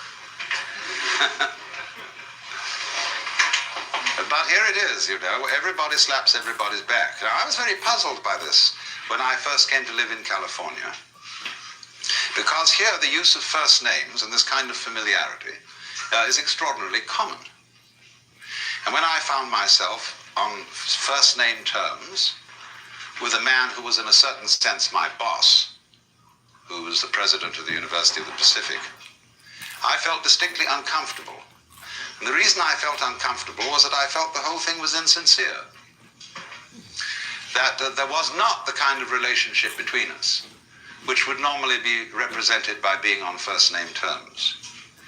But there was what was much worse, and sort of effort to prove that there really ought to be that kind of relationship, when neither side had any intention of forming it. And that's very baffling if you come from outside. And you don't know, I suppose, what all good born and bred Californians know. What are the cues? The subliminal cues which distinguish one form of first name address from another. Because what eventually happens is that people have two first names. The published one and the nickname, known only to an intimate circle. Used only by an intimate circle. But you see, what we see in this then is the creeping socialism, the creeping abolition of what is precious and what is private and what is property, and feel that as that disappears and as all fences disappear, the collection of human beings will simply dissolve into an amorphous mass. And indeed, there is a danger in that. We have seen people disappear into amorphous masses. We have seen Hitler's legions.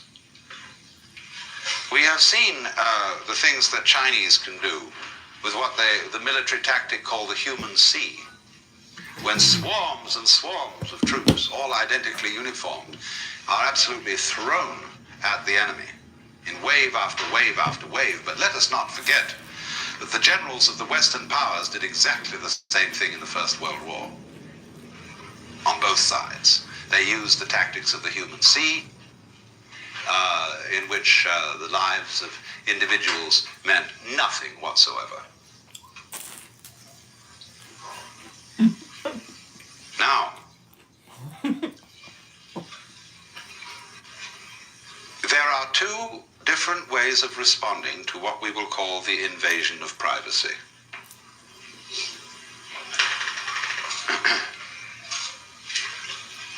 Very often you will encounter someone who attacks your privacy in a psychological way. It may be a drunk sitting next to you at a bar. Or it may be someone who fancies himself as an expert psychological guru. And when you express an opinion, or say, you know, you walk up to such an individual and say, "Good morning. How are you feeling?" He says, "Why do you ask me?"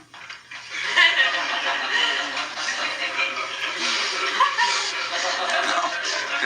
And he immediately, you see, breaks the social rules whereby you communicate with another person without actually saying anything. Phrases like, "How are you? Nice day, isn't it?" are like on a radio, buzzing to be sure that the other side is in communication. And so you make various noises, testing, is that so-and-so, give a call letter, etc., etc., etc., and you know you're in touch. So in the same way, we, in our general daily converse, we feel each other out by saying these little social platitudes. And then we test the person as to whether they, by the sound of the voice, by the smell, which we don't think about, but which we absorb unconsciously, unless they smell very strong, then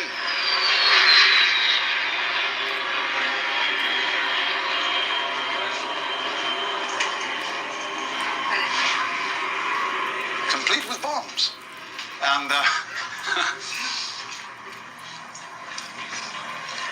then we get the feeling, do I want to explore this relationship further? We test. But then those people, you see, who invade your privacy instantly, it's either the drunk, or the child who's quite innocent, or the probing psychologist who is playing his special game, maybe of one-upmanship of some kind, and sees how uncomfortable he can make you. Now, what are the tactics of response to be in these various situations? When you get the probing psychologist, you can shrug your shoulders and say, didn't your mother ever teach you manners?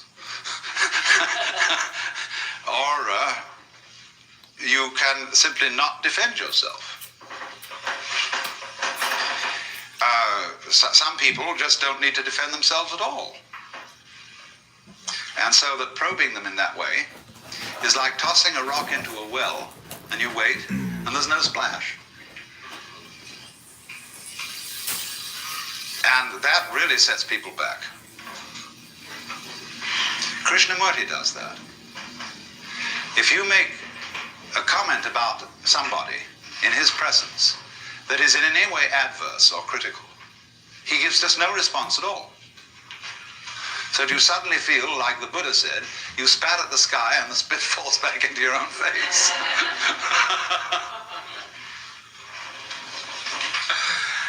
And I was once present where a certain person of that nature was using as his ploy silence. And the silence implied the conversation of everyone else around this table is trivial. And it was one of those tangible silences. And suddenly someone at the table turned to him and said, you know, I can't stand people who use silence as a weapon.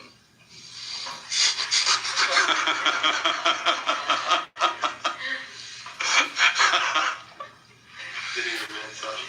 No, the conversation then started. But, and it was a very, rather a disagreeable conversation, if I may say so.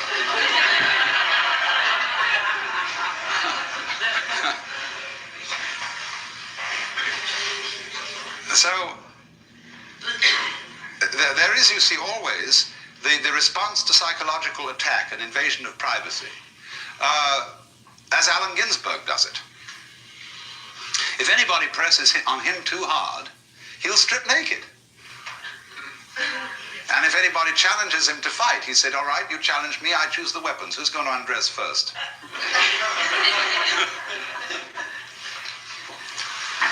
And he has this kind of marvelous feeling that there really isn't anything that he's hiding. I don't know, maybe, but he certainly doesn't impress me as anyone who really hides anything.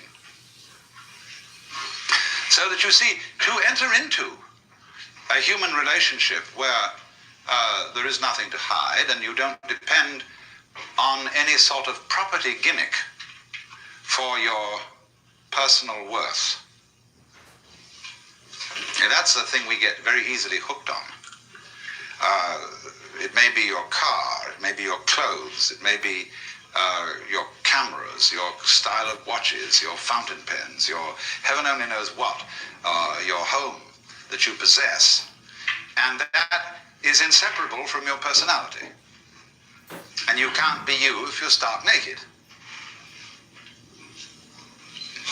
So the confrontation of people in an atmosphere of physical or spiritual nakedness is one where many individuals seem they have completely lost because they can't play their accustomed role.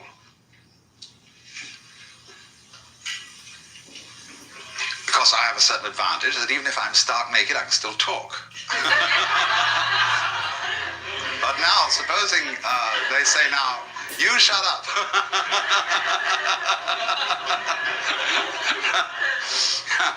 Don't defend yourself with language, see? That's like taking off an extra set of clothes. But as I say, there's a certain kind of individual whom this doesn't faze at all.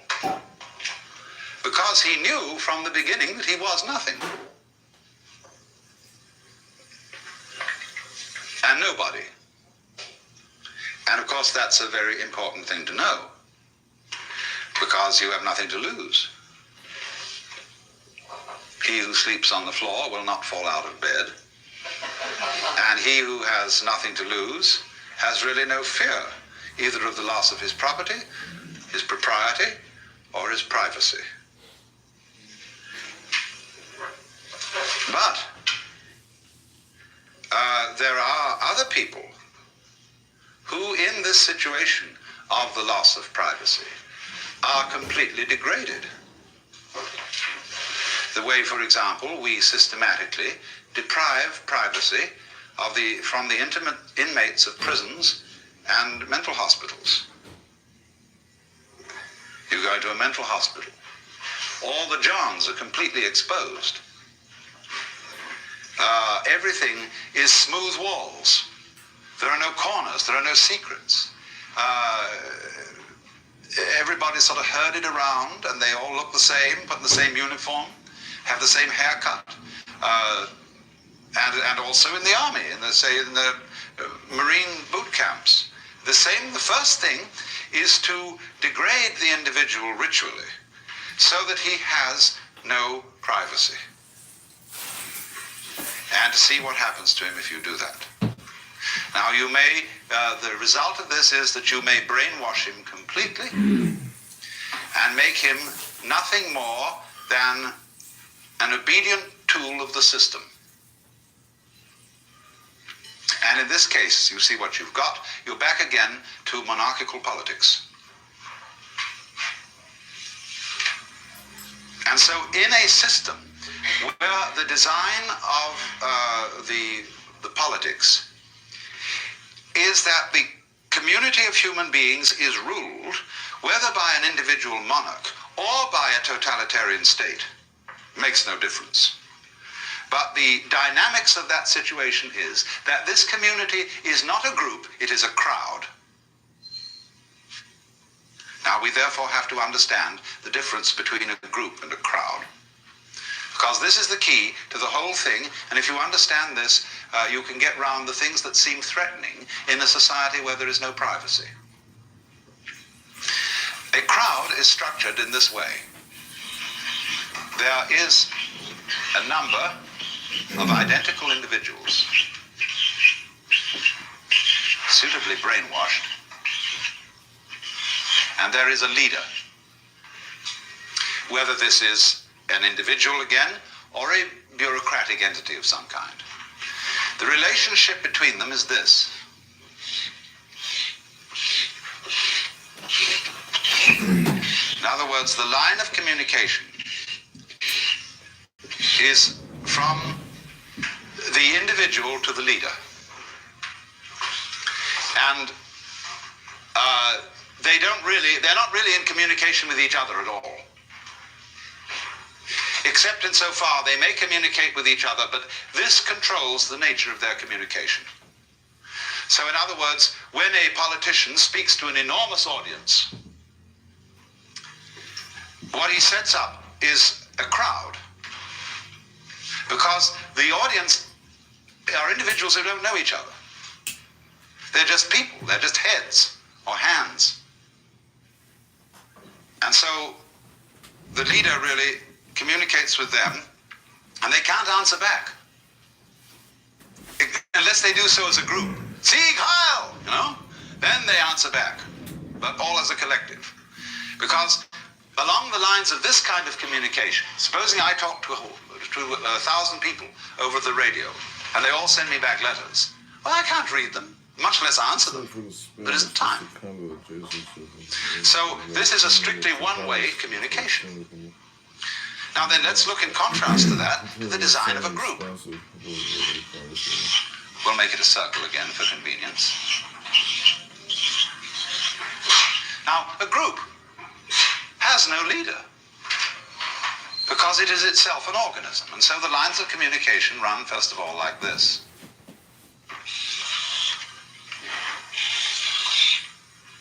Wait a minute, this isn't very well drawn because I've got an odd number in it, but that's all right.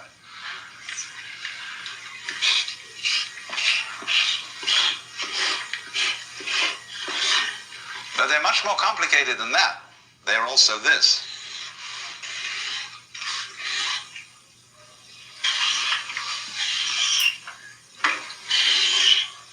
Now you see what's going on. Let's go this one around. Who isn't he talking to yet? He isn't talking to that one. He isn't talking to this one. He isn't talking to this one. You see how, I'm not going to draw this, or it'll take forever. But the thing is that this sort of pattern is group communication. This sort of pattern is crowd communication.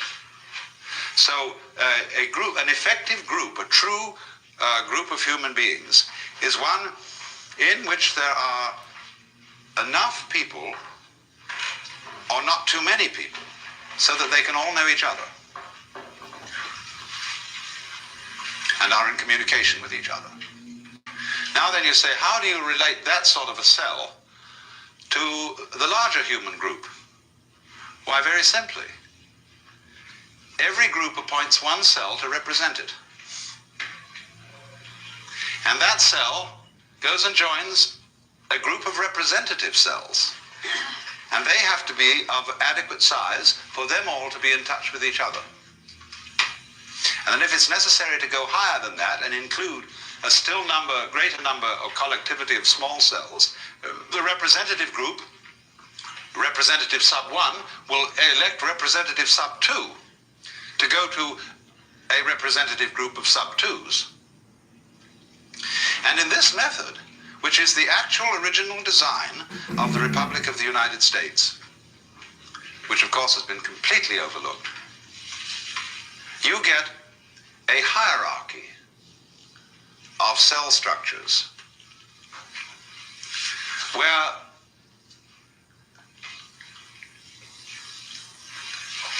because I am in communication with you here, and I'm fully occupied in this system of communication, the chances are that I don't know a great deal about what other cell groups are doing because it's too complicated for me to scan.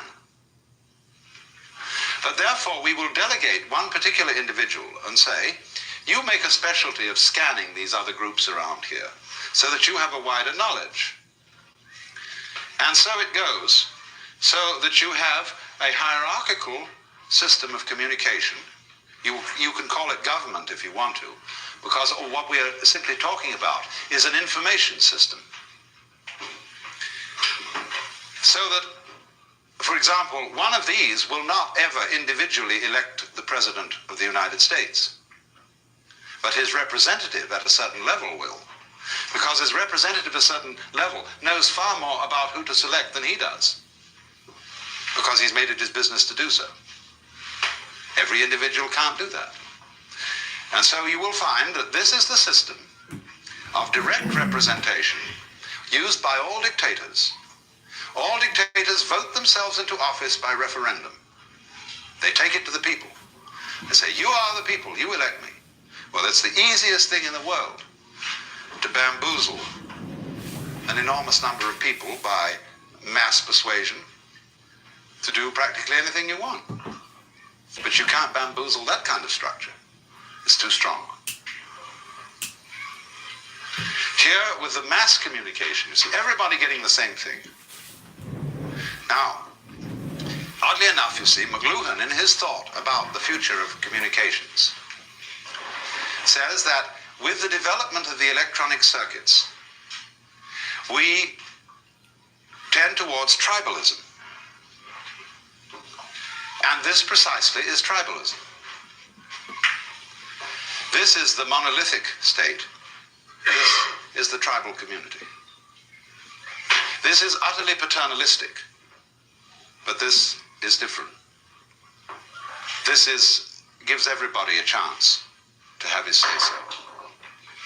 And have his say-so not only in terms of a yes or no vote, but the unit, the tribe, is small enough for there to be a discussion. And that's why we can't understand about Indians, Amerindians, why they don't like the idea of voting. They have a powwow. They're like Quakers. The Quakers don't vote. They get what they call a sense of the meeting.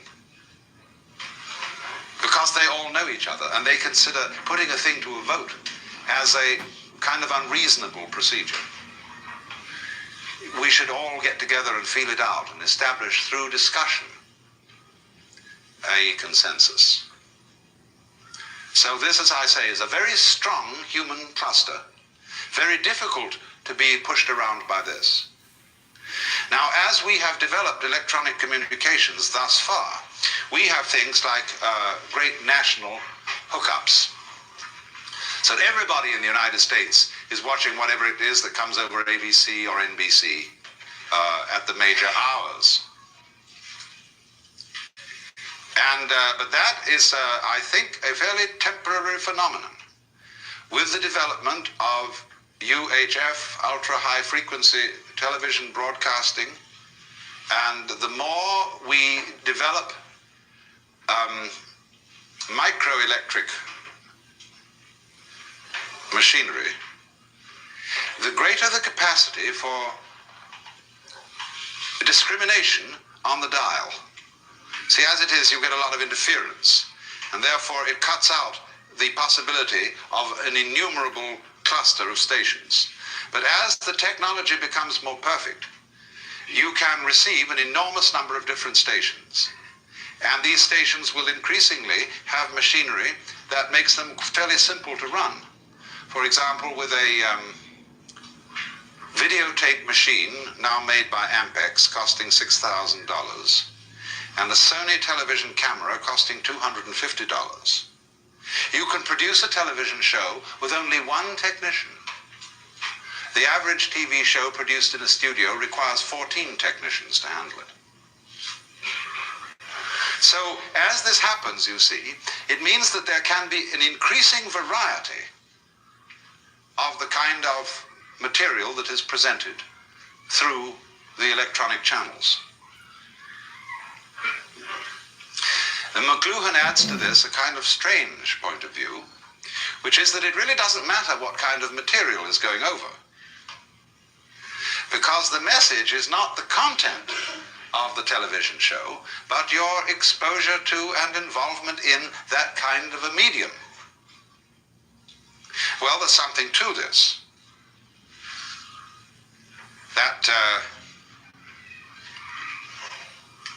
when you touch a person physically, which is a sort of a direct communication, you don't necessarily say anything.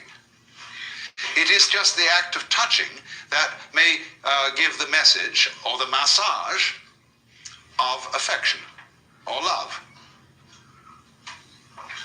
And so people love to wander into the streets and mingle with a crowd of shoppers, especially a colorful crowd going back and forth, and the feeling of all the interesting people around and everything. They're not saying anything to each other in words, but this exciting feeling of being involved in this colorful goings-on. And so in the same way, when we are plugged in, if not turned on, to a huge in and outing of human communication, we feel very like an old Italian peasant lady leaning on the windowsill and gazing at the busy street, watching life flow by. And in a way, you see, there's something, when you see it in terms of the old Italian mama watching the world go by, there's something very fundamentally good about that. Something we associate with colorful villages, exciting streets, and the romance of an archaic peasant-type person. But you see that sort of thing, of watching an ever-varying panorama of life, is not completely excluded by electronic technology. Especially if people in their net structure are organized here as true nets. This is not a true net. This is just a trap. Well, let's take an intermission.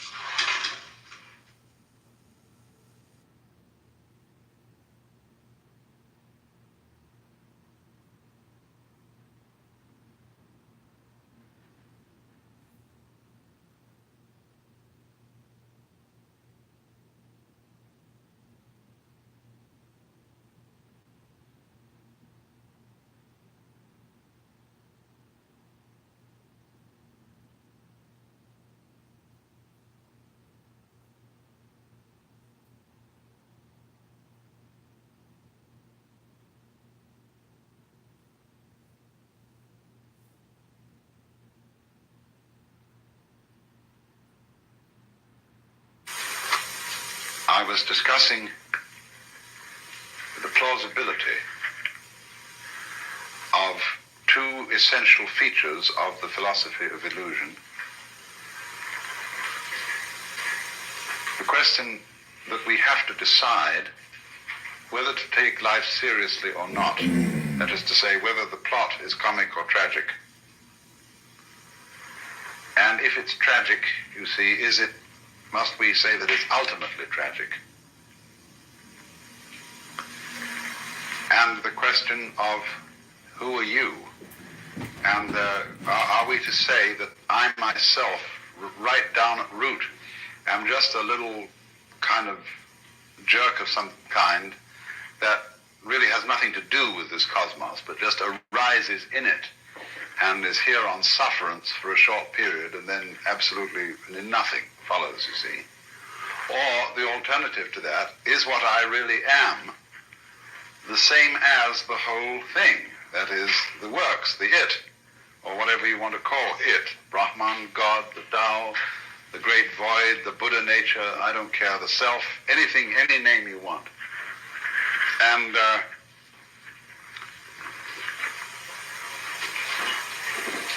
whereas that attitude, you can look at it from various points of view in judging it. You can say it's wishful thinking. You can say that it's insufferable pride. But the point of the matter is, as I tried to show, any other way of looking at things is kind of schizoid. It looks at human beings as if they arrived in this world like a bunch of birds on the branches of a barren tree. And they just got settled there, you know, they don't belong. The sense of being strangers and pilgrims from another domain altogether. Well, where is this other domain? And how does it relate to this one? Are they separate? I showed you that even when we say that two domains are the poles apart, the very fact that they're poles shows that they have a hidden connection. And the hidden connection is the big thing in life. All you junkies know that.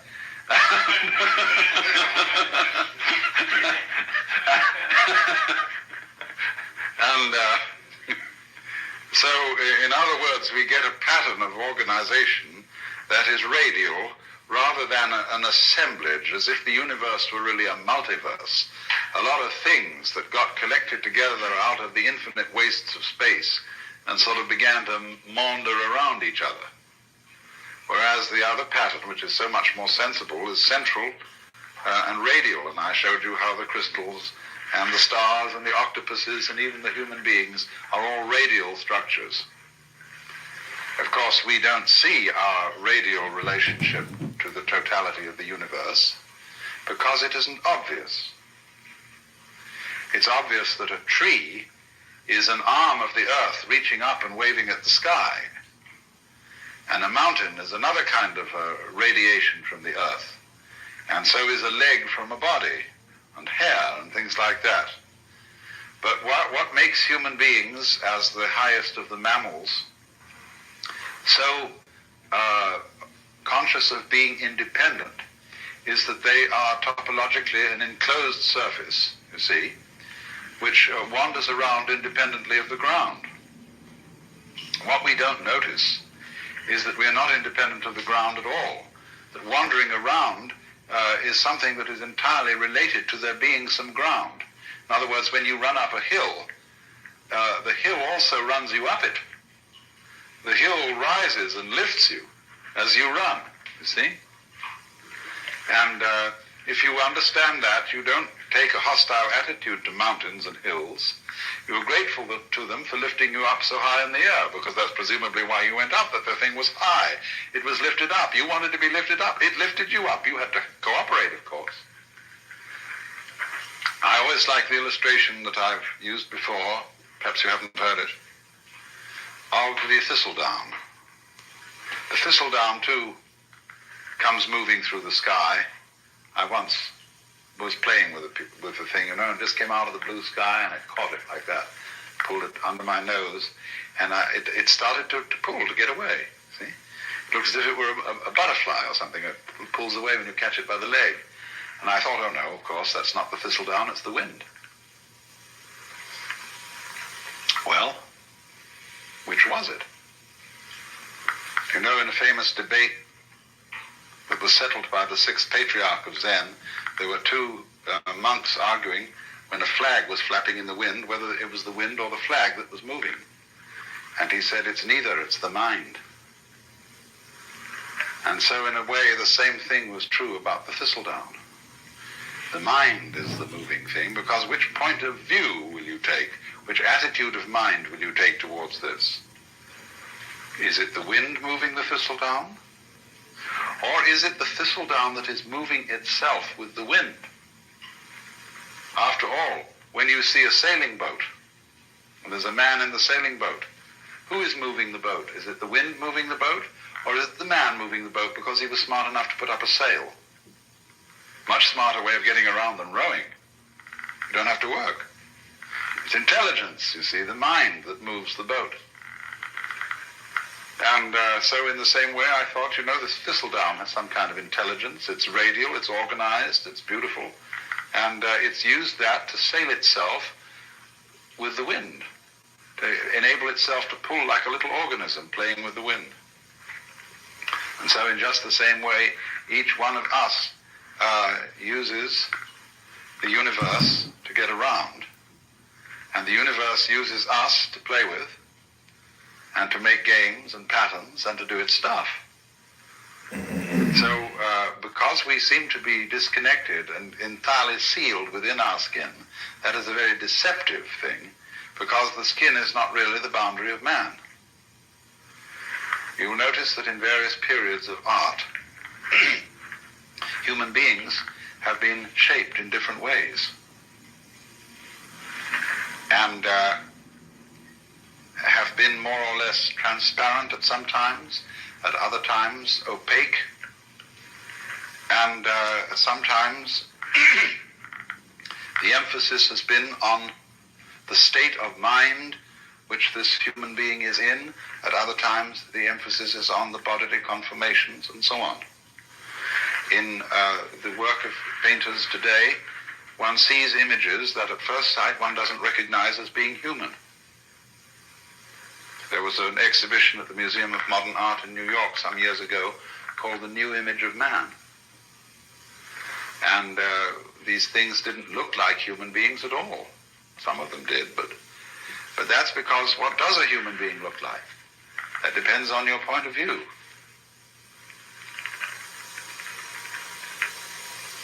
You see, if you are prejudiced that a human being is only what is inside his skin, then you think that when anybody paints the human being beyond those boundaries, that he's lost the image of man. He hasn't necessarily lost it at all. You see, there's an old feeling that the shape of the universe is the shape of man. I don't know if you've ever heard that said. That man is the microcosm, and that the universe as a whole is the macrocosm. Now, as you plumb out into the universe and explore it astronomically, it gets very strange. You begin to see things in the depths that at first sight seem utterly remote. How could they have anything to do with us? They are so far off and so unlikely. And in the same way, when you start probing into the inner workings of the human body, you come across all kinds of funny little monsters and wiggly things that bear no resemblance to what we recognize as the human image. If you feel your own pulse, or if you're able to look at an X-ray in some way of your inner organs working, see, they're all strangers to us. We don't know about them. And they give us the creeps, as if they were, coming across some weird insects in the dark, and that sort of feeling. But what we will always find out in the end, you see, when we meet the very strange thing, and we look into the distant reaches of space, there will one day be the dawning recognition, that's me. Why, that's me. And the whole game of the universe, you see, is to appear as strange to itself as it possibly can. That's how one keeps variety going. That's how one keeps wonder going, and all kinds of exciting developments. How different can you get? In the beginning, the Lord said, get lost, to himself, you see. So,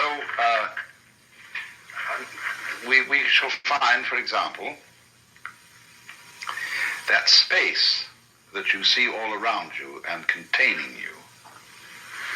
And you can feel space in many ways. Space is not only something that comes through the eyes. The movement of your arms, if with closed eyes, for a blind person, is his way of knowing space. And you can hear space audibly. Lots of sounds appear to be in restricted spaces or ample spaces. And silence that goes with sound corresponds to space. And even St. Thomas Aquinas, that old Catholic theologian, said that good derives its virtue from evil, just as it is the silent pause that gives sweetness to the chant. So, but space, you see, that seems to contain, space is one's mind. This was common sense to people living in the early Renaissance, for example, at the time of Dante. There are many references in Dante's poetry to the identity of mind and space. And likewise in a 8th century text in China, the Sutra of the Sixth Patriarch, he likens the nature of mind to the nature of space. He says, just as space contains all the sun and the moon and the stars and the people and the mountains and the forests, so the nature of mind, the nature of consciousness, the nature of oneself contains all these things. So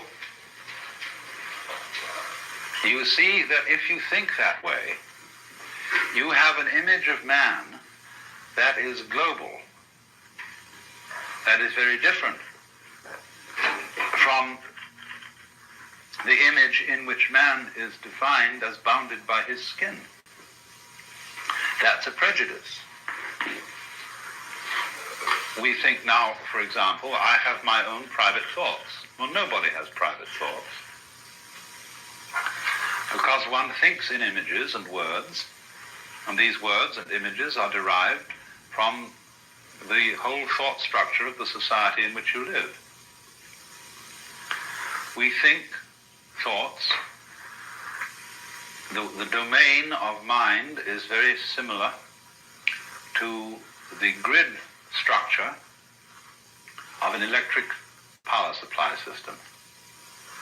You know, what happens is there's a network of power stations and transformers so arranged that if one of them gives out and fails to supply a certain area, immediately the grid connects them with other sources of power. Well, in rather a similar way, our minds are connected. Let's take one very obvious example of it. What Northrop Frye calls the order of words. The order of words is all existing literature. Both rhetoric, what is spoken, of course, and what is written down. Now, it's his theory that as a scholar of literature, the history of literature, he can take any piece of writing of a reasonable length and tell you when it was written. Because everything that is written and said is inescapably related to the whole order of words. And it's amazing what little things you might not notice would give you away. Because he can say, well, obviously he has read this, thinking, say, of a particular novelist or poet. So it must come after the date when that novel was published. But he couldn't possibly use an expression like that to say, for example, that it was a capital day.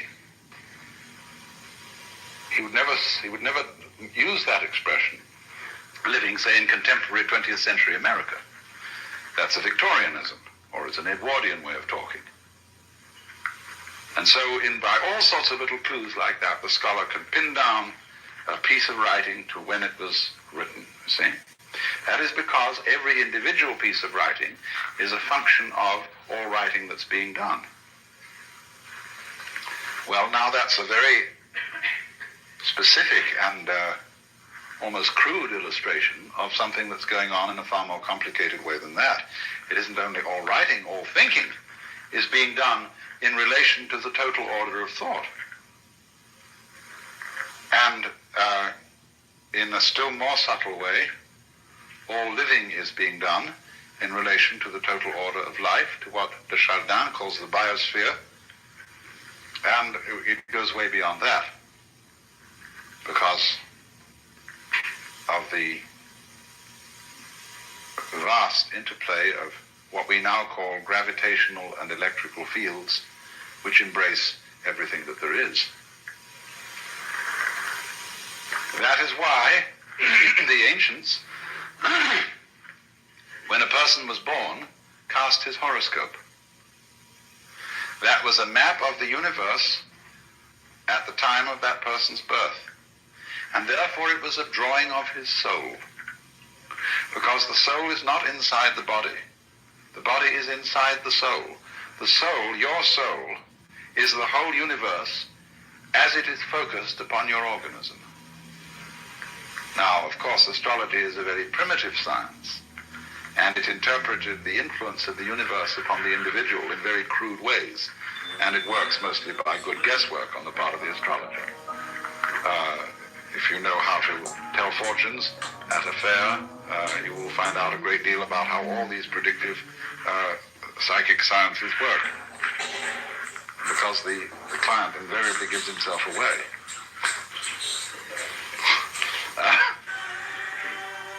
Either by his anxiety to be told the truth or by his anxiety to conceal it.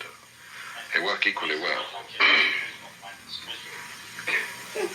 Now, but there is, you see, underneath the astrological notion, a sound idea that the true map of the soul is the picture of the universe surrounding the individual. It isn't necessarily your soul is not the picture of the universe just at the moment when you were born, you see. It goes along all the time you live, because the whole thing expresses itself through you. And therefore, in that sense, the map of the stars, the horoscope, etc., was an image of man in just the same way as we regard a picture of the human body as an image of man. And it's an image from a different point of view. It's a bigger image. It shows, in other words, that your mind is very largely outside your body. After all, it's inside too. It's simultaneous. You see, I cannot think. I can't have a mind without seeing, feeling, and relating to other people. Without all the social institutions, not only language, but the laws, the customs, the gestures, the rituals by which we relate to each other. All those things compose the mind. For the mind is a huge network of relationships and interconnections at a high level of sensitivity. Mind and matter are, of course, polar. They go together, they're two ways of thinking about the same thing, or shall we say two dimensions of the same thing, just like length and breadth, or just, shall we say, like shape and color. You see, nobody ever saw a shape that wasn't colored. Nobody ever saw a color that wasn't shaped. And yet we can see there's a very clear difference between color and shape. But they always go together, they're always found together. Well, it's the same sort of relationship between mind and matter. And the difficulty that people have in trying to reduce one to the other, and saying, well, the world is only material, or saying, on the other hand, that it's only mental, is the same difference you would have in trying to reduce all shapes to colors, or all colors to shapes.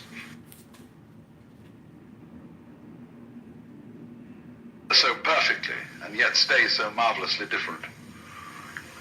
That's why the Buddhists say, difference is identity. Identity is difference.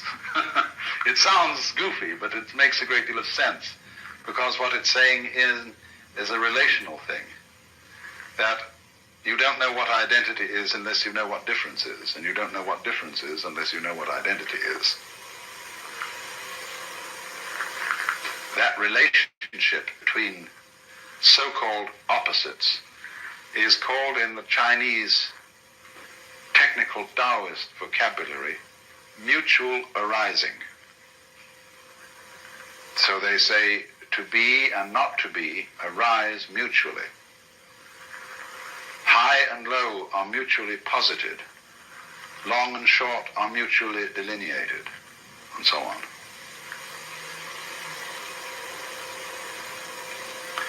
Now, what we see then is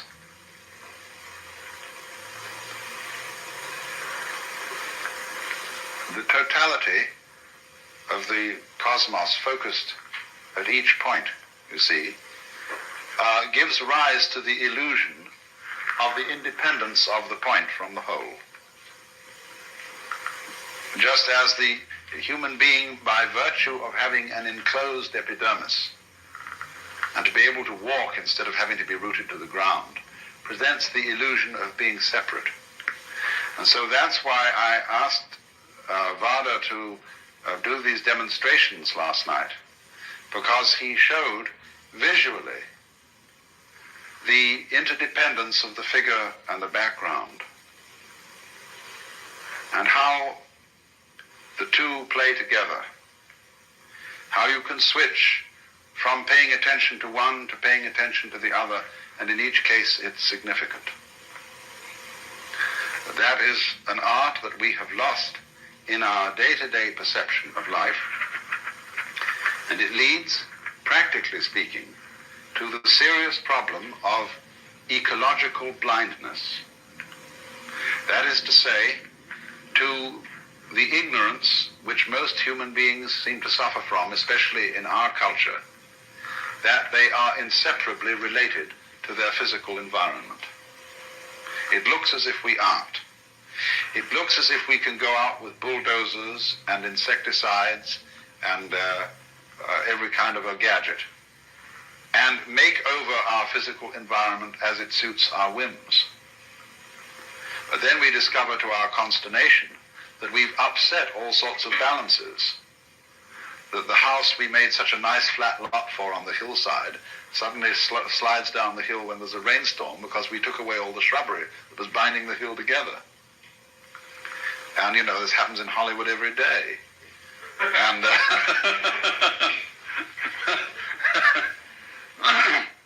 and nobody ever seems to learn. And that's, you see, this immense importance of overcoming the illusion of separateness. But people are afraid of that because they think it's communistic. They think that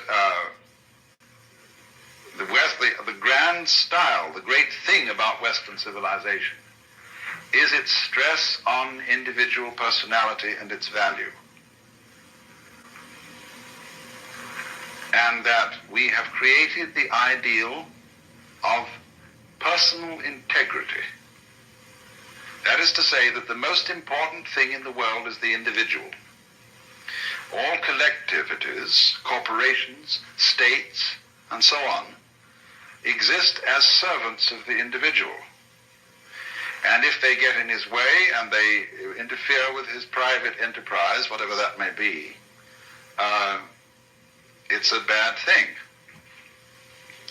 Man, the individual, is the crown of creation from this point of view. And therefore, when anybody suggests that individual man is not what you thought was an individual, but is in some way united with, grounded in the totality, then if you're this kind of rugged individualist, you mix up your vocabulary and you call the totality the collective. Now, the collective and the totality are two completely different things. The idea of collectivism is based on individualism. It's the idea that the society of mankind and the physical environment beyond it is a collection with nothing of the kind. That's the idea of cosmic flotsam and jetsam that all floated together into a collection. And that's the obverse of individualism. You know, American individualism is the same philosophy as Marxist collectivism, seen from the other side, because they're both based on the same erroneous sensation of individuality. Now, what people don't understand is that a complex and interesting personality is not a matter of being isolated. It's a matter of being deeply connected with and aware of one's relationship to the whole surrounding cosmos.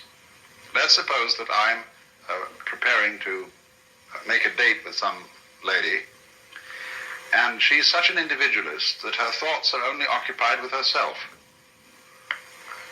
She never thinks about anything that isn't herself. Well, she's an awful bore. She has nothing to say.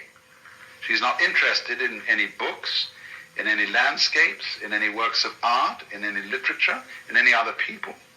She's a total bore. But the more, on the other hand, she would be interested in all those things that are supposed to be not herself, the more of a colorful personality she becomes. So the rule is to get away, you see, from these ideas of the individual as finding his individuality and uniqueness through independence, but rather finding his individuality and uniqueness through being related. Because you see, that's what makes it. Look at the word relation from another point of view when we talk about our friends and relations. Supposing I come across some individual who I can't make out what kind of a thing he is. I can't make out where he came from. His accent isn't American, it isn't British. It isn't particularly Middle Western. It certainly doesn't have the overtones of New York or New England. He just talks flat.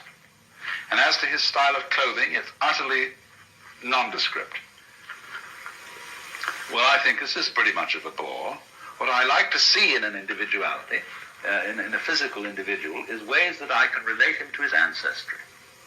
That he has this little subtle accent, or this mannerism, or this eccentricity, or whatever it is that connects him with a great background, you see? But it's his connection with his background that makes him so significant. If I can't see that connection, he becomes uninteresting. So, there is no thought in this approach to devalue the individual. What really does devalue the individual is any kind of religious or political philosophy that overstresses his isolation. And this is something that Californians in particular need to take note of. And because many people feel, you see, that the development of technology and of centralized government is a direct threat to the value of personality. Well, in some ways it is. But that is only because technology is being developed by personalities who don't understand what personality is. They're working on the old individualist -- collectivist point of view. They're the same. So then, you see, this is then the illusion created that the individual is operating all by himself, that actions and thoughts and deeds proceed solely from inside his skin, so that we can say, there's where it started. You see? Well, that's the game of praising and blaming. The game of who started it, who can we give candy to, who can we bang on the head. In other words, somebody has to be it. As in The Farmer in the Dell, you know, and finally you get the end, the cheese stands alone, the cheese stands alone. Hi, over there, the cheese stands alone. Well, why? Who started it? The group.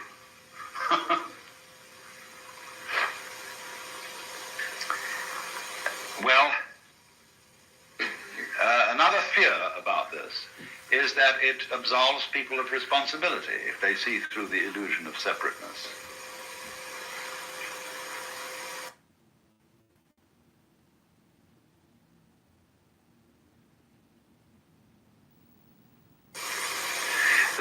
No philosophy of history has really succeeded in making anybody more or less responsible.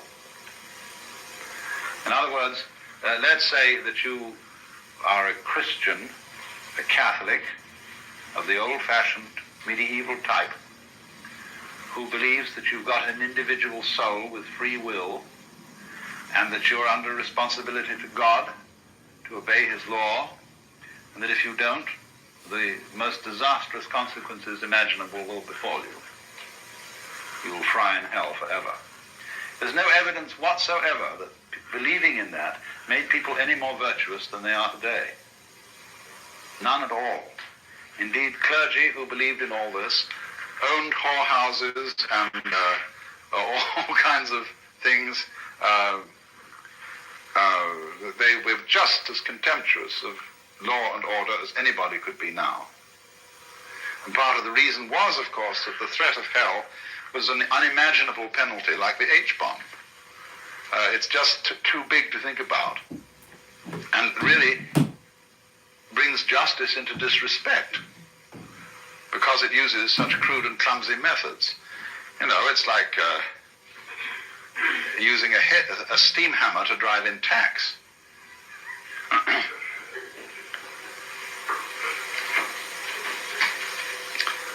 Responsibility is a thing like a nice face, which you either have or haven't. Certain backgrounds, certain interests, certain awarenesses of relationship create responsibility in some human beings.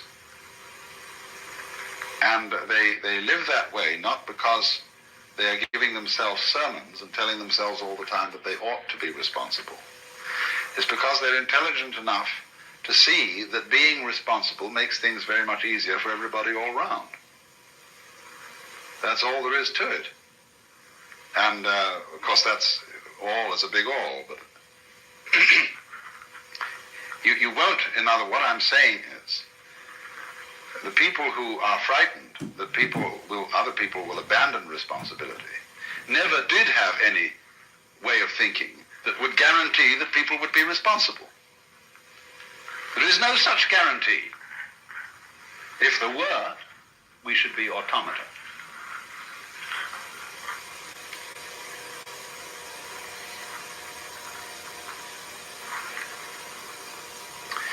Now, I want to switch to another aspect of illusion. The quickness of the hand deceives the eye. And that is, of course, the great illusion of what we call matter. Density, impenetrability, opacity.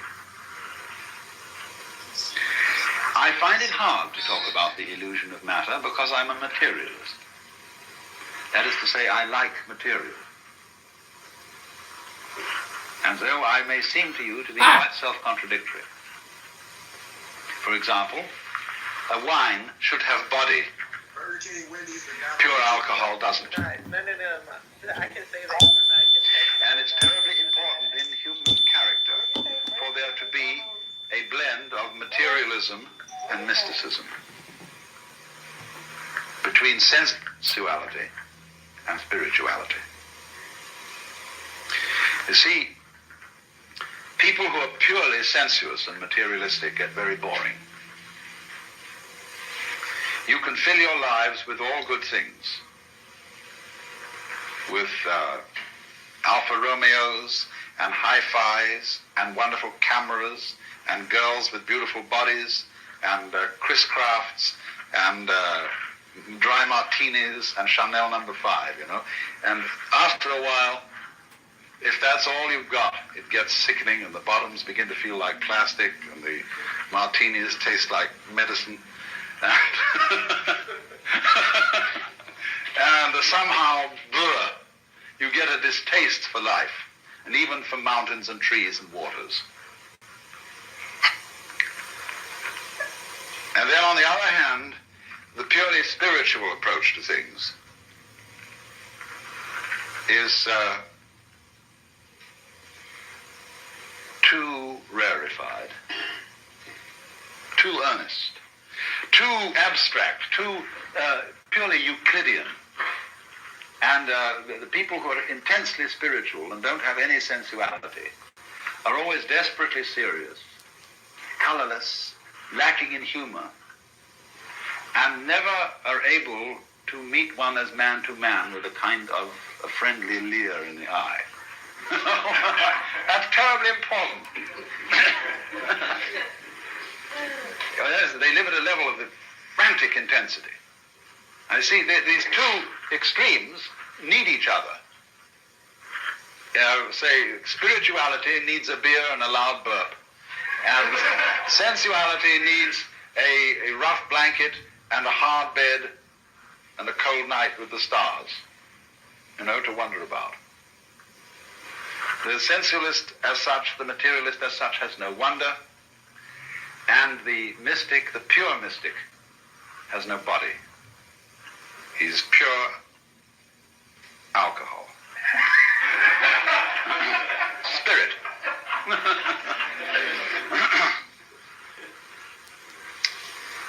So, if then one should say that material is an illusion, this seems to be selling out to the spirit people and to the mystics. And so Christian scientists are, generally speaking, as personalities, totally lacking in materialism. And they're prissy and lacking in color, and their churches are very, very disagreeable. They're all reading desks, and they're too bookish, and they have no ritual, no ceremonies, no verve, you see? It's all cerebral. And likewise, when people get the wrong idea about Hinduism or Buddhism, they go in for this same ultra-mysticism. They start disbelieving in all material pleasures as crutches. And it's very bad to have crutches, you see. You shouldn't take aspirin when you've got a headache. You shouldn't wear glasses. You shouldn't show dependence on anything. You mustn't like your food too much, because that's becoming gluttonous. So you eat very plain food, which is not spiced, and you eat it out of a sense of duty. That is to keep the body functioning. You drink only water, because other drinks might cause certain dependencies and give you too much pleasure. And because the idea is, you see, you've got to control your mind and keep it absolutely calm and still so that you are not dependent on matter. And that's altogether the wrong approach because, it is a game you can play. It is one of these possible things. I mean, you can play the Jehovah's Witness game. You can play the three-seed and the Spirit Baptist game. All these are various things which you could play, just as you can take up a hobby for bridge or fishing or something like that. But what happens is, you see, that the notion that the material world is an illusion is turned into a judgment of value. If it's an illusion, therefore it's bad. I ought not to be under this illusion. Well, the reality of the matter is that if you see that the material world is an illusion, you can enjoy it a great deal better than if you think it isn't. A true materialist, therefore, is one who knows that material is an illusion. Then he's not afraid of it. Then he can enter into the dance of material with real zest. Because you see, if you're a false and a fake materialist, what's happened? You borrowed money to buy yourself a Cadillac, an impressive house, ranch style with a picture window and a patio and a swimming pool, and you've bought a lot of stock, and you somehow wangled the money and borrowed it, and you keep lying awake nights wondering if you're going to make the payments. Well, there's no point in that at all. How can you possibly enjoy all this jazz, if that's the kind of jazz you want to enjoy, if you've got to worry about whether you pay for it or not? And you get hopelessly involved, you get commitments here, commitments there, and finally you have a nervous breakdown and shoot yourself. The only way to enjoy material is to disbelieve in it, just as one can disbelieve in money. Then you can have zest for it, you see? Otherwise, it's much better to be poor. I mean, if you have no taste for this kind of life and no real interest in it, but feel that somehow you ought to have it for status reasons, it's much better to stay poor. Not have any of that stuff at all. So, then this is the important thing I'm trying to say. Material is an illusion, but a great illusion. And the point is to swing it, and not to run away from it on the one hand, or to get stuck on it in the other. Then you can play with it. It's just like a wheel going round. If the wheel is too loose on the axle, it wobbles all over the place. If it's too tight, it won't revolve. But you kind of sit loose, you see, to this thing. Not too loose, though. Now, in what way, then, is the material world an illusion? Well, we know a lot about this now from our physics. And we know that what we call solidity is force, contained force.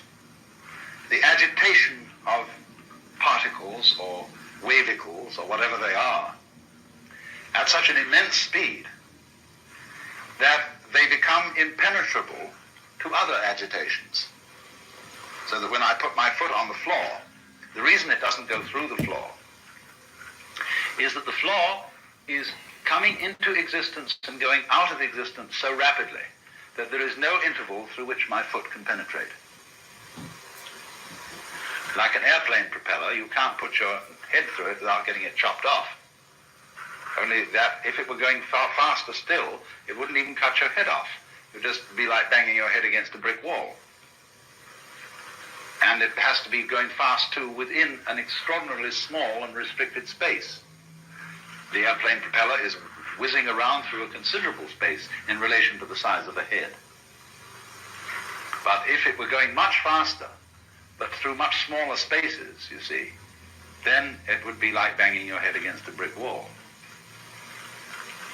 So what we've got in our so-called physical objective world is a behavior of energy where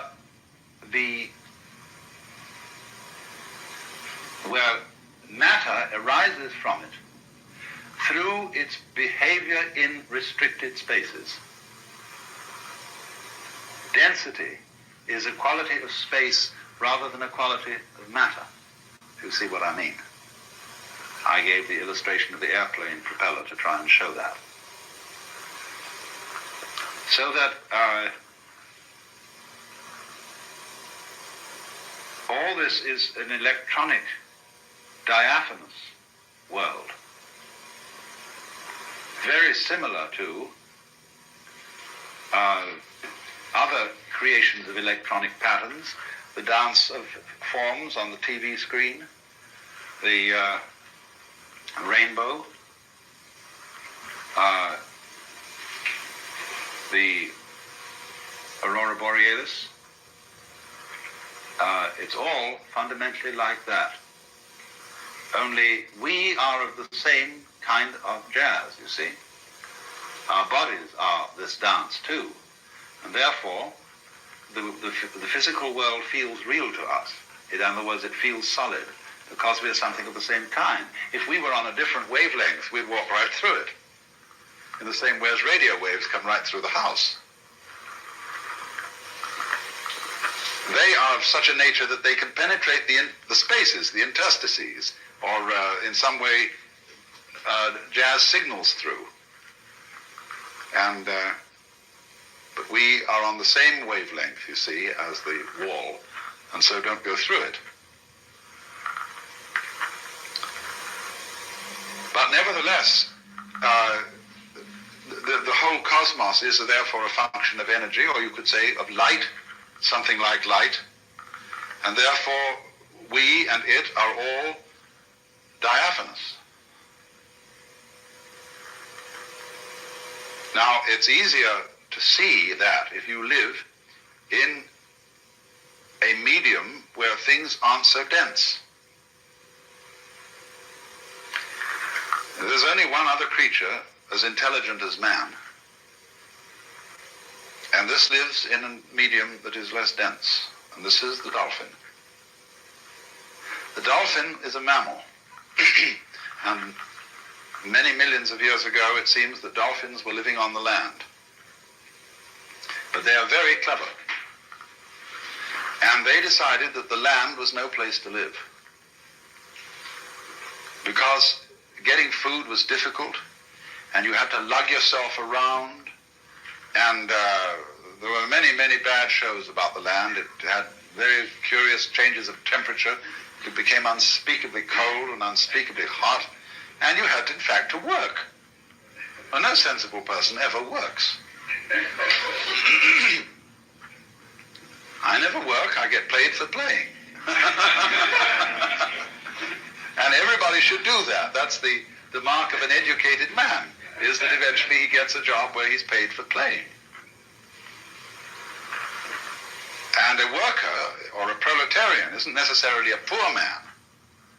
There are lots of poor, a poor man like, say, Selig Morgenrath or Eric Barker around here, they're not proletarians.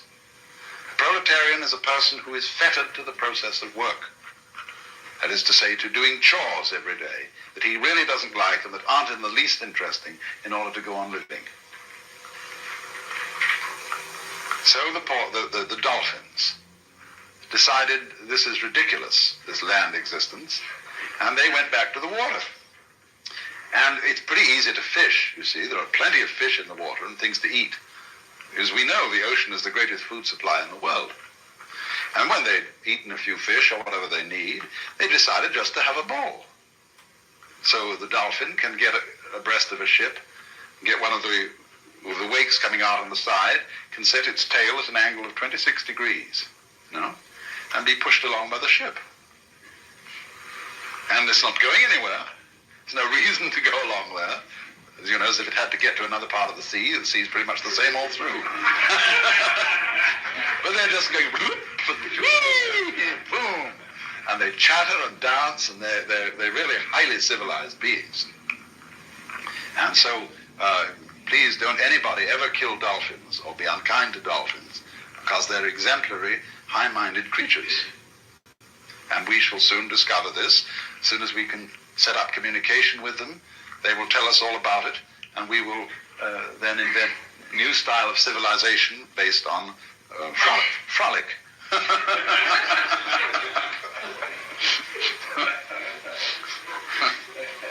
But you see, they dance in the mode of water. Now, human beings, as Toynbee has pointed out, as their civilization progresses, they begin to lose their roots. And they are less and less tied to the land. They go into the air. And what's going to happen as if man develops without blowing himself to bits, if he can get over the hurdle, you see, that dangerous point, is that gradually all roads are going to disappear. And the earth will have centers of human habitation, you see, but no roads. They'll be as obsolete as railroad tracks, because everybody will fly. And once the medium of air is much more fluid than the medium of water. And as we fly, you see, on the land, your values are all values of permanence, solidity, firmness. They're architectonic in the sense of our great stone structures, pyramids and things like that. But in the air and on the water, all values are fluid. And what you have to know to be a good airman is, of course, stars. Like whitethroats and other migrating birds migrate by the stars. Imagine. But once you start relating yourself to the stars, you realize that you're living in a universe where directions are all relative. And you become a being capable of existing in non-solidity. And that's why Buckminster Fuller, believed that all techniques and really all culture came from the sea. The men who first learned to sail were the wise men. He has a fantastic idea that there were initiates, great priests who were ship's captains, and that though some of their humble seamen didn't know all the secrets, but these priests were the first people who knew that the world was round. And that gives one an entirely different theology, you see, than if you believe that the world is flat. And so from the priests of the ocean, the landsmen learned how to use cranes, blocks and tackles, how to build, what a good house an overturned ship made. And so to this day, a cathedral has a nave as its central auditorium, nave from Latin navis, ship, showing the connections between ships and the first temples. And so Fuller goes on to say, now if you're a good architect, as the ancient architects learned from the ocean, first thing you should do when you get through architectural school is go and work in an airplane factory. And understand the beautiful thing that man has made in a fine, fine airplane, you see, which is as great as a bird in its own way, because that's the architecture of insecurity. And that really lives with insecurity. Well, let's have an intermission.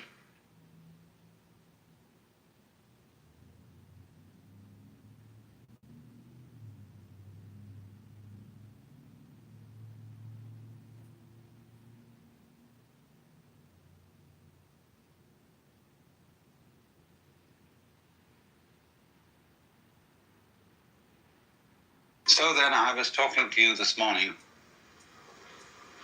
about the dynamics of energy, about the way in which we select vibrations, and about the basic principles of meditation as it is understood in yoga and in Buddhism and in Zen, as a process for bringing about mental quiet, which is not pure passivity, mental limpness, just as physical relaxation is not physical limpness, as if you were a wet rag over a clothesline. In the process of meditation, one is completely aware of all sensory inputs. You don't try to shut off your senses. And although it may be helpful, say, to begin in meditation by closing the eyes, in the Zen philosophy of meditation, you don't close your eyes. If you do, you're called a denizen of the dark cavern. You look at the floor in front of you about 4 feet,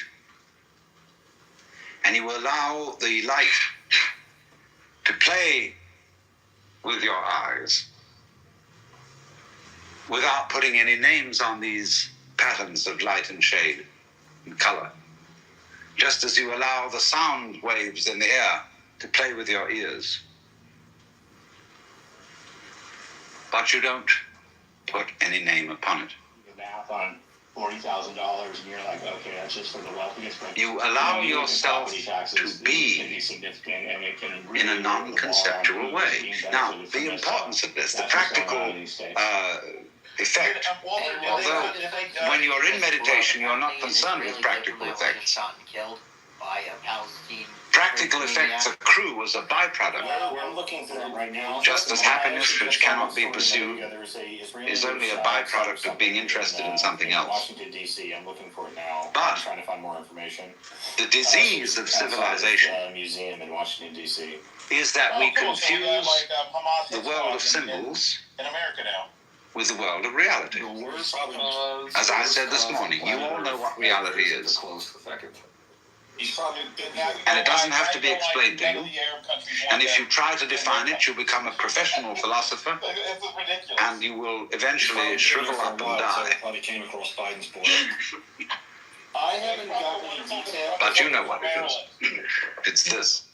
Did you hear about that latest judge that wants them to take those guys back from Sudan? We are in a very serious condition in the world Did you read today. what Stephen Miller wrote? I put it in the pill. Everybody should just take We a look at it. I'm sure Stephen Miller are trying Oh, it's unbelievable. to make the danger that as they're the putting goals of the life agents in, and they're in Djibouti, the attainment Sudan, and of they're endangering pleasures their lives.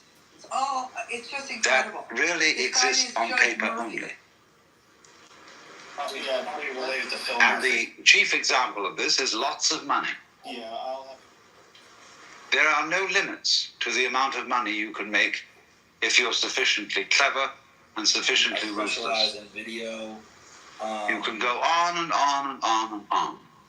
But there are very strict limits to the amount of beef you can eat at one meal, to the amount of girls you can give, to whom you can give adequate satisfaction, to the number of houses you can live in, to the amount of clothes you can wear.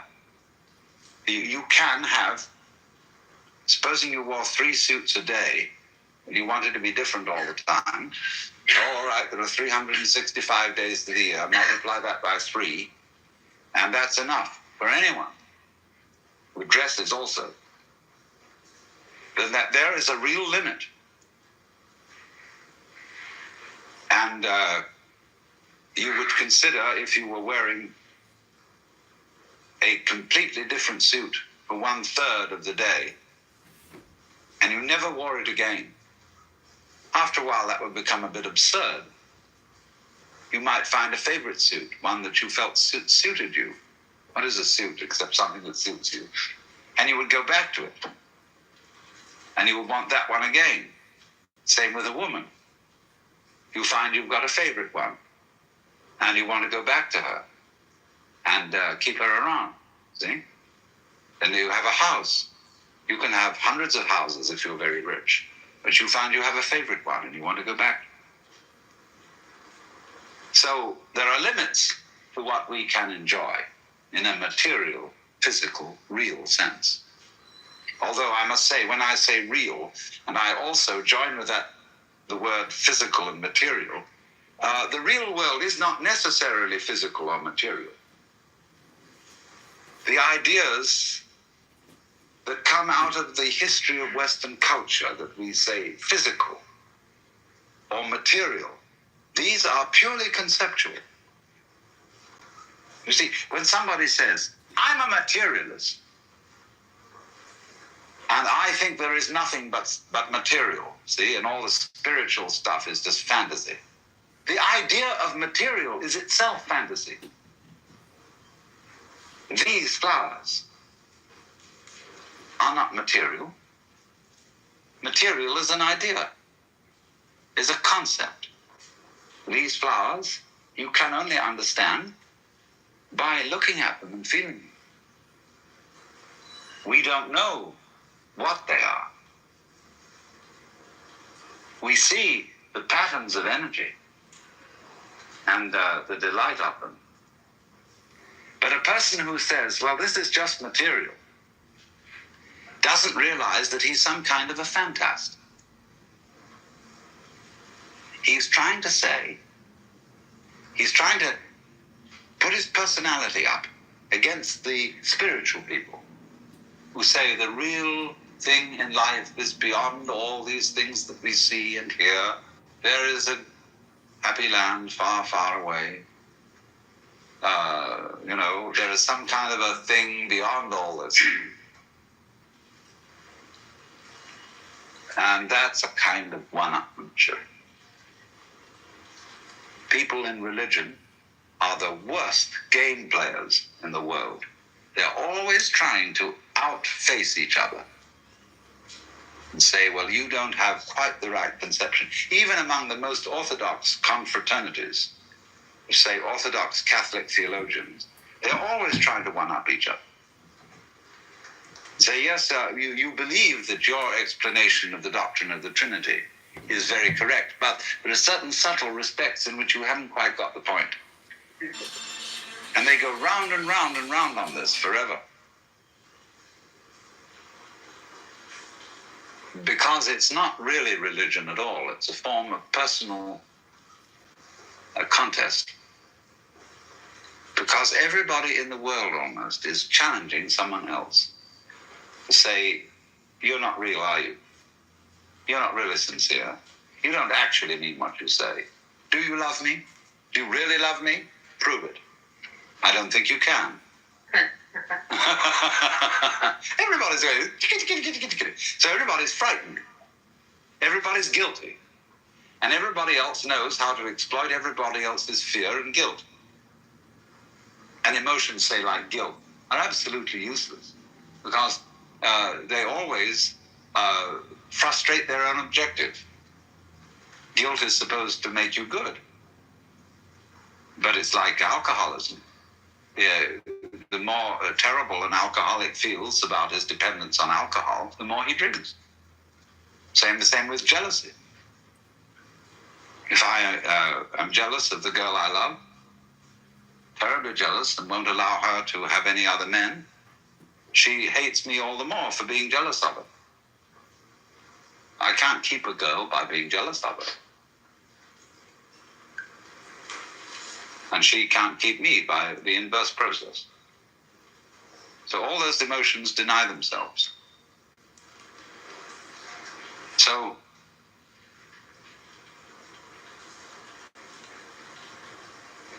we have to see that all these games of spiritual one-upmanship, we have to see through them. Every guru, spiritual teacher, comes on like he's got something that you don't have. More insight, more relaxation, more happiness, more oneness with God, whatever it may be. And this is the bait which catches you. Now, there are two kinds of gurus. One kind of guru really believes he's got more than you have. And he can do nothing for you except lead you into a bag. That's the ordinary minister who believes that he is a representative of the true and authentic religion, and that he is going to get you into the church, and he's going to get you hooked on the religion so that you become a religious addict. And so, of course, so long as you're a religious addict, just like an addict on heroin, will have to fork out $50 a day to get his connection. So you're going to have to tithe your income, or whatever it is, to pay off the mortgage on the church buildings and to keep the clergy alive. And that's why they want to get you hooked on. I remain steadfast in my... There's another kind of guru. He makes his living in an entirely different way. He wants to get rid of you. He's got some way of liberating you so that you can function on your own without having any guru at all, and without belonging to any religion. Because he treats his doctrine and his practice as medicine, not as diet. And eventually you take the medicine, you understand, and you can function on your own, and you go away. But when you go away, you say, hey, to everybody else, I got this guru, he was just fabulous, and he set me free. So what happens is, this kind of guru, instead of having a permanent group of followers, has a big turnover, and he gets on all right. I'm just explaining the economics of spirituality.